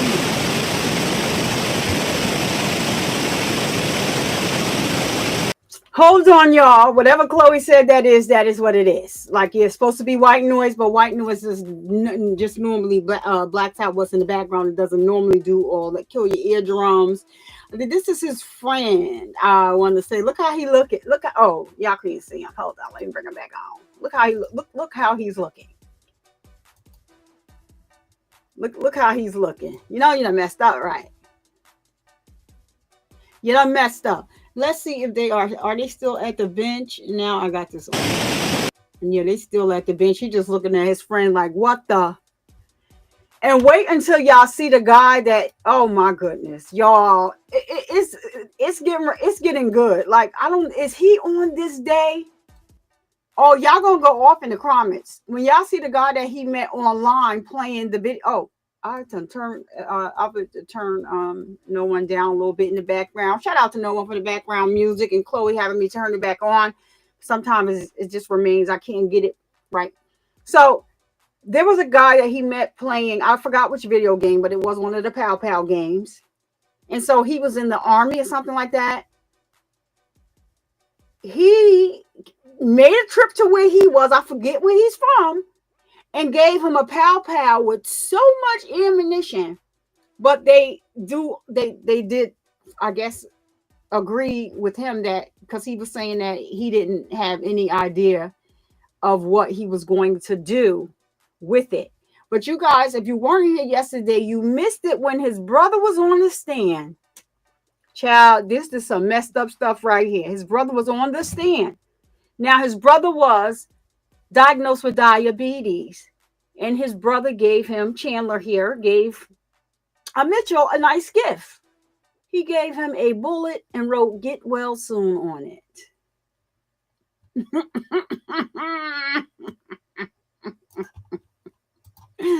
What? A book? Yeah, I said, you know what? I had forgot all about that. I thought y'all was finished. I'd moved it over. I had forgot all about gave his brother a bullet that said "Get well soon." Chat, was he going to unalive?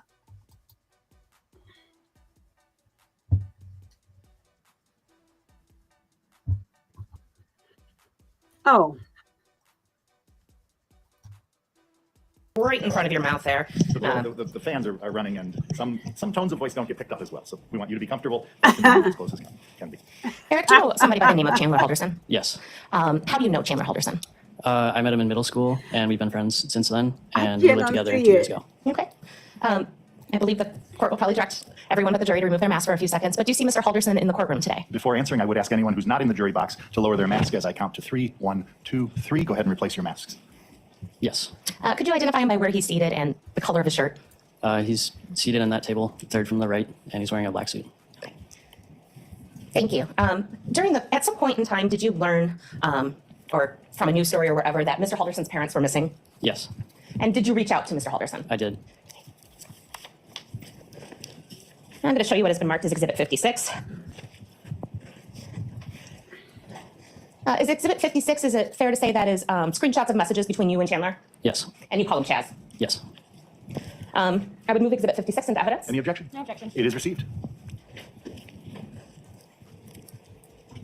All right, and there should be a little screen in front of you, which hopefully I'll try to move it so you can read. And I just thought it might be easiest just to read through these. So is the blue part what you say? Yes. Okay. Why don't you go ahead and read what you first wrote to Chandler? Hey Chaz, saw a post about your parents. Wanted to check up with you. If you need anything or I can do anything to help, happy to do it. And then Chaz responds, and you sent that message on July 8th at 10:55 a.m.? Yes. Okay. And it appears that Chandler responds, I appreciate it. I'm sorry, but I don't have Oh. a name to this number. So who may this be? Eric.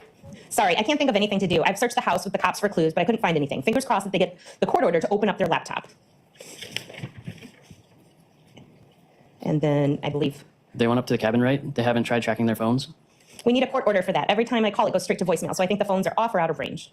Okay, hopefully they move on that. When were they supposed to be back? Monday, Tuesday. Have you been able to reach them at all since they left? They sent a text on Sunday, but I don't know when they made it because of the recession. I see. I'm not really sure what to do either. Or how to help. Or how to help. All right. And that was basically your conversation via text with Chandler Yes. on July 8th. So I know you don't know a lot about this case, but during your friendship with Chandler, did you guys ever go swimming? Yes. Where'd you guys go swimming? We went up to a beach in Sauk City. Okay, I'm going to show you what has been marked as Exhibit 55. Could you please describe Exhibit 55? So on the right of the picture, that's kind of the area we would walk to, and then we'd swim over there and go to the sandbar in the middle. Okay. So you said over to the right. I don't think everyone can see that. Okay. Over to the right here is where you would walk to? Yes. Okay. And then you would swim to the sandbar in the middle? Yes. And does this picture, Yeah. Exhibit 55, appear to be a true and accurate depiction of that area as far as you know it? As far as I know, yes. All right. I move didn't Exhibit want to 55 say into Call evidence. of Duty and we was It is received. wrong. No further questions. Any questions? Mm-hmm. Thank you. May the witness be excused and released? He may be excused but not released. You are excused from any further testimony today, but you're still under subpoena to the state. Thank you very much. Have a good remainder of your day. Thank you. You too.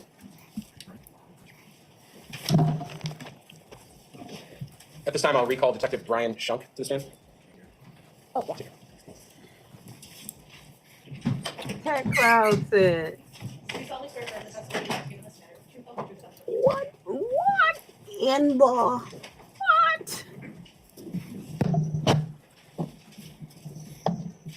If you would, again, as long as nothing's changed since your last time on the stand, testify without your mask. Thank you. Good afternoon. Name still spelled same as yesterday? Yes, it is. In the course of this case, many times you found yourself with other law enforcement officers over at Haldersons investigations, correct? Correct. And at times, people were conducting varying levels of searches of that home. Is that fair to say? Yes. When you conduct a search of a home, when I say varying levels of searches, meaning some are more invasive or destructive than others, right? Definitely. Early on in this case, people were looking around the home, but maybe weren't being wholly invasive or wholly destructive at that time, correct? Yes. And for instance, you walked around the home at one point. Yes. Were you at that time with other detectives ripping out drawers and throwing things on the floor? No. What kind of search were you doing initially in the home? When I was first there, initially we were just doing a visual search, consensual, consented to by Chandler Halderson. You were looking around? Yes. At some point later on in the investigation, a very thorough search was done by someone who specializes kind of in searching homes, right? Yes. Deputy Greg Leatherberry, who's going to testify in this case, correct? Correct. And prior to that search being conducted by Deputy Leatherberry and his staff and the people that work with him, was a video taken of the entire Halderson home to try to document the state it was in, at least to the best of your ability, before that more intrusive, destructive search was completed? Yes. And those videos are long, aren't they? Yes. And in fact, this one's an hour and a half, isn't it? It's a very thorough video. And there's no narration to it. Correct. Doesn't make for engaging viewing always, right? No. The video has the ability to be sped up, correct? Yes. And you've seen it sped up in preparation for this case, correct? I have. And in fact, it can be sped up to 1/3 so that the video is less than an hour long. Yes. In speeding it up, in your view, having been in the Halderson home and having watched the original, does it change the quality of the video at all or what you're able to see? It does not. It just moves it along a little bit quicker? Yes. What is the purpose of these walkthrough videos that are done by law enforcement? These walkthrough videos will document the home as is prior to any searches, just documenting how the home was found basically on law enforcement's first arrival. Sure. And they'll go into every single room? Yes. And they'll open up drawers and things like that? They do. I'm going to show you what's been marked in this case as exhibit number 543. Just feel around, and you've seen this before. In fact, a couple hours ago you saw it. This is a USB drive, correct? It feels like it, yes. Containing the video of the walkthrough in the home? Yes. Okay, I'll move exhibit 543 in evidence. Any objection? No objection. It is received. We'll get it queued up, and I'll move the publish it.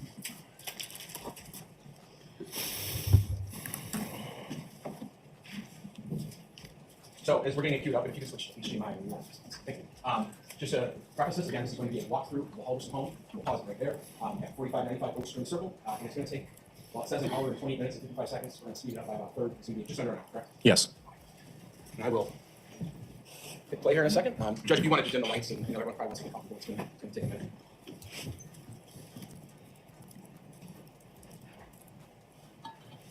Is this another video with no sound?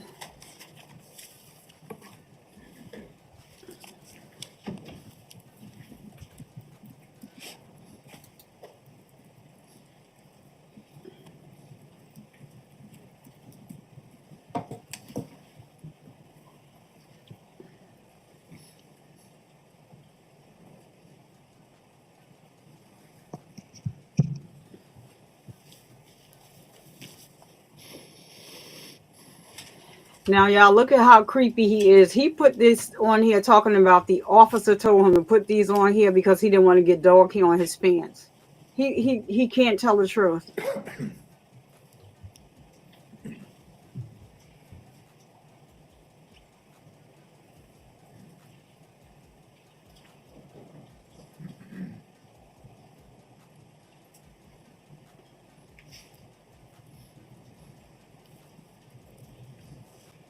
Mm-hmm.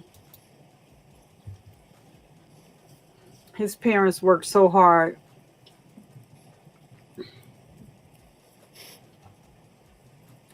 And all because he was lazy.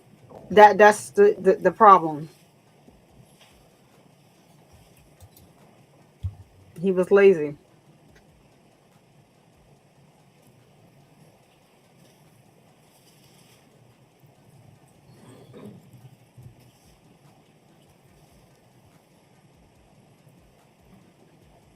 Free flex, his emoji is not going to show up over here. Only the generated emoji show up here.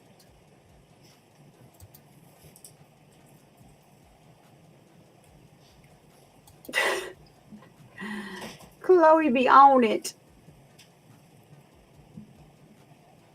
This is to know he claimed that his mother left for him because of his fake injuries.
I told myself I couldn't quit. I told myself this was going to happen.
Hello?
Yeah, that's the fort he built. Lying and saying that he couldn't go up and down the stairs because of his fake injuries.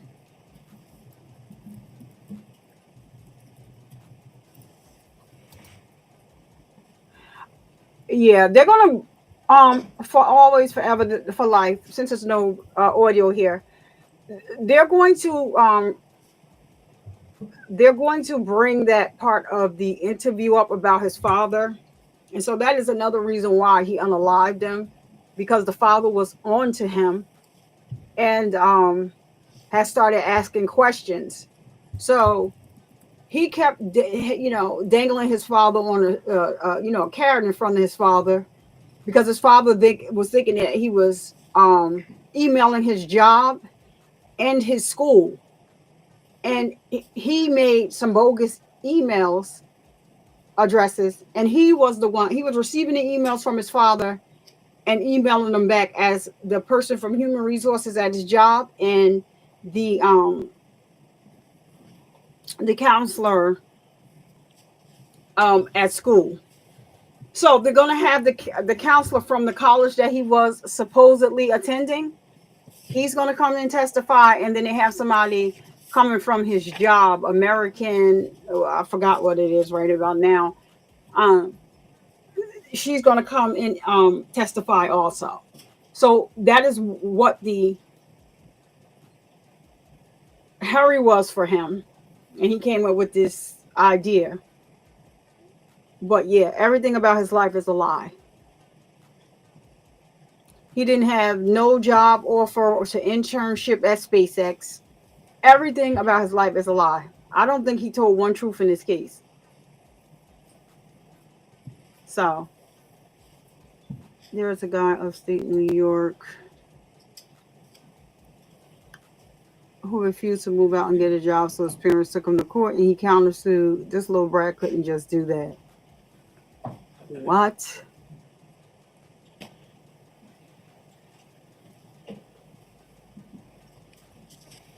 Yeah, that was the reason why he unalived his parents, because he was lying to them, and they were onto him. And his father like cursed him out. He was sick of it. He told him, "I'm sick of it." They were supposed to go out to lunch or dinner, something like that. Um,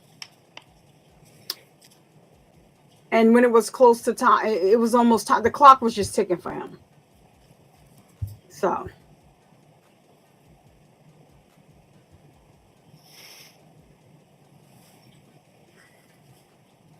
the clock was ticking for his behind.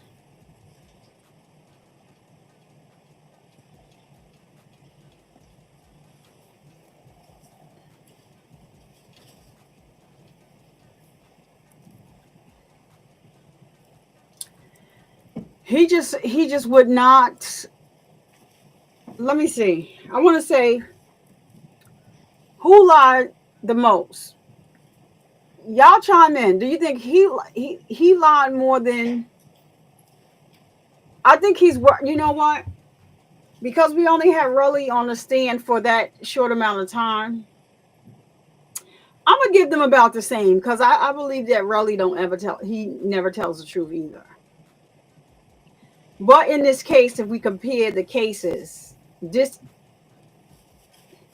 don't think that this is much worse, because trying to send somebody to jail, take their freedom, take them away from their family is essentially like, I mean, he'll see them again. His family members can't see his parents again. So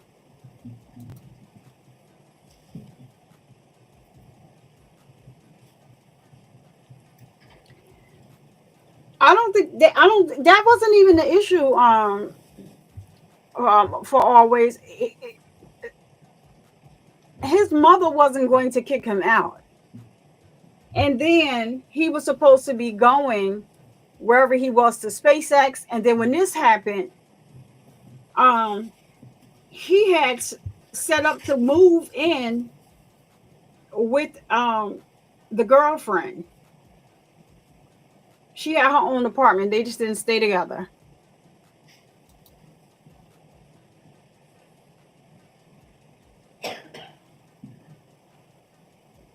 Yeah. Yes. But this dude here, and the way he went about unaliving his parents, and then all the extra stuff that he did post unaliving them, was it's shocking. It's sad.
He's more than sick.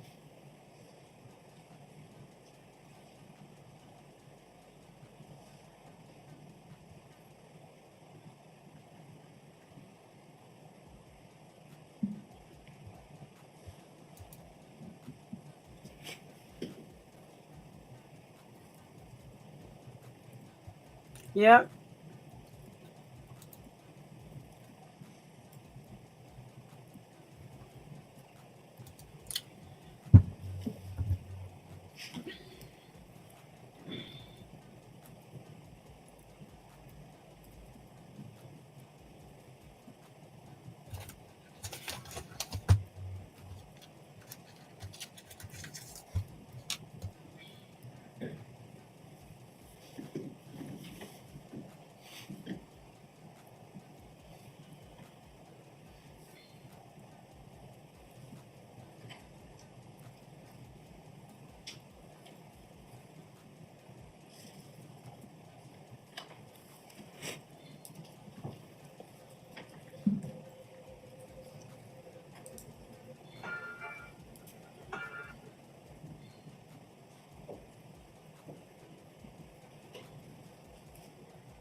Yep. All of it was a lie. Everything he said. Nope.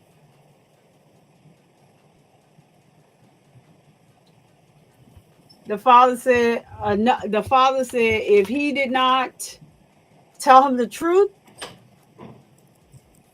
they was gonna go out to dinner and talk about it. But the father had already called the school. At that point, was it the school that he called or was it the job? I think it was either the school or the job. It was one of them, if I'm remembering correctly. And he knew that what he was saying was a lie. And so they were supposed to go out to dinner and like, or they was going to the school to talk about it with whoever, either the school or the job, and then they were going to supposed to go out to eat, like him and his father alone. He already knew. The father at that point, the father knew. Joe Michael got. Oh, I remember. I know who you're talking about. The one that had that thing on his head, looking all crazy in the courtroom. He unalived, like the same thing. He unalived the parents because yeah, yeah. But that was like, wait a minute. So Chloe Alberts, this one that he's talking about, Michael Guy Jr. That was about a year ago, right? A year and a half ago. I remember.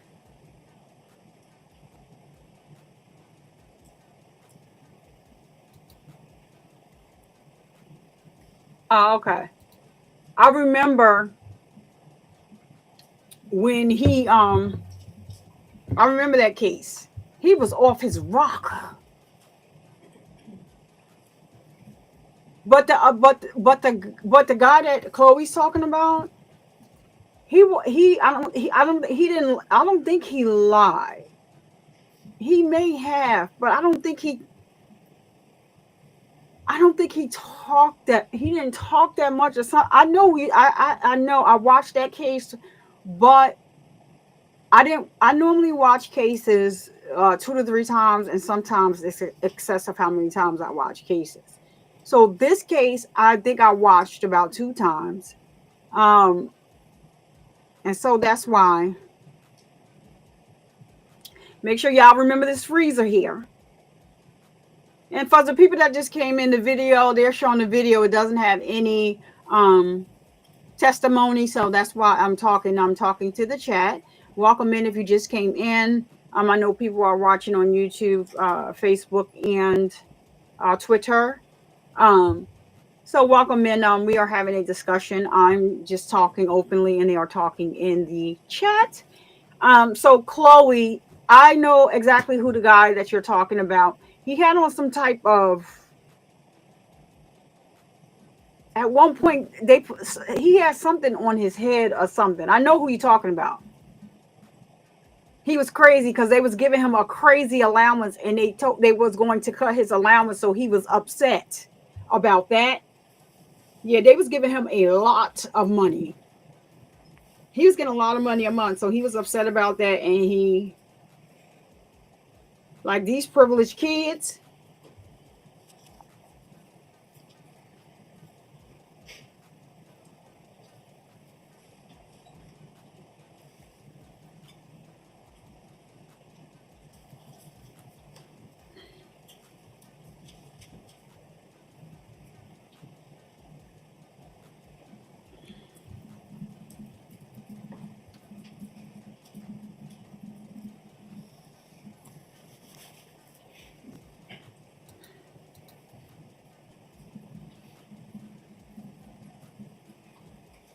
Exactly.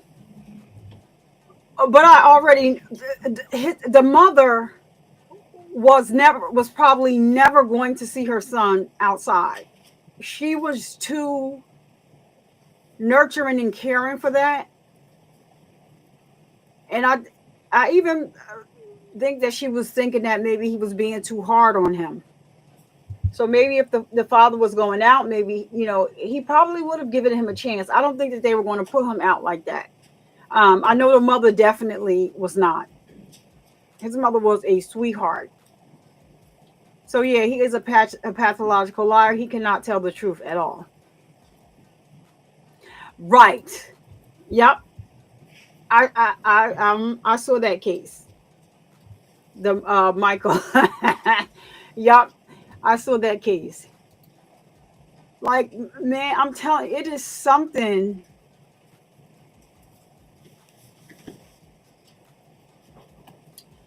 Yeah, it was definitely I want to say more recent than this case, but yeah, I know exactly what case you're talking about. Yeah, right. They were going to stop, yeah. But he was getting some type of allowance though. Also. So they were cutting out everything. And instead of him getting a job, make a YouTube channel, put up some content ain't just start. Back then, if he wasn't working, content, something, just make a channel and just act your crazy self. That was, with how he was acting, people would probably watch down. I don't know how long, YouTube or Google would go for that, but right. He called the school and spoke to an actual person, and that person is testifying in this case. But he was also calling his bluff. He was going to also take him to the school. Remember FFS, he said. So yeah, they had a meeting, right, the following day. But remember the father called there and acted like he was Chandler? He acted like he was Chandler, and remember that he told him, like, you haven't been here since whatever semester, and he failed that semester. So, for always said, when you failed the semester, you probably could have came to your parents like, listen, I'm having a hard time. I wasn't able to keep up. I didn't do good, this semester.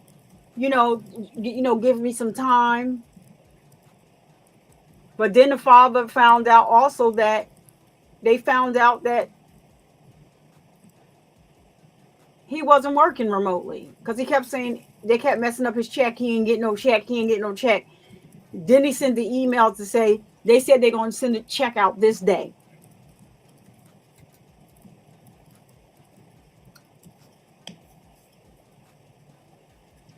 Exactly.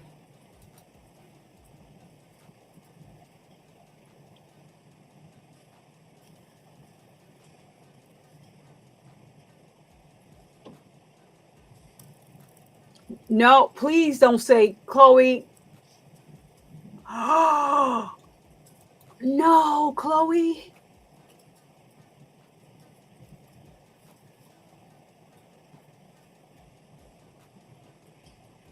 What? So wait, Chloe, did he ever go to jail?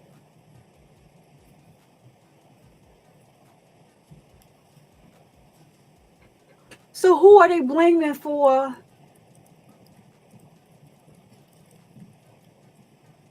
Wait a minute, let me go back and read this up here. Did he unalived the mother, but the father lived and the sister wouldn't turn him in? Girl, as soon as you say no to him, like once somebody resorts and goes to this level,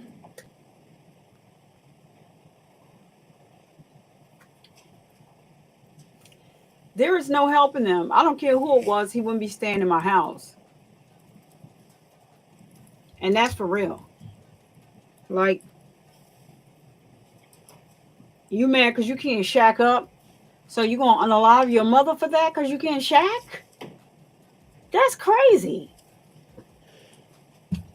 Oh, y'all, my daughter's she never tells me before she leaves. She's saying that she has to be at 5.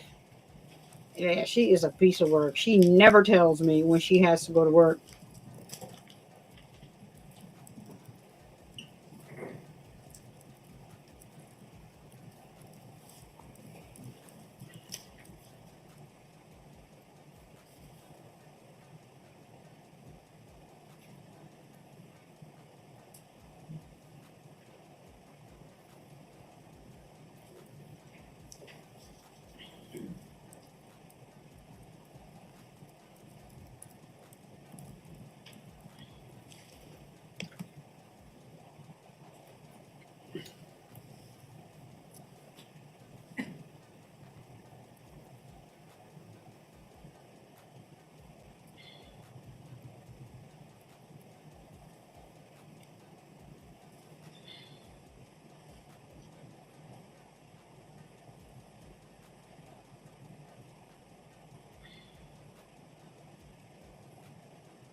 Now, is that upstairs in the parents' room? Because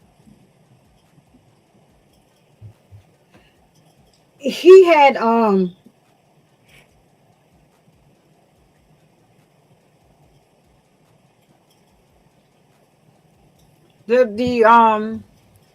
the detectives or the police officers that was at their house. Oh, wow.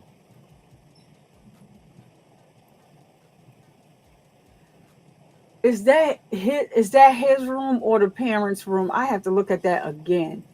Because his parents' room wasn't like that. He messed the parents' room up looking for through the drawers. I think he was looking for the insurance policies. This is the parents' room. Yeah, this is the parents' room. He took the drawers and stuff out because he was looking for, I believe, the insurance policy. So his brother was set to get $1 million plus dollars. And I don't want to misquote if it was $1 million for him and $1 million for the brother. But now, you know, it all goes to the brother. And I feel so bad for him because, you know, the prosecution would, you know, try to insinuate, no, he wasn't there. He doesn't live there. He lives with his fiance, and he was just as upset that, you know, he couldn't find his parents. And they all knew right away he was lying because the parents always told them where they were going. So they knew he was lying. I can't believe that, Chloe. That is so sad. I'm so sorry to hear that. Really?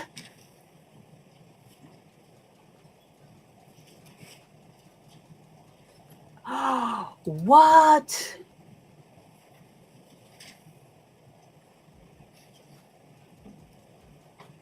Oh, wow. I'm so sorry to hear that. And thank goodness she, you know, lived, you know, long enough to make sure that they didn't pin this on your father. Wow.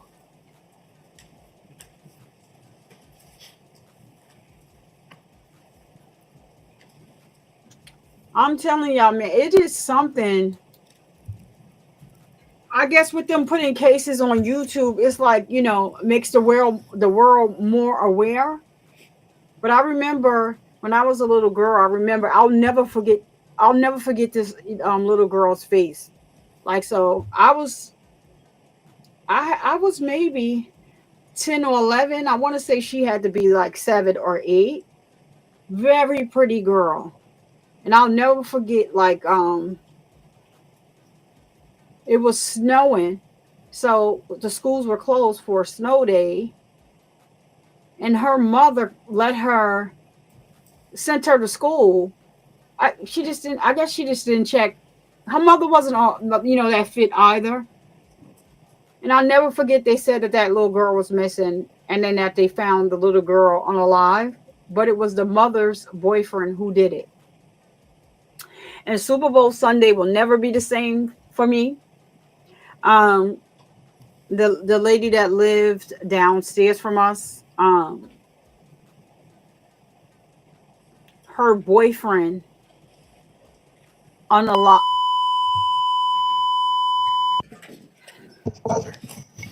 Lord, her boyfriend.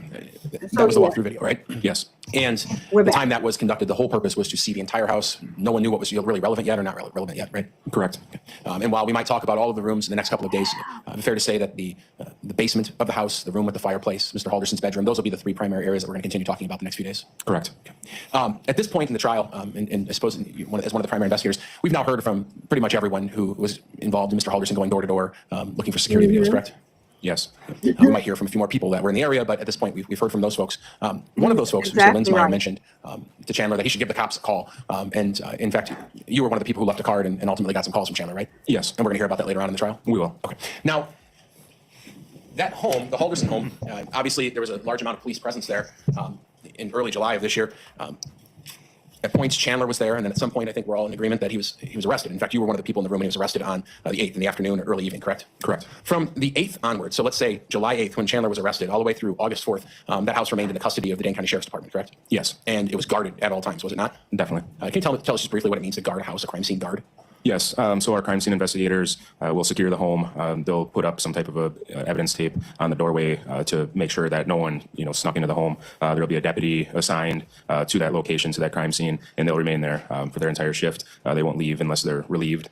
So no bathroom breaks, no going to a restaurant. They are there guarding that home. Sure. So from the time of Mr. Halderson's arrest on July 8th all the way through August 4th, nearly a month, at 24 hours a day, 7 days a week, there was a Dane County Sheriff's deputy guarding that home. Yes. And they kept a log of everyone who came and went, correct? Correct. And that was turned over to my office in the defense. It's a normal part of the process in the court system. Yes. And people who entered that home, I think we may have saw people wearing booties when they passed by a mirror. People were outfitted with appropriate equipment to protect any biological evidence when they were coming and going. Yes. Including yourself at times. Correct. No further questions at this time. Cross-examination? No, thank you. I would just ask one clarifying point. The deputy in charge or assigned to guard the home, did they guard from the outside or the inside? No one's allowed inside the home except for the crime scene investigators at the time, so they are outside of the home. Thank you. Anything in follow-up to my question? No, thank you. Detective, you may return back to the table. Would this be a good point for us to break for the day? I think we've been staring at that snow showers message on the bottom right for a while, so I think that'd be a good idea. Very good. Ladies and gentlemen, at this point then, we will adjourn for the remainder of today. I don't think there's any bad weather this afternoon or tonight or tomorrow, so that should relieve us. However, it's supposed to be very cold tomorrow, so if you want to make any different plans other than leaving the building tomorrow, you'll still have plenty of time to. Now, y'all, I wasn't supposed to be here this long, but Chloe, you sick? I'm gonna give you. Yeah, you cutting into my. I haven't been feeling well yet. Like I went to bed as soon as we got off live yesterday, and then I woke up in the middle of the night. It was not fun. So I was supposed to go out today in the afternoon, but I'm here with you all. All right, so let's look at the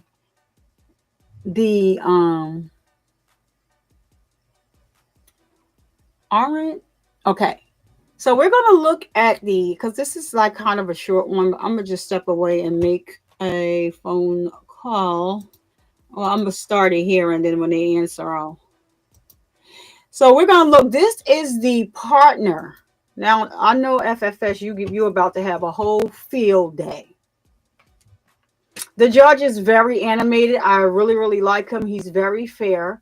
And I like the fact that the prosecutors, and the defense so far are keeping it cordial and keeping it cute, right? So I do believe, like they keep saying, they don't have any questions because, like, they're just verifying information right now. And then they're going to come back and testify about all of the evidence that they have. And I think then the defense attorneys are going to, not bad as some other defense attorneys, but they're going to turn up. And yeah, nobody's here for that. You want to look at your client, ask your client what is his problem. And ask him, is they sending him the medical on the daily? And what type of medication is he taking for the concussions? Yeah. So anyway, this is the partner of his girlfriend's mother. And I was very shocked, but, not from her. The girlfriend's mother. I never did look and see where they were from, but I know it's like, being LGBTQ is forbidden in some cultures. And I believe where they're from, it is. So this would be, I saw after this, one other person, yeah, it's just weird. I'm glad she's able to be comfortable on her skin. Yes, I'm going to approach you and show you a series of pictures of things found on your property and talk to you about those. Because to each his own. This is sad, y'all. Now pay attention and listen, because he tried to. Chow. First, I'm going to show you what has been marked as exhibits 58 through 63. Pay attention. Do you just want to flip through those? Yeah, you absolutely.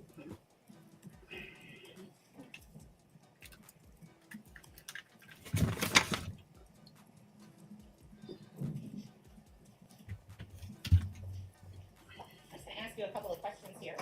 And we're going to testimony about this later, but Exhibit 58 is a garbage can found in the woods. Did you keep a Rubbermaid or a black rubber garbage can in your woods? No. And Exhibit 59, what is that a picture of? That's an old, I don't know if it's fuel oil or gas. It's for scrap. I just haven't took it to the salvage yard yet. Okay. Did you keep any tools in Exhibit 59? In there? Yes. No. What is picture 60? That's the entrance to my driveway, and I don't recognize the car. There's a bag, and that's where I keep my recycling and my trash. And that bag appears to be a Target bag? I think so. I'm not sure. And 61 is a close-up of the same? Right. And 62 and 63 are some items that were found in that Target bag. Did those items belong to your house? No. Did you throw those items away? No. And your father is 94, you said? Yes. Only other person that lives there? Right. Well, my brother, but he was at assisted living at the time. Okay. So your father would take great effort to go and throw anything away outside? No, he couldn't. state at this time would move exhibits 58 through 63 into evidence. Any objection? None. They are received. And I will ask you about these in a minute, but if you want to just look through those in the meantime, I'm going to publish 58 through 63 to the jury. And Ms. Lasai, the little screen in front of you will have what I'm showing the jury.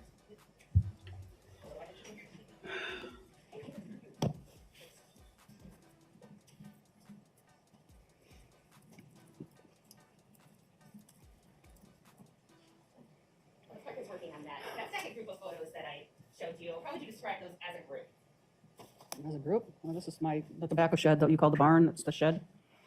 Looks better now, though. Why does it look better now? Well, yeah, because I cleaned it out. I got a big dumpster. Been meaning to do it for some years now. I didn't get through it because I got a little upset there for a second. But 66 through 70 are pictures of your barn before you cleaned it out. That's correct. And 71 through 74 are pictures of something that you later found in your barn during the cleanout. That's right. Okay. I would move to admit pictures 66 through 74. Any objection? No, Your Honor. They are received.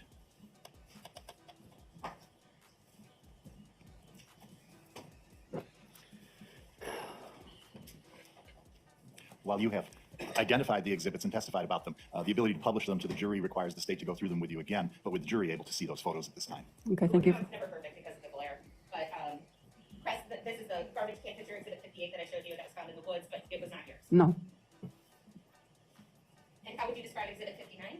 it's an old fuel tank that's been sitting there for a while. We're going to take it to salvage, and you have to cut a hole in there so that they know you don't fill it with concrete or something, so they want to look in there. Okay. And again, you didn't keep anything such as tools inside it. No, And exhibit 60, is that a picture at the end of your driveway? right.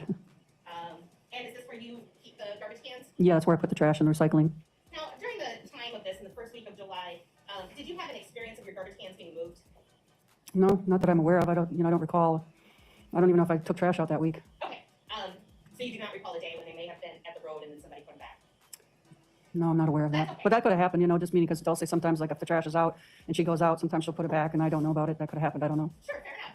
But there's a Target bag here. Do you normally keep your trash outside of your garbage cans? No, I would have put it in the trash. All right. And that's exhibit 60. Exhibit 61. Just a close-up of exhibit 60. Right. All right. And then I showed you exhibit 62, stuff that was found inside that Target bag. Some rags with a substance on them. Did you throw away those rags? No. And exhibit 63, just been separated out. Moving on, exhibit 66. How would you describe exhibit 66? Well, that's the north side of my shed. And my little lawnmower. Okay. And exhibit 67? Yeah, it's just showing you the entrance there on the north side. Exhibit 68. Yeah, that's the messy shed.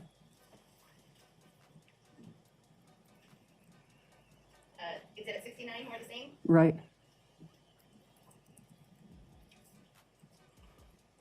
Exhibit 70. There's an item here along the back wall, kind of by some boards.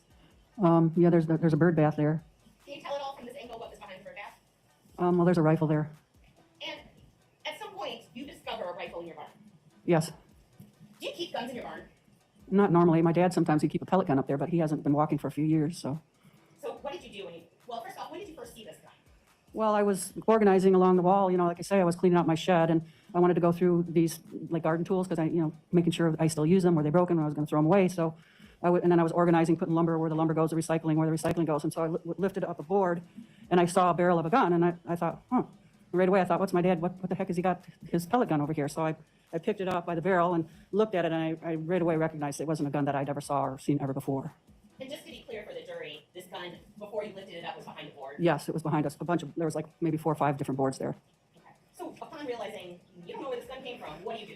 Well, the first thing is I just felt sort of the sick feeling, and I set it back down, and then I went to ask my father just to make sure that he didn't know about any gun in the shed, and I went and asked, and he said, well, what does it look like, or whatever, and I said, well, Dad, I'm just going to call the police, and then I called Krista, the head of the investigation. She left me her number, and I called her and spoke with her and told her what I'd found, and she told me that she was going to send somebody out.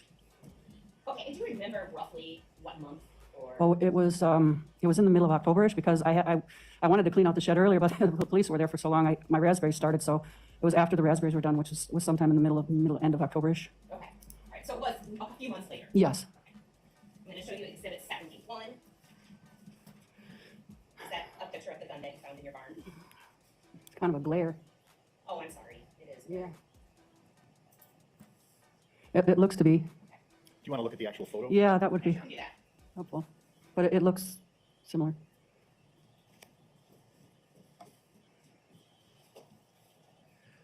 Yes. Ms. Raymond, if you want to show that to the jury as you walk back towards the Elmo.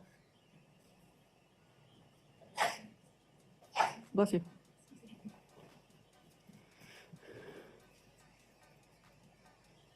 And exhibit 72, let's see if I can get a little better. That's the close-up of the same. Yes. And then actually we'll publish 73 and 74. So did the police then in October, after you found the gun, come and retrieve the gun? Yes. And in July, when Chandler was on your farm, did you have your barn or your shed locked at all? No. No further questions. Cross-examination. Thank you. Good morning. Hi. Picking up where you just left off, do you ever lock or close up that shed or barn?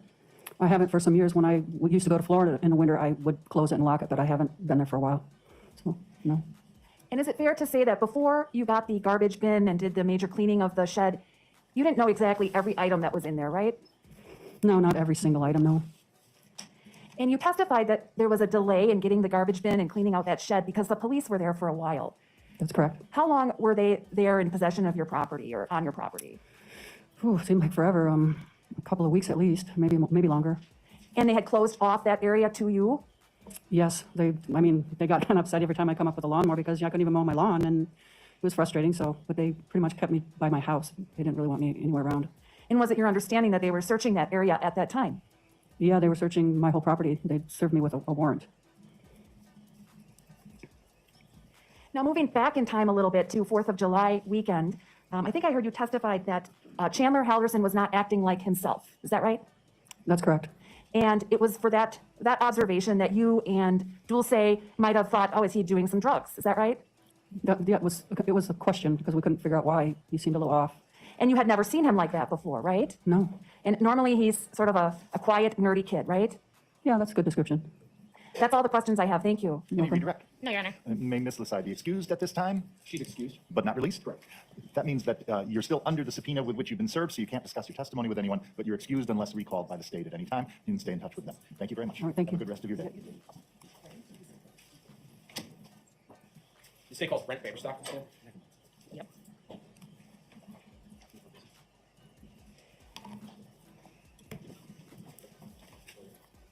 you solemnly swear affirm the testimony you're about to give in this matter is the truth, the whole truth, and nothing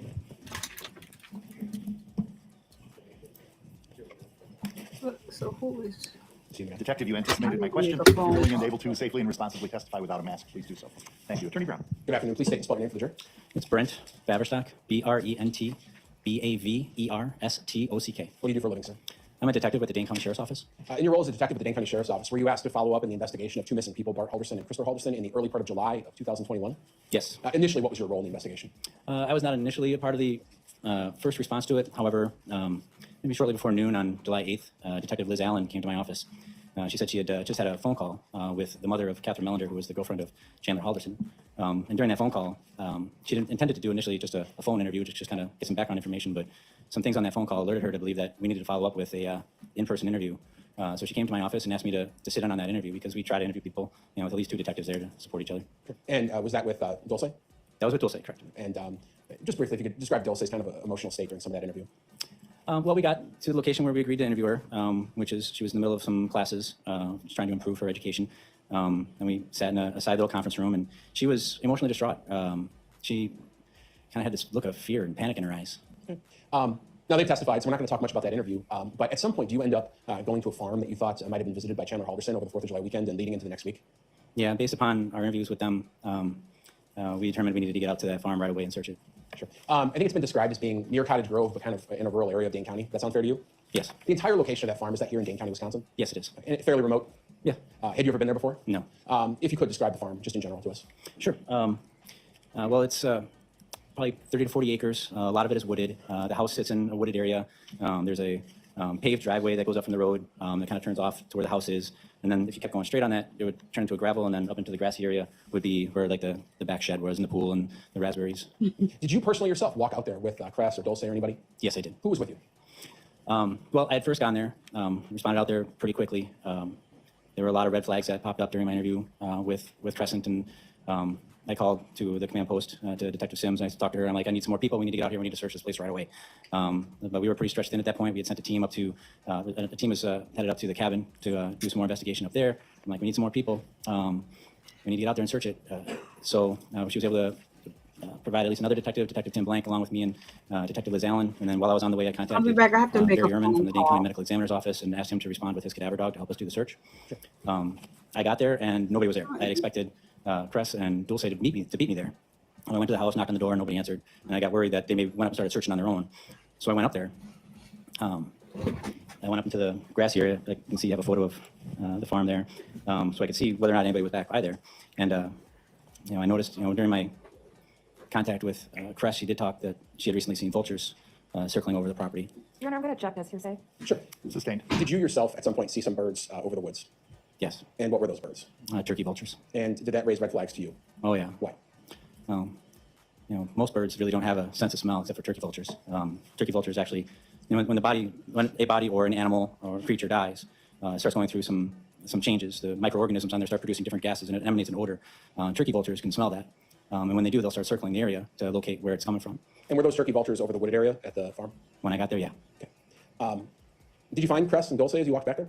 Eventually, I walked up there, I didn't see them, and then Cress came out of the back sliding patio door and met me. And then I asked her if she could show me again where she had seen Chandler back by the woods. And we walked back up to the area of the shed, and she showed me. When you say she showed you, did she point physically? Yes, she did. All right. And so what I'm going to have you do, and because she's already testified, you can't say what she said, but you saw her point at a location? Yes. Can you please stand up for 1 second and point on that map to the location that Cress pointed out to you as where she saw Chandler? Sure. Thank you. Well, I asked her to tell me exactly where she'd seen the vehicle parked. We walked up and came over this area. She said the vehicle was parked in this area. Then she said that when she first saw Chandler coming out of... Your Honor, objection, hearsay again. I'm sorry, I missed the part of the objection. It was Hearsay again about what someone told him. Sustained. And maybe I'll ask a better question.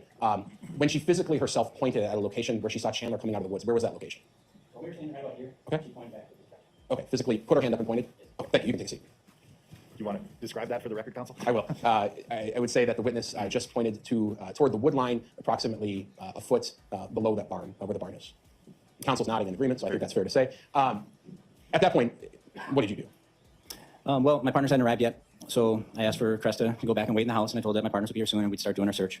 We returned back to the driveway, and Detective Blank and Detective Allen had arrived shortly thereafter, and then we went back up to the area, and we started looking around. So I'm going to ask you what you saw first. When you got down to that area, all these, I'll pause for a second, I apologize for maybe being sporadic there. All of these vehicles in the photograph, those are related to law enforcement and the investigation, correct? Correct. There were not a bunch of vehicles parked out there when you were there? No. Were there any vehicles parked out there other than law enforcement vehicles? There's one vehicle parked inside the shed, but not visible, I think, from that photograph. Understood. As you got over toward, let's say, that junk pile before the grass gets longer there, did you see any signs that a car had been over there? Yes. What did you see? Well, Detective Blank pointed it out first. He pointed over, and he said, well, it looks like cars driven through the tall grass over here. I'm like, yeah, it does. So we went over there, and we saw there were 2 tracks of the taller grass. The grass is probably about waist high. You can see the 2 track marks that go back along the parallel with the wood line there. And at that point or shortly thereafter, you and other detectives began maybe searching a little bit closer into where those tire tracks went? Yeah, we began to follow them. They went back probably about to an area where there were some white wooden boxes that are old beehives. They were just kind of stored along the tree line. And that's before you entered the woods, correct? That's before I entered the woods. Okay, so we're going to pause there, and I'm going to have you look at a couple of exhibits first, so we're all on the same page. Exhibits 75 through 81. Just page through those and give me just, in general, what am I looking at there? Okay. 75 is the driveway entrance for the residents of the farm. Okay, you can keep going. 76 is just going up further along the driveway. You can see it starts to split at the end there. This little angle to the right here goes towards the house, and the one that continues straight on is the one that continues to where it becomes gravel and goes up towards the field. Here's where if you were to take that little fork in the driveway and go right, you would see the house. And that's number 77. Number 78 is the back side of the house, but if you drive in to the driveway, so the garage would be on the right side of this picture. So this would be facing back towards like the pool area. Sure. And that's number 78. 79 is the gravel driveway where the paved portion turns into gravel and then continues up towards the pool. Okay. That's 79. 80? 80 is after the gravel driveway ends, and we're now heading to just the grassy area to where you see the raspberry garden here and then the pool. Okay. And then 81, this is the area in which Cress Crescent had pointed out to me that the vehicle had parked, and she actually noted out that these tire marks here in the grass. Your Honor, I'm going to object again as hearsay. Sustained. Sure. But is 81 that area that was pointed out? Correct. All right, I'll take those exhibits. I'll move to publish 75 through 81. I think they haven't been moved into evidence yet. I'll move into evidence. No objection. They are received, you may publish. And if you could put the HDMI 2 on, I'm going to display these off my computer so there's no glare. Exhibit number 75, we're looking at the driveway coming from the street up to the house. Is that correct? That is correct. We'll just page through these. 76, that's that driveway going up right before the split. Correct. 77, coming up toward the house. Yep, that's the split to the right, looking at the house. 78, a view of the house. Correct. That's the lawnmower we might have heard about, people driving around. Yes. And if we're looking at this house, beyond it is the pool and the shed in that grassy area, correct? If you were standing at that patio door and looking away from the house would be the pool. Okay. 79, the gravel driveway as it goes up towards the pool in that area. Correct. 80, now we're up kind of in that grassy area. Yep, that's where the gravel ends, and it's just the open area. And 81, I think you described this as generally kind of the start of the area that was pointed out to you. Yeah, it's the mowed area just to the south of the big shed. Sure. I'm going to do this a little bit differently now. I'm going to show you what's been marked in this case as exhibits number 82 through 107. Just by yourself, page through those. And the question at the end is going to be, are these photographs of essentially that area leading up to what you found and the items that you found in the woods? I'm going to ask you, and then we're going to look at them all together, okay? So you can just look through those and let me know if that's what we're looking at. Is that 82 to 107, Council? Correct. Thank you.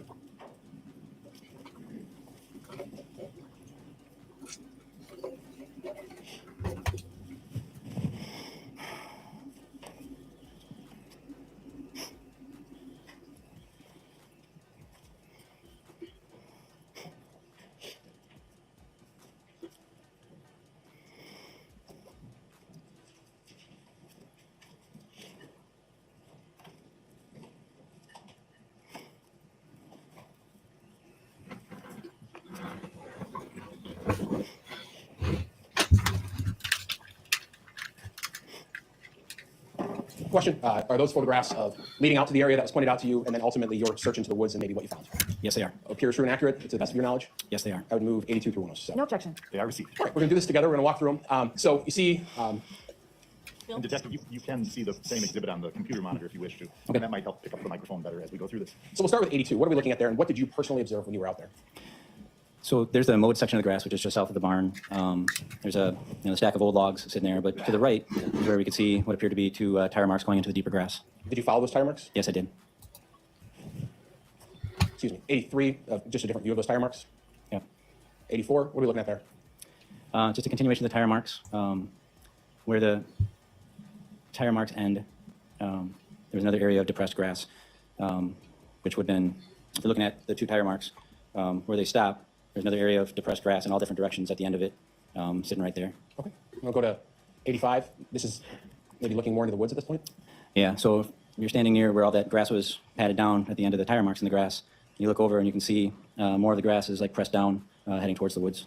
And was that, we're seeing it on a photograph, but I'll ask you, because you were out there, was it apparent to you that this was an area that had been walked through or trampled in some way by someone or something? Yes. And did you follow it? Yes, I did. Okay, and so you entered the woods right there? Correct. All right, we're going to pause 1 second. On this big blow up, if you could just stand up for 1 second and point to the jury on exhibit number 57, where you cut into the woods. Jeez, man.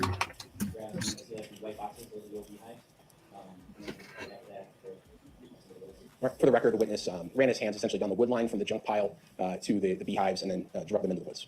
Okay. No objection. Very good. 86, photograph of that trampled area. 87, what are we looking at there? So picture doesn't show it as much, but there's, again, you can see the vegetation in the ground there, but it was very directional as far as this area, to see like this log. The vegetation had been trampled down. So it's hard to tell from this picture, but there's actually a downward slope here. You know, if the trees weren't here, it'd be a good little sledding hill for little kids, but there's like a downward slope that goes down into, you can see like a little brush pile down there. Okay. 88, what are we looking at there? More of the trampled grass that goes to this log that goes across.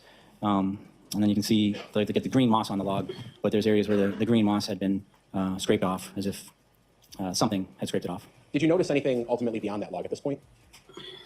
Yeah, the pile of sticks on the other side of the log, and there was just something that wasn't natural under the sticks. Did you go check it out? Yeah, I got as close as I had to. 89, the photo just moving a little bit closer. Yep, and again, you see the scrapes on the log there, just under the moss, and then you can see the pile of sticks there, and there's something underneath it. Couldn't quite tell what it was right away, so I stepped over the log and got a little bit of a closer look. And what did you find? I didn't know what it was at first. What do you mean by that?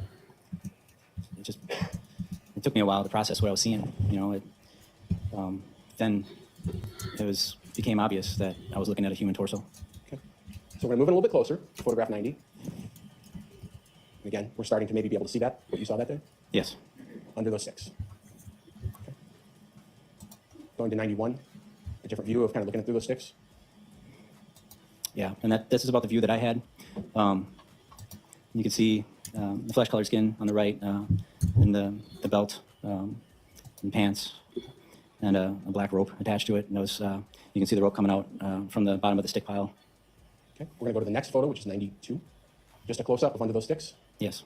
At this point, counsel, I will caution and remind the jurors that obviously at some point these photographs will become more explicit as necessary for the state's case in chief. And I just remind you to observe them for whatever length of time you believe is necessary as a juror to do your job. If anyone needs a pause, we'll be happy to do that. And I know Attorney Brown or other counsel, if they're using any of these photos, will alert you every time the photo is going to change, so that if you have diverted your gaze, you'll know to look back to see the next photo.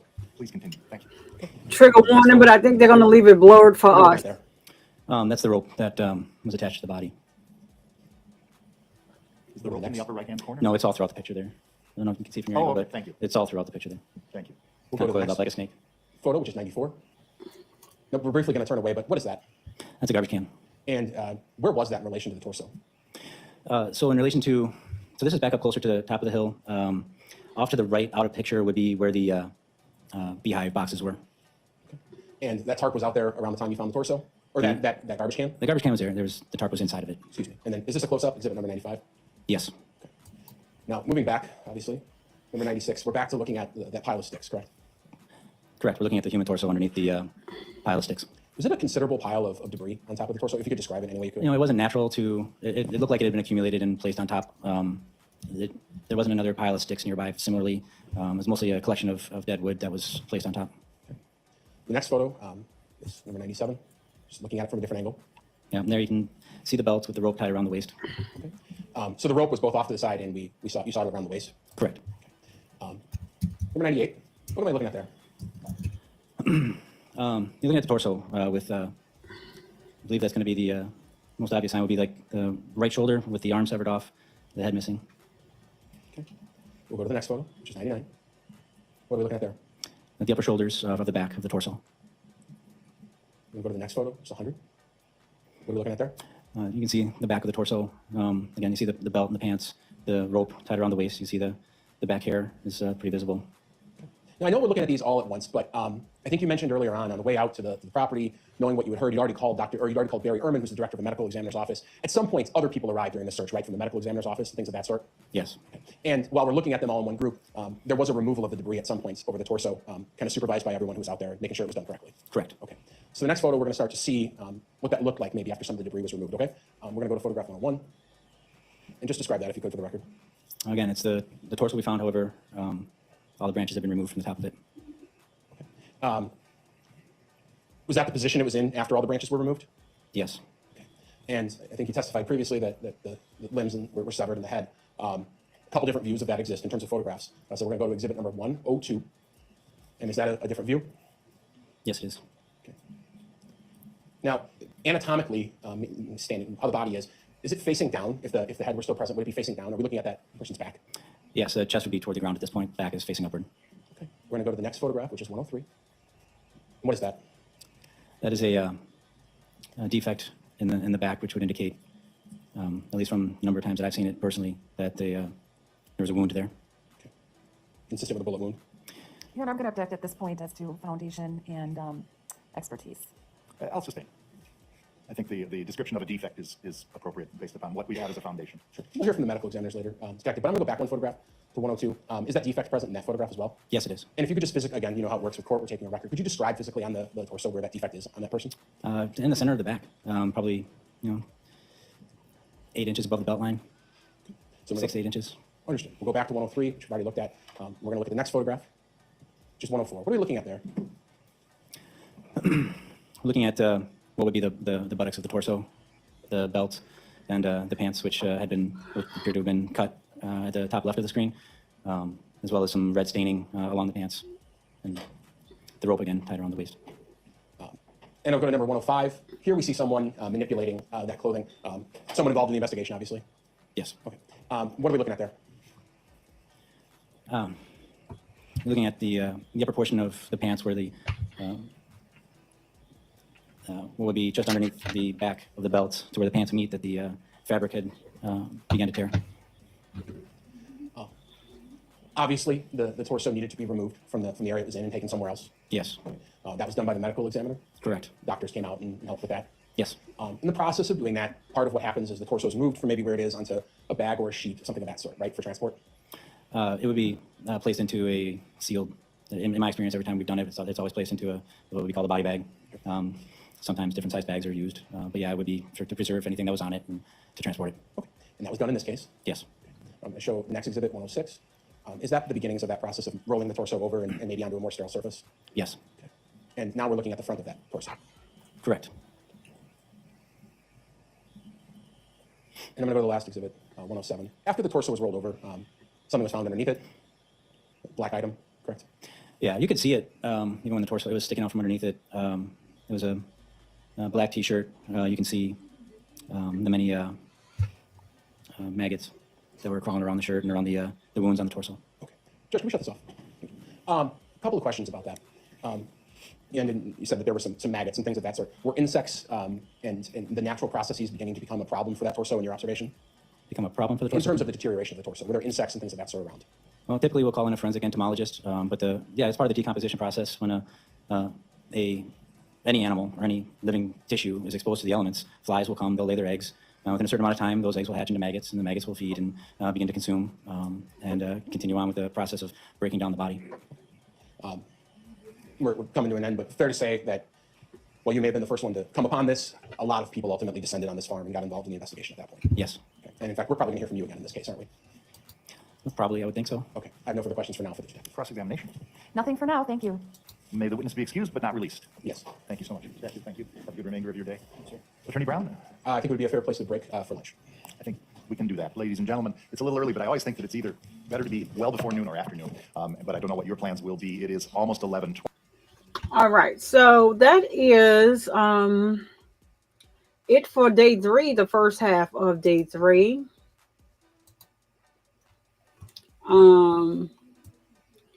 Let me look and see what's going on here, because I'm gonna have to get ready to bring my daughter to work soon. And I have things I need to do. So I'm going to start this, but Prentice Jones, tell me about it. I love this judge. I love the prosecutors. They don't need to do anything extra in this case because he basically gave them the case in the bag. You know what I'm saying? So they don't need to do anything. And I do believe that, probably if we saw more trials here, they would run this way. Like the judge is very animated, not in a bad way.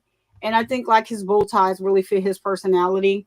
And I think like they're all respectful. And what I like is, and I don't think I've seen any of the court cases, even with the exception for YSL, because that was just Glanville was horrible when it came to the jurors. He did not care about the jurors. I don't care how he asked them questions.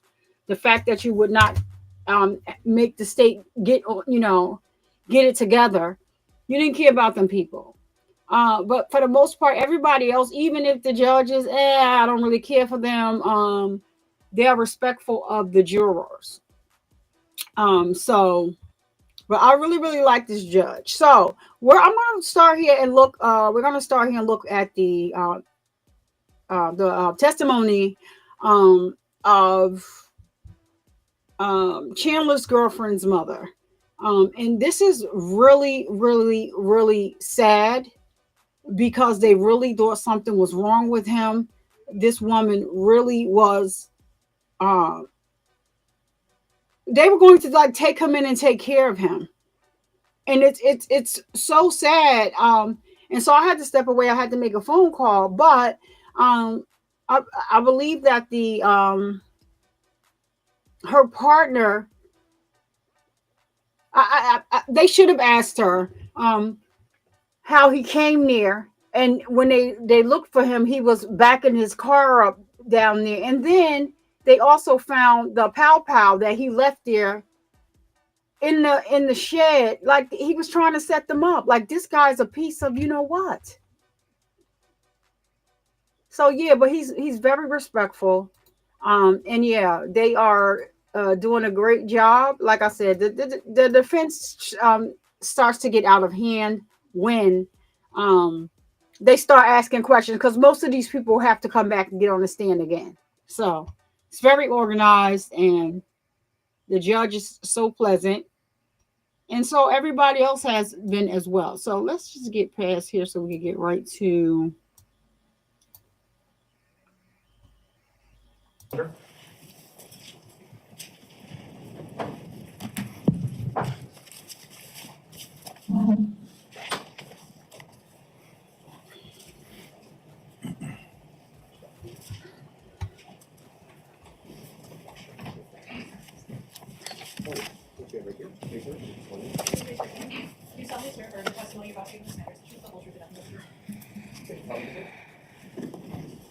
Exactly. Like, why though? Freaking Ms. loser. Melander, good morning. Good morning. Thank you. I have to ask you two questions. First, I didn't hear myself. I don't know if the court reporter heard. Did you say yes to the oath that you swore? Oh, I did. Thank you. I say yes. Thank you. With the masks and with being nervous, I'm sure it was hard to tell. I wanted to make sure the record reflected that. Secondly, you just took off your mask. Are you comfortable, and do you think you can safely and responsibly testify without wearing a mask? I just feel like they won't hear me then. I appreciate that. And if you can do so, if you're okay being unmasked, we will all, except for whoever's asking questions, be unmasked, so we have that layer of protection. If that's all right with you, please proceed without your mask on. And I'll remask myself, as I'm not going to do any more talking. Attorney Brown. All right. Good morning. What we're going to start with is I'm going to have you tell us your name and spell it out, because the court reporter is writing everything down. My name is Dulce Melander, Dulcemellenter. And Dulce, do you have a daughter named Catherine? Yes, I do. And does she go by the name Kat? Yes. And for a while, back last year and maybe a little before, was Kat dating someone named Chandler Halderson? That's so sad. And you got to know Chandler Halderson pretty well yourself, didn't you? Yes. Yes. Approximately, and it's okay if it's just kind of a range, how long do you think your daughter was dating Chandler? Around 2 years. And you would see Chandler pretty frequently? Yeah, kind of, yes. Okay. So there's this thing we're going to do now where the judge in 1 second is going to have everyone that is wearing a mask take them off just briefly. That's over here. And I'm going to ask you, do you see Chandler in the courtroom? So wait 1 second. I would ask if everyone who's not in the jury box will lower their mask. On or take Lord, One, this two, poor three. Go ahead and lady. place your masks, please. Ms. Melander, do you see Chandler in the courtroom? Yes. Can you tell me where he's sitting and kind of describe what his clothes are today? He is wearing a blue tie and kind of white. And is he sitting to my left over here? Yes. I'd ask the record reflect identification. You will. Your daughter, in the course of dating Chandler, sometimes stayed with you and sometimes she had her own apartment, right? Yes. Okay. And what types of things would you do where you would see Chandler while they were dating? He will cook, we will cook, or we will be order beat-ups. Beat-ups, Buffalo Wild Wings? Yes, yes. Okay. And would you see him every day or every week or a couple times a month?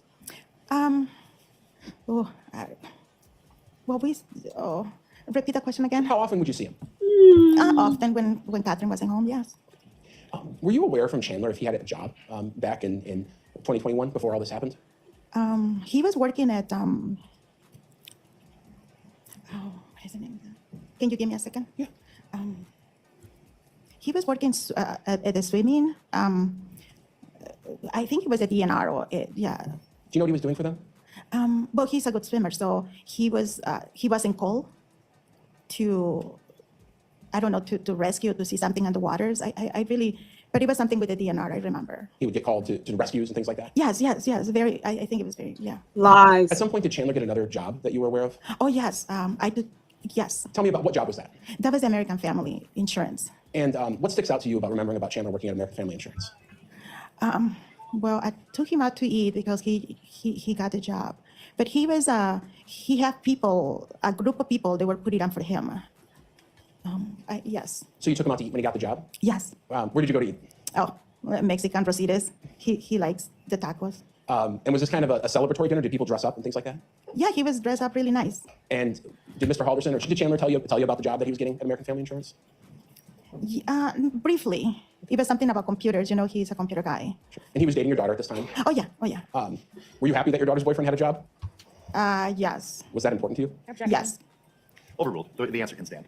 What did that mean? No, it was all legal nonsense. We'll just, it's all right. So after the time you take him out to celebrate getting the American Family job, you get Mexican food. Did Chandler ever talk to you much about his job at American Family Insurance? Yeah, he was working at home. That's about it. Did you know anything about exactly what he was doing? He was not Just working computers. nowhere. Did you know? Yeah, sorry, go ahead. Go ahead. I think it was just computers and also yeah, I think it was just computers. Thinking back to that dinner where you were celebrating him getting the job at American Family, if you had to give us kind of an approximate time, do you know when that was? I think it was afternoon, mid-afternoon maybe. I don't quite remember. What time of the year? Oh. Do you know if it was in the spring? Do you remember at all? It's okay if you don't. No, I don't remember. Who all went to that dinner? Just him and I. Oh, okay. You two together. Chloe, you had to step away. I'm still sitting here because of you. I thought you were still in the chat. That is his girl. This is his girlfriend's mother, his ex-girlfriend's mother. And I don't know if y'all saw his. If you are familiar with this case, his ex-girlfriend did an interview after this was over. It's really sad. It's really sad because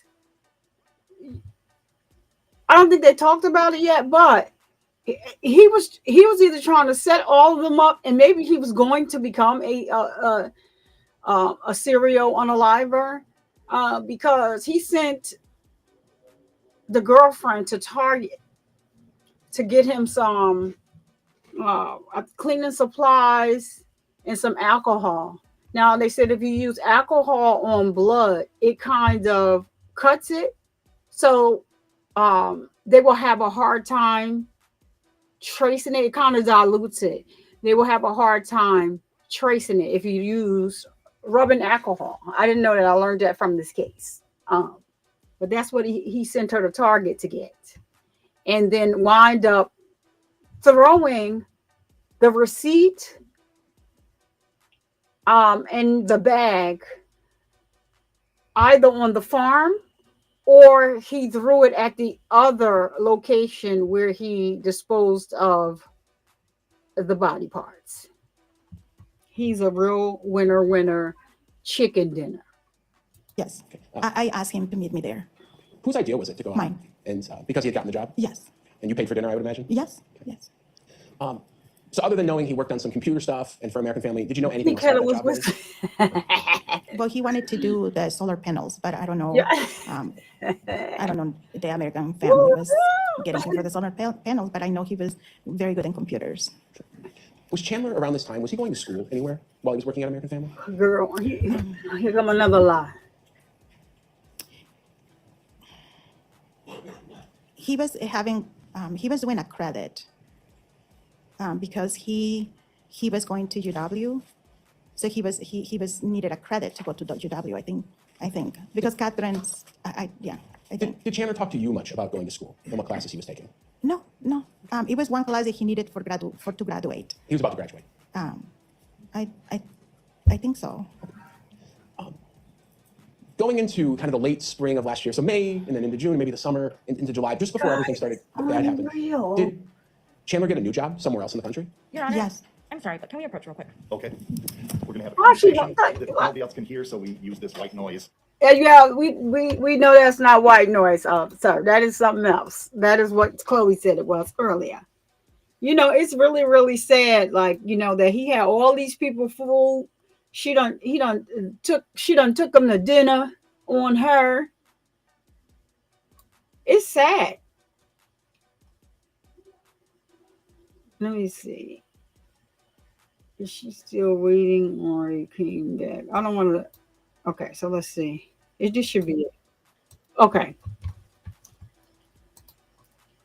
That white noise is horrible.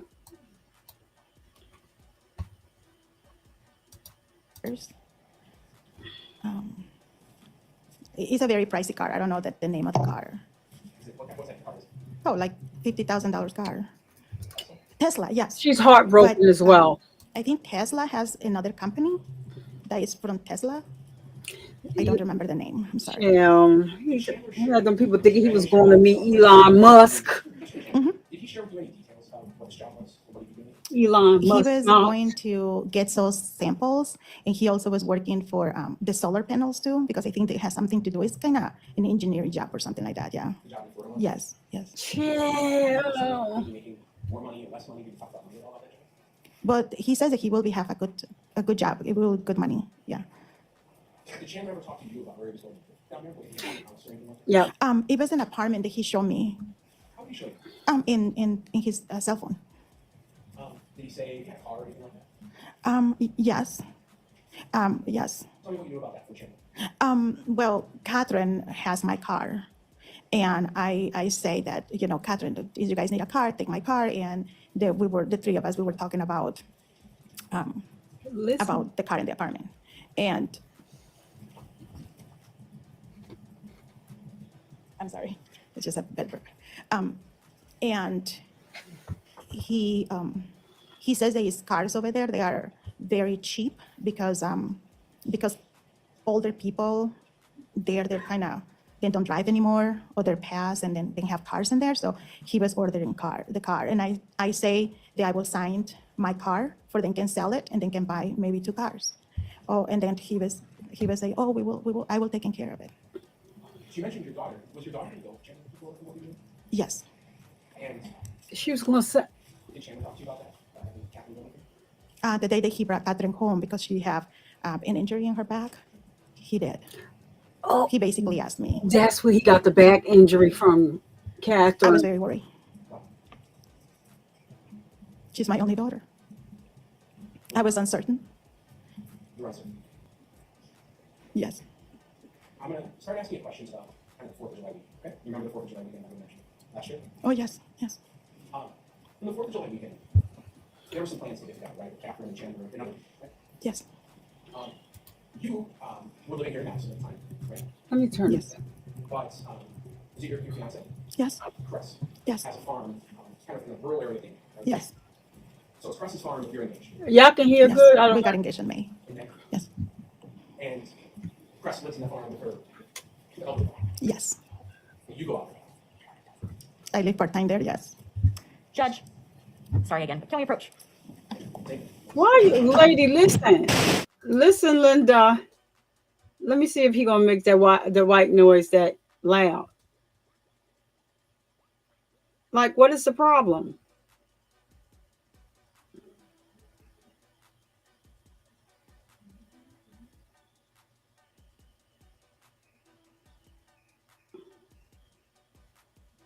And it's flowers that you don't see. About what the plan was on the 4th of July. Well, we have a swimming pool, and we ask if they want to swim, they can swim, or just eat, and yeah. Where were you going to have this get together? Oh, at the farm. Yeah. Can you tell the jury a little bit about what is it? Do I have to face them? But do pull the microphone a little bit closer because the fans seem fairly noisy right now. Go ahead. It's like a paradise. It's peaceful. It's green, and it's flowers that you don't see.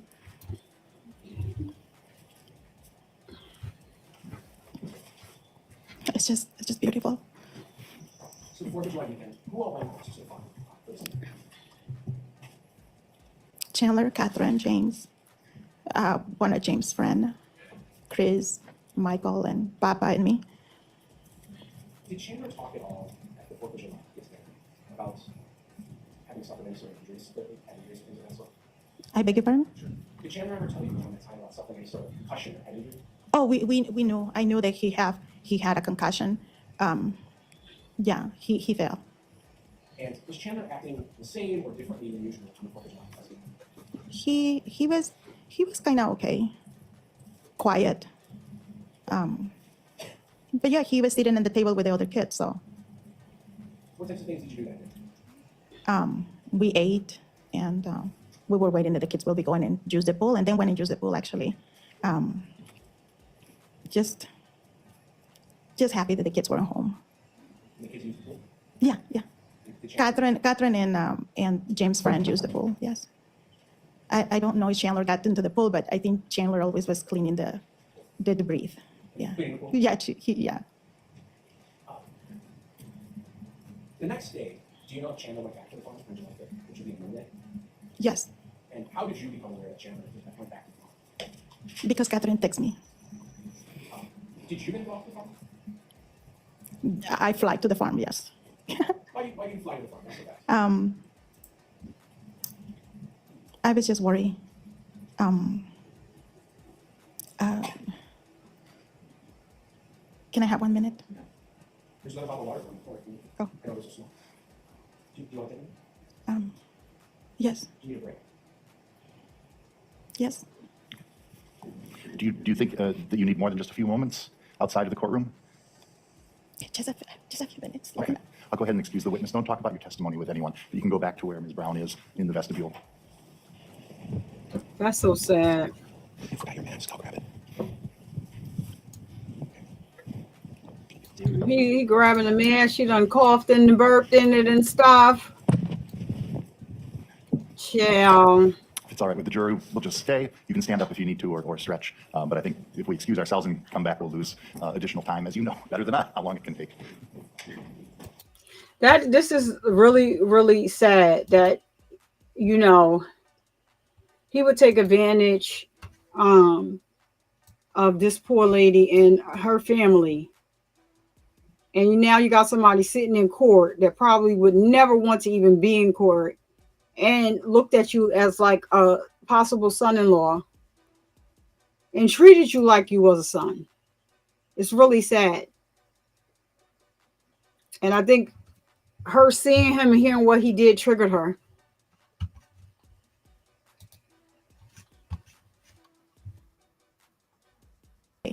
Because my fiance sometimes is a big farm, so sometimes she just like to be with just no top.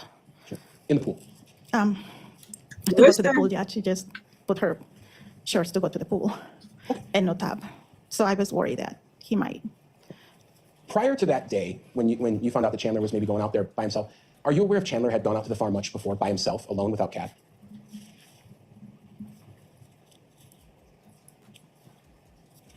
The better question is, do you know if Chandler usually went out there by himself? Oh, no. No, Chandler will never go to the farm without Catherine. So this would have been the first time that you're aware of? Yes. So you drive out to the farm. You flew out there, I think you said. Yes, because I was worried that Chandler will have the shock of his life seeing my partner. When you get there, do you talk to your partner, Chris? When I got there, it was Chandler and Chris talking on the porch. You know what they were talking about? Did you overhear it? But I opened the door and Chandler looked like sad, kind of sleepy, like, you know, those, like, I don't know. He did not look okay to me. But I didn't hear what they were talking until Chris says there was some news. Okay. There was some news. Do you know what the news was? Did you hear Chandler talk about it? What was that news? That he didn't get a job. Which job? The one in Florida. Okay. Do you know why he didn't get that job? Because he couldn't, he was supposed to be there, but his brother got sick, so he couldn't go. And the next time, he fell and couldn't go. And I think they couldn't hold the job anymore because he can't go.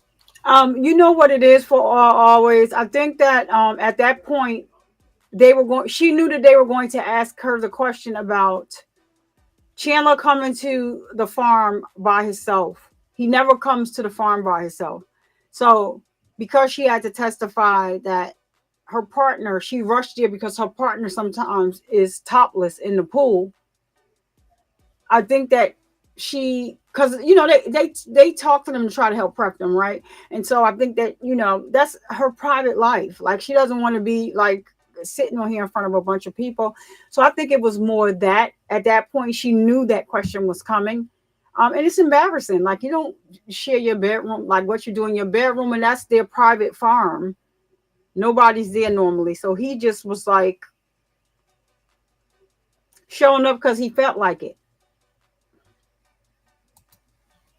And then wait till you hear the strange ish that he did. I thought she was gonna say it right there, but maybe it's coming. He couldn't fly to Florida because of the fall. Mm-hmm. The concussion. His concussion was really bad. So how was he gonna work?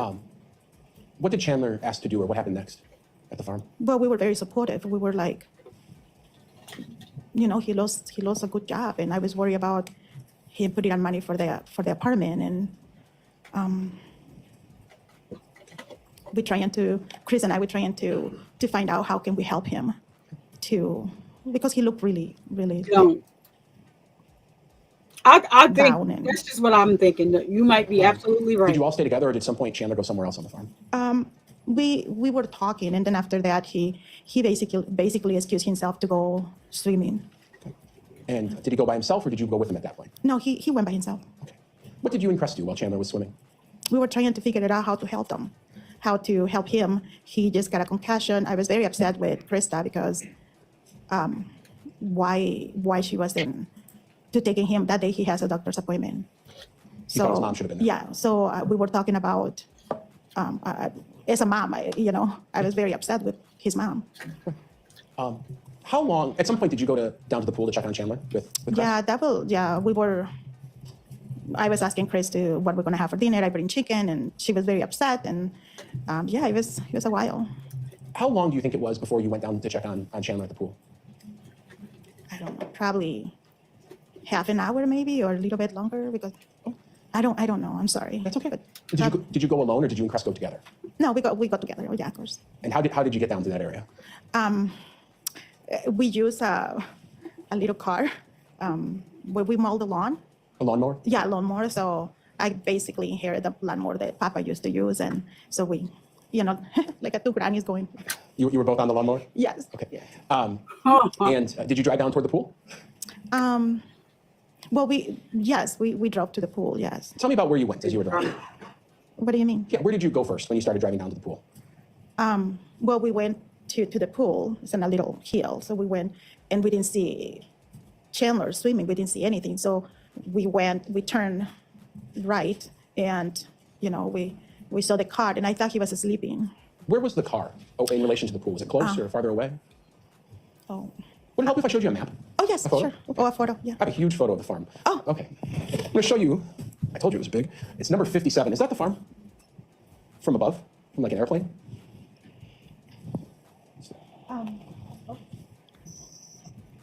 Yes, that is the shed. Yeah, so the house, you cannot see it because it's a lot of trees. Sure. But can I point it? Yeah, so here's what I'll do. Does this look to be like what the farm would have looked like back in July, except for all of these police cars that are kind of involved? But otherwise, is this what the farm looked like? Yes. All right, I'll move 57 into evidence. Any objections? No objection. It is received. It may be published. All right, I'm going to move this a little bit closer to you, okay? Okay. And you can stand up if you like. How about if you could you point, where's the driveway meet the road? Where's the entrance to that farm? Right over here. Follow it all the way down, and Now you can see it. right there? All right, I'll hold on to this. Over here. And where's the house? Can you point to that? Oh, right. You can kind of see the roof. Yes, that is the house. This is the other shed. And where's the pool that we're talking about? Okay. Now, if you could, kind of standing off the side so these folks can see you, if you could point to, maybe just take your finger and trace the way that you drove down to the pool on that lawnmower. We always drove this way. Okay. And the pool is here. Where did you say you saw Chandler's car? Oh, about right here. Okay. And you said you thought he was sleeping? Yeah, the back of the car, the trunk was open, so I thought he was sleeping. Okay. And did you drive your lawnmower? Did you folks drive over by that car to look in? And what did you see? I saw something that was a little bit metal. It looks like, when you put a car and it's like a little. The ramp? Yeah, like a little ramp. Okay. Like a gray and a. Bill, you want to move the mic? It's really difficult to hear. Sure.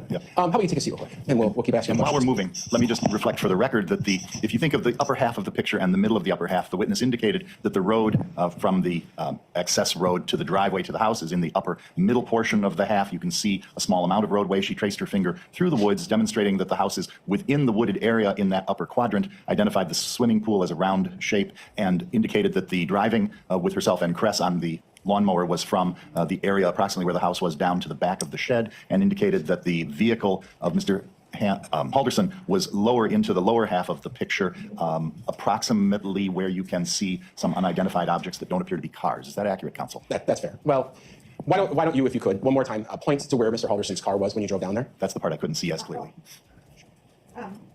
It was right over here. All right. And so we'll just say that is approximately 3 inches below the barn on the photograph. Okay. And in between the cars and the other items, if you were to split that distance kind of at an intersection between a line south if you view north as the top of the picture of the barn, intersecting with a line between those white cars and the other objects. That's fine. I can see. Any problem with that description, counsel? No. All right, thank you. And we have to do that because we're typing out the court record. So when we point to things, the judge will describe what they are sometimes. So you saw the car, you said the back was open, and you saw maybe a ramp type thing. Did you see Chandler in that car? No, sorry. No, you're fine. No, no. Um, Oh, I'm sorry. There we go. Sorry. No, Chandler wasn't in the car? No. At that time, when you're looking at the car, did you see where Chandler was right then? no, Did you know where Chandler was? no. What did you and Crest do? But she was upset. And I said, well, I'm going to object at this point. I'm sorry, object to? Possible hearsay that may come out. Possible hearsay that may come out. what? I'm sorry. Attorney Brown will rephrase the question to make sure he's asking what you thought or said. And you know Crest is going to testify next, right? Oh, yeah. In this case. So the jury is only going to hear from you now and then Crest next. So anything she said, we'll hear from her. But what did you and Crest do at that time? Not what was said, but what did you do? We went to the pool. Okay. You jumped in the pool? Yeah. Okay. Was it just you and Crest in the pool? Yeah. At some point while you were in the pool, did you see Chandler or figure out where Chandler was? No, he was coming to the pool. Okay. You saw him? Okay. If you could, I'm going to have you stand up and point to where did you see Chandler coming from the first time you saw him while you were in the pool? Okay. All right. Okay. And did you see where he'd come from before that? Okay. I'll note the witness just pointed to the right of the barn, essentially. That's fine. Thank you. That does appear to be accurate. Counsel for the defense agrees. Perfect. We have what you pointed to reflected accurately in the record. Thank you. What did Chandler do? You saw him coming. Where did he go, or what did he do? He asked if he wants to, if he can get in the pool with us. And what did you say? I was like, I was like, no. No. But I say it myself, no. Why?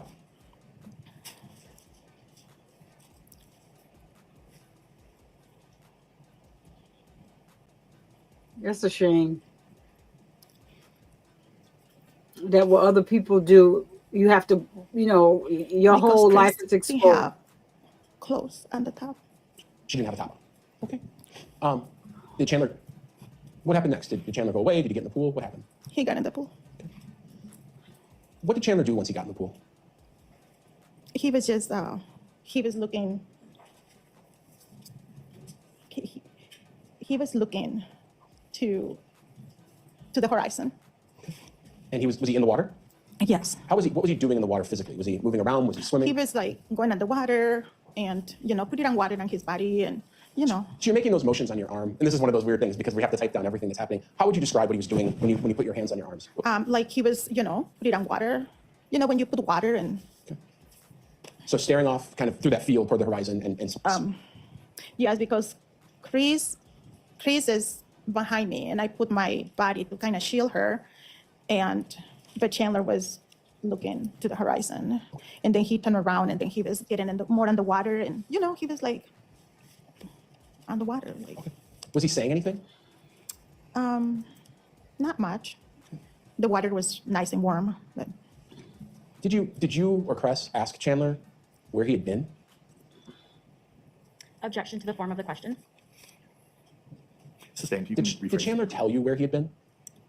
No, I thought he went for a walk because he wasn't in the car. He was walking. That's what I thought. That's what I said to Chris. Now I'm gonna ask you a question. If you don't remember, that's okay. But when Chandler was walking toward the pool and right before he got in, did he still have all his clothes on or did he have some of his clothes off? He had his shorts on and he didn't have I think his shirt was off. I think so. Yeah. So tell me if I'm remembering this correctly. So you see him walking, coming from next to the barn. As you see him, he's wearing his shorts, but not his shirt. He gets in the pool. He stares off, kind of toward the horizon, and he is splashing water onto himself. Yes? Yes. Okay. Did he tell you anything at all about what he was going to do next or what his plans were that day? Yes, he was going to my place because Catherine was making his favorite. And we asked what was his favorite. And he says McDonald's. He's going to go get McDonald's. And I say, Catherine is a lazy. She should not make McDonald's. You thought your daughter would cook something better? I'm like, yeah. I mean, they always cook good food in the house. Sure. How long were you in the pool with Chandler? You and Cress and Chandler. How long did that last? I don't know. Probably, I don't remember how long, but I mean, we were still, I think maybe 15 minutes, maybe. Do you know how it ended? Did everyone get out at the same time? Or No. How did it end with Chandler? After Chandler, went and swim for a little bit, he didn't swim because he didn't even wet his hair. After he went and just splashed himself, then he get out of the pool and then I feel more comfortable and so. Chandler left at that point? Yes. Well, he has to go back to pick up his car. Sure. And did you see him after that, or did he leave at that point, after he got his car?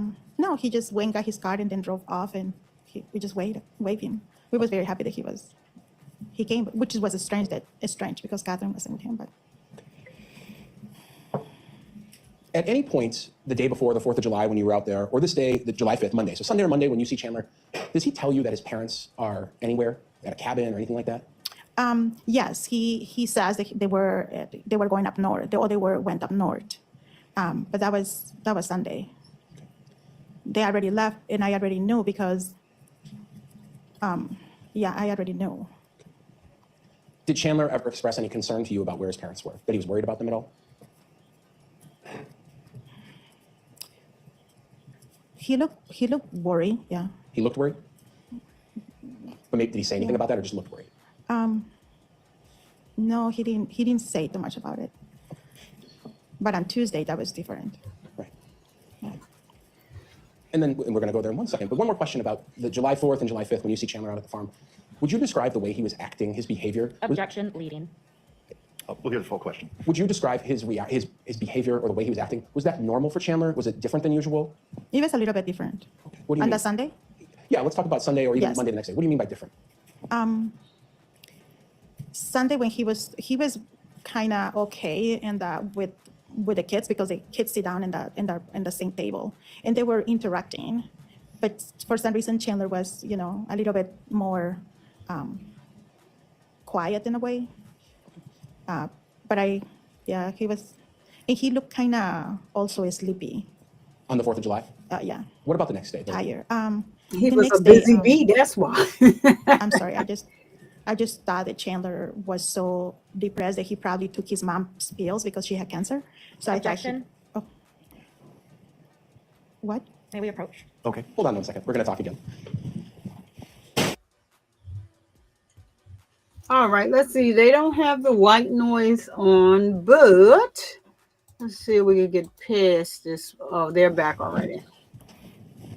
I'm going to ask the question a different way. Sometimes when we do that, I'll rephrase the question, meaning I'll ask it a different way. You talked to the police a lot in this case, right? And told them what happened? Right. Fair to say that you described that day, the 5th, when Chandler was out there, that he was acting kind of dopey and just way different than usual, maybe. Right. Okay. Now, after this day is over and Chandler leaves, that's the 5th. So you saw him on July 4th, 4th of July, everyone's out. July 5th, he's out using the pool. You see him a couple days later, right? Tell me about that. The next day? Yeah.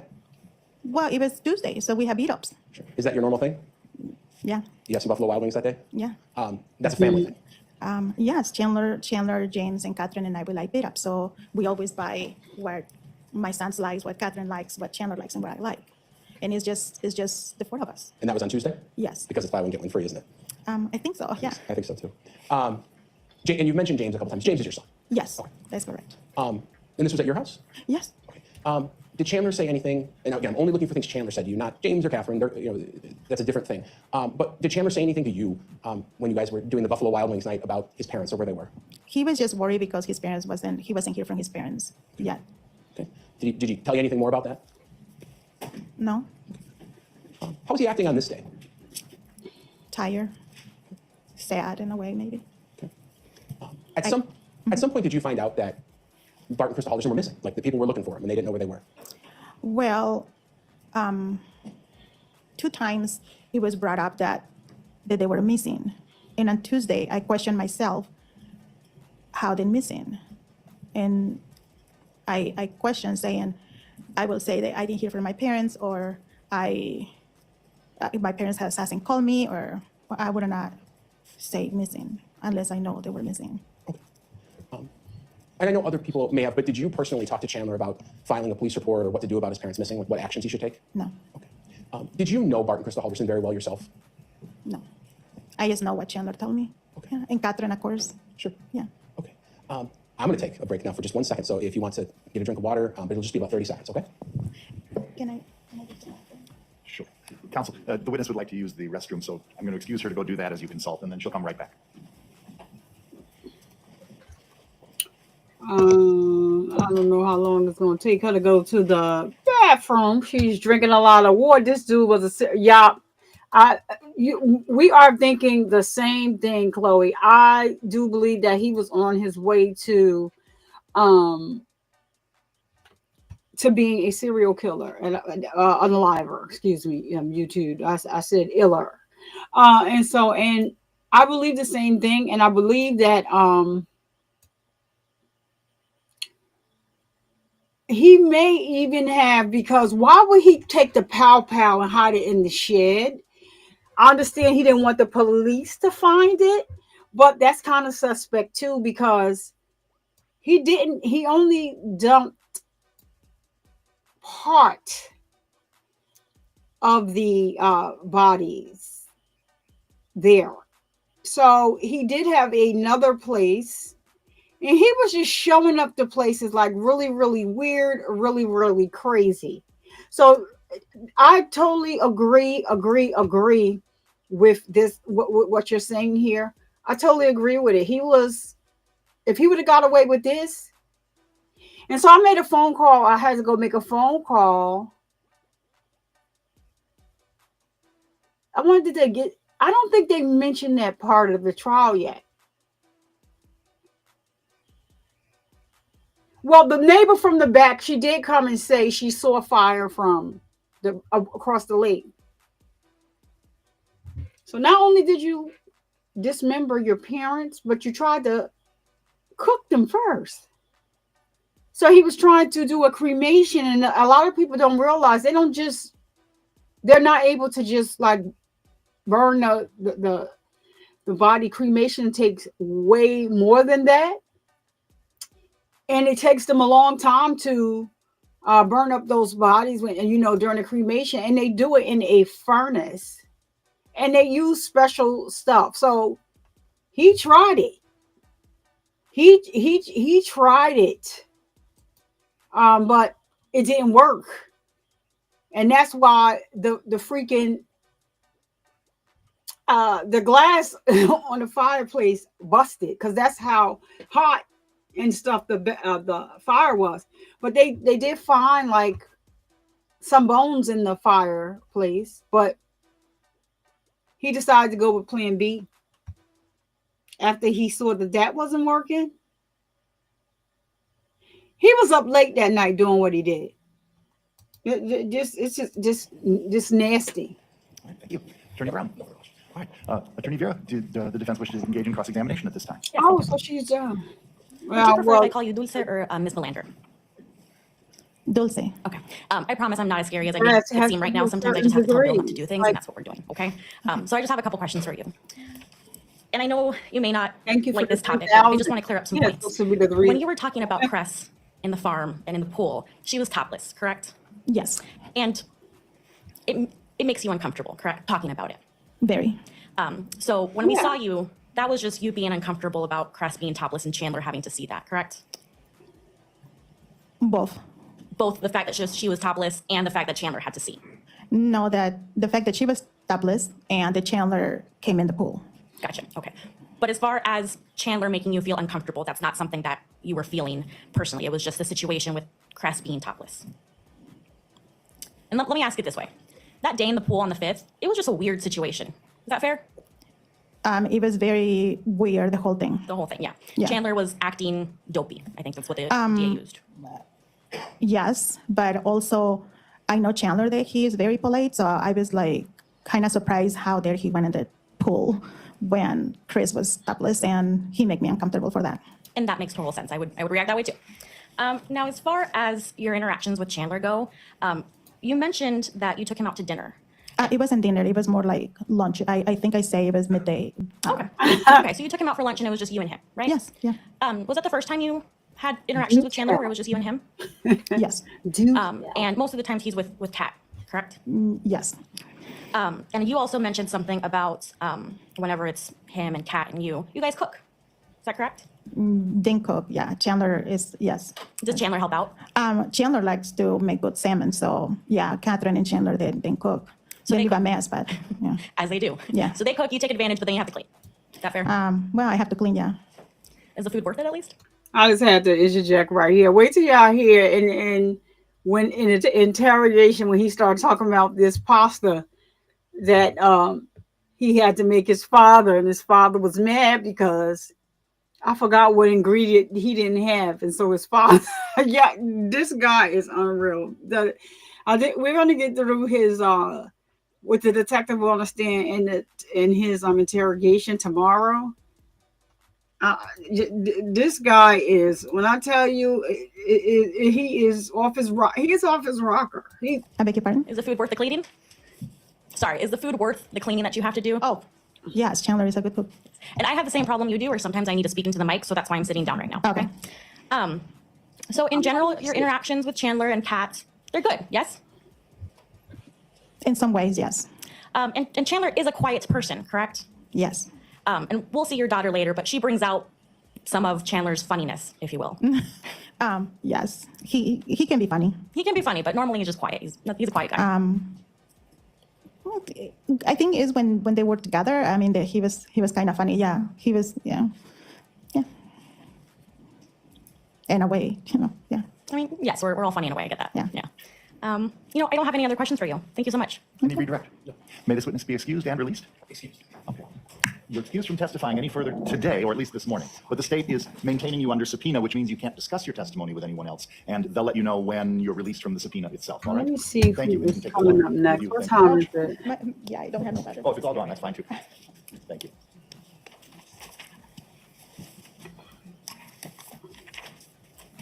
Let me see. Is this a short witness coming up?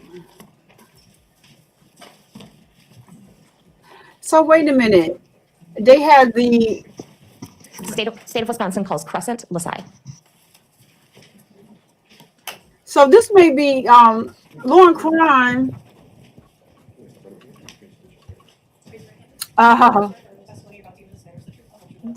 Did we not, or did we not? Because it looks like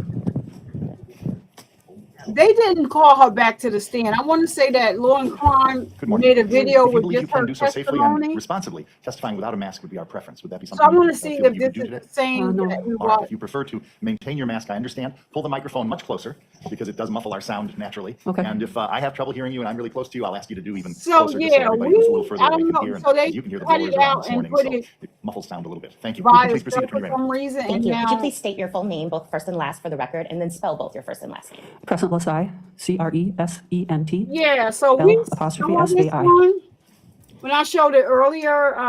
That was because I thought that law and crime had separated her from the others.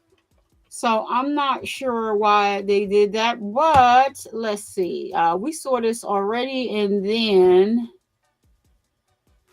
when y'all saw this earlier, did they have the map up there too?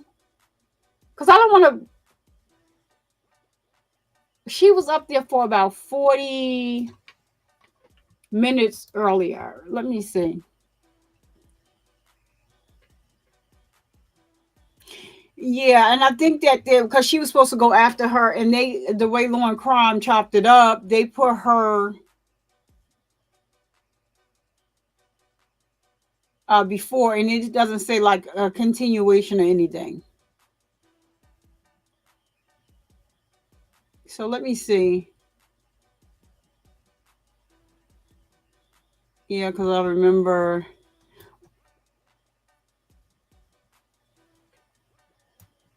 Earlier they didn't cross her, right? They didn't cross-examine her earlier.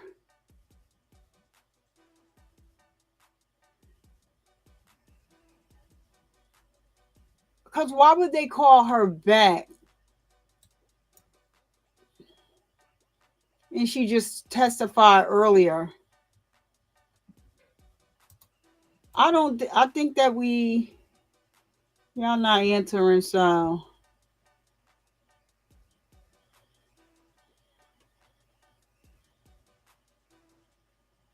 Yeah, so that is, all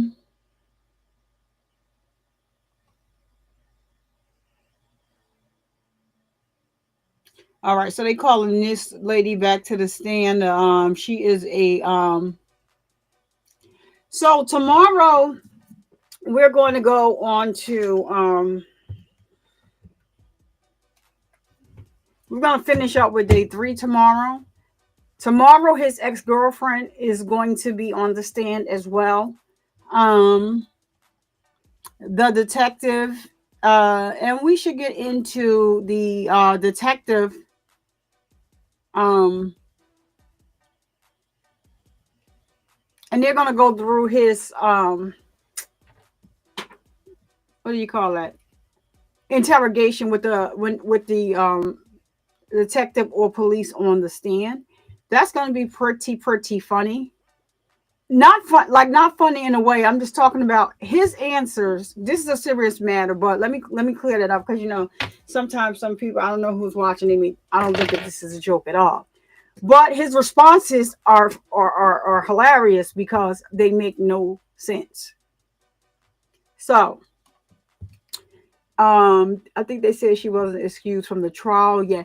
So that's what I was saying. Did they show? Because I don't think they showed the map, right? And she's not coming back again. So did they have her go on the stand only to let her off to come back on the stand? That makes no sense. Well, let's see. What time is it? It's 4:07. So let me see. Because, I mean, if she got back on the stand, they should just say you're still under oath, right? If she just got off the stand, it's the same day.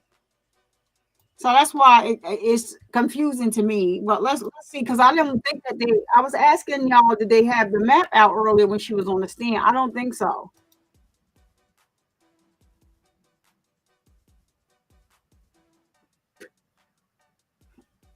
Right.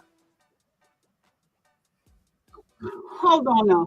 But didn't they say after her girlfriend just got off the stand that they were going to break for the day? Well, let's look at it and see. I just think that maybe I don't know if they broke it up or not, but let's see.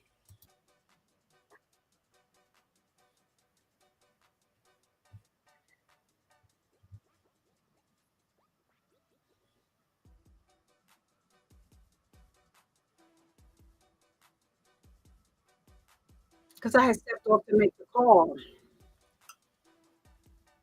Thank you for always.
Oh, y'all didn't even tell me she didn't even have the bag on screen. Lord, Is on that property. You mean the part that's unseen? Yeah. It's all grassy area. It's in a CRP program, a set-aside program, so it's just for wildlife. So it's like wildflowers. Some people might describe it as like a briar, like little bushes. Yeah, there's actually wild raspberries and things that can grow in there, right? It's Before July 4th weekend, how many times approximately had Chandler been out to your property? No, I'm getting ready to ask Shaw. Like 10 or 12 times maybe. Okay. And did he ever come out there prior to the July 4th weekend by himself, or was he always with somebody else? He always was with someone else. He'd never come out Child Diggy, if you ain't him, I'm about to send you a message. there long before that I'm aware of. Okay. And generally, I assume that was his girlfriend, Kat? Yeah, she was always with him. Okay. And prior to July 4th weekend, what understanding did you have as far as what Chandler did for a living? Well, what I understood is he had gotten a job at American Family. He was working there as far as I knew. And did you have any understanding as if he was attending school or not? I wasn't, I knew he had been in school, but I didn't know if he was going to school recently, but I knew he was in school. He was getting ready to graduate. Okay. Do you see Chandler Halderson over the July 4th weekend? Yes, And what day did you see him? on Sunday. So July 4th itself. Yes. How did Mr. Halderson behave on that day? Well, he kind of seemed a little not like himself. if that Can you makes sense. describe that? What do you mean by that? He just seemed kind of off, like kind of weird, actually. Okay. I mean, I remember asking him how he felt, because he just kind of seemed. Okay. You asked him how he felt. What did you remember how he responded? Yeah, he just said, "Oh, I'm doing okay, or I'm doing the best that I can," and because he had an accident, he fell down the stairs or something. So I thought maybe it was because of the accident that he was acting off. Sure. Was he displaying any physical symptoms on July 4th? Not that I saw, no. Okay. Was he wearing a neck brace at all on July 4th when you saw him? No. Did he act in any way that he seemed like disabled? Did he have any trouble walking or anything like that? No, I didn't notice that. Okay.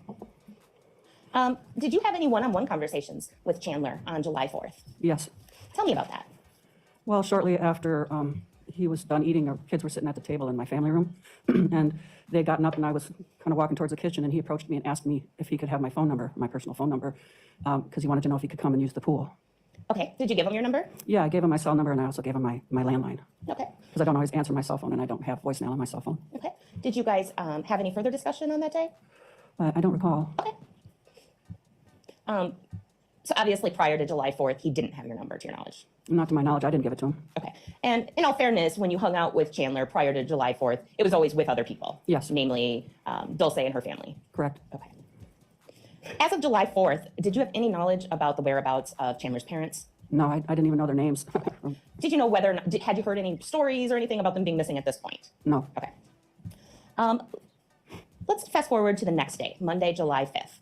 Did you have any interactions with Chandler on Monday, July 5th? Yes. What's the first interaction you had with Chandler on that day? The first interaction was I opened up my window. I live in a two-story, and I saw a car in my driveway. I came in from outside to get a drink of water, and I saw a car, and I didn't recognize the car. And someone was standing in my driveway, and it was Chandler. So I opened the window because he was kind of standing, holding his phone and looking around. And so I opened the window, and I asked him if he was okay. And he said, yeah. And I said, are you here to use the pool? And he said, yeah, would that be all right? And I said, yeah, sure. Were you expecting Chandler that day? No. All right. So do you remember about what time he showed up to use your pool? Just approximate, if you remember. It was in the afternoon. I just remember coming in. It was really hot that day. I was working on a project. And so I came in to get a drink of water. So it was probably mid-afternoon-ish, I would say. Okay. And what was Chandler like when you talked to him right there about using the pool? Was there anything noteworthy? You mean when he was in the driveway? Yeah. Well, he just looked a little kind of spaced out a little bit, Sure. That's why I was kind of, because he kept looking around and holding his phone and, And like I said, I was just a little startled because I'm like, who's here, Sure. Your property's pretty remote. Yeah, it is. And your property, just to clear things up, is in Dane County, Wisconsin? Correct. So what happened after you told Chandler he could use the pool? Well, he drove up, because if you come, I live on a hill, and when you come to the driveway, it's kind of in the middle of the hill, and so you have to drive further up the hill to where the pool is. So he drove up there. Okay. Did you see at this time when he was going to use the pool, did you see at this time where he parked? No, I did not see where he had parked at that time. Okay. All right. So do you guys have any further discussion before he goes to use the pool? He did come down to where I was working on my project, which was putting on a ramp on my deck. I was putting a ramp so that my father and my brother could get up and down the deck. And I think that and so when I was working on that, I think that along crime, what they did was they put it. She's on the end of here, and they also they clipped it and just put her testimony separate. So that's what I showed first, because they had that next. They supposed to have their posts are supposed to be in chronological order. So I just thought that maybe they cut it because they did some of the other witnesses like that. They put them by themselves. So, we're going to go ahead and continue this tomorrow. I was supposed to be out of here so that I could, I haven't dropped my daughter off now, but I should have been out of here. But Clover, you better be glad that I really, really, really, really like you. So I stayed. I could have been out here making some money. But you sick, and I am you're so supportive. So that's why I stayed, because I love y'all. Y'all was interested in this. So what I'm gonna do is tomorrow we're gonna just go right to tomorrow is going to be, because this is day 3 that we're on. We're gonna finish up day 3, and then we're gonna get the daughter's cat's testimony, which should be interesting. And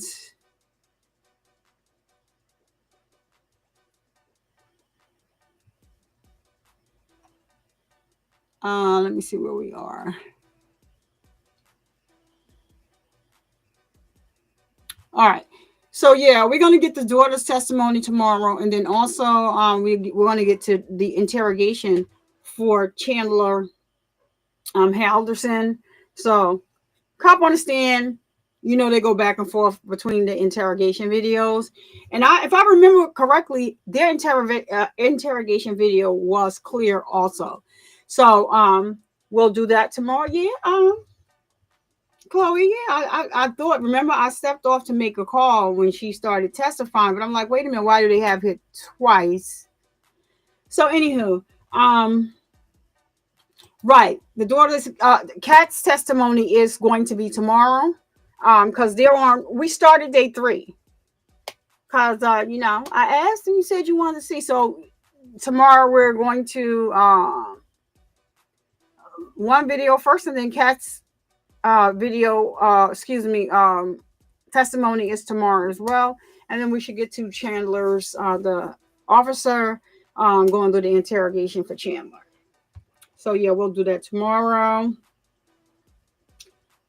Not see, you spelled cat, so that's different from Cat Not Williams. So it's no, not Cat Not Williams. So yeah, we got Cat. Her name is Catherine Melinda. They call her Cat for short. I don't know what you got going on over here, Chloe. So anyway, you're quite funny. All right. So anyway, hopefully tomorrow after he testifies, like, we're gonna move on. There's some other cases that I want to get to, but not tomorrow. I probably will go live depending on whether I have to see what time I'm going live tomorrow, because I may have to go out and mix the donuts, because listen, the donuts have to be made. So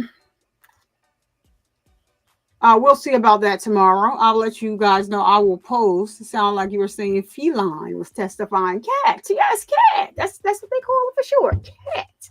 So yeah, I'm going to get out of here and get ready to take my daughter to work. And Lord, I gotta stay up to pick her up. She's getting off late. This is just a lot. So anywho, it wouldn't be me if I did not end the show the same way that I do every day, and advise you that men also get breast cancer too, but because of the stigma of the word breast, we have changed the word over here on Survivor Speaks to chest and or pec cancer. So let's continue to spread awareness, and we need to forget about that stigma about the word breast, right? You hope it's I'm not looking at you. I'm not looking at no more, Chloe. I'm not looking at no more of your comments. You hope it's Persian. Yes, it's Persian. So yeah, so we need to, forget about the stigma around the word breast, because men do get breast cancer too. So we want them to feel comfortable. If something is not feeling right in that area, comfortable enough to go to the doctor and say, hey, something is going on with me, and you may need to check me for breast cancer. And then to my ladies, please be sure to get your mammograms, fill in your boobies, and make sure that you are all right. And don't you dare let anyone come into your house and disturb the peace that passes all understanding. I am Survivor Speaks, and I'll see you in the next live stream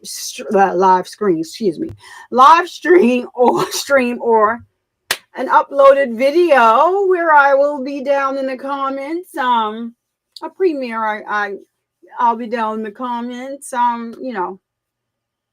Interacting with you all. So thank you all for being here. We did like a Costinette stream, and Survivor Speaks don't have Costinette money. Okay, so I'll see you guys tomorrow or later on today. I think Flesh is going live at 8 p.m. Eastern Standard Time. So you guys make sure that you rest up and get ready to go over there to Flesh's and, get into the interactive screen and everything that he has going on over there. You told Chloe to hush. Somebody like, Jazzy, you was up in here deleting. Well, what done happened? What they done? What had happened? What was he? So anyway, I will see you guys tomorrow. Peace out, Girl Scouts. Girls and Boy Scouts, not just Girl Scouts, girls and Boy Scouts.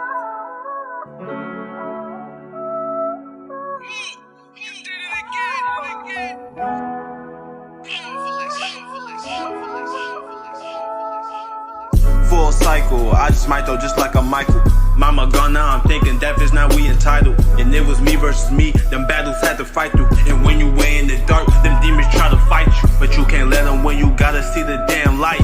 Diabetes came from nowhere, messed up whole life. That's what I used to think, my mama helped me out. I got one deer in the sky to make proud, don't count me out. Let's get it started, rest in peace my mama, I don't wanna talk. Fresh fit, who that little nigga, fresh the way he walk. New drip, I'm that one dude creating all the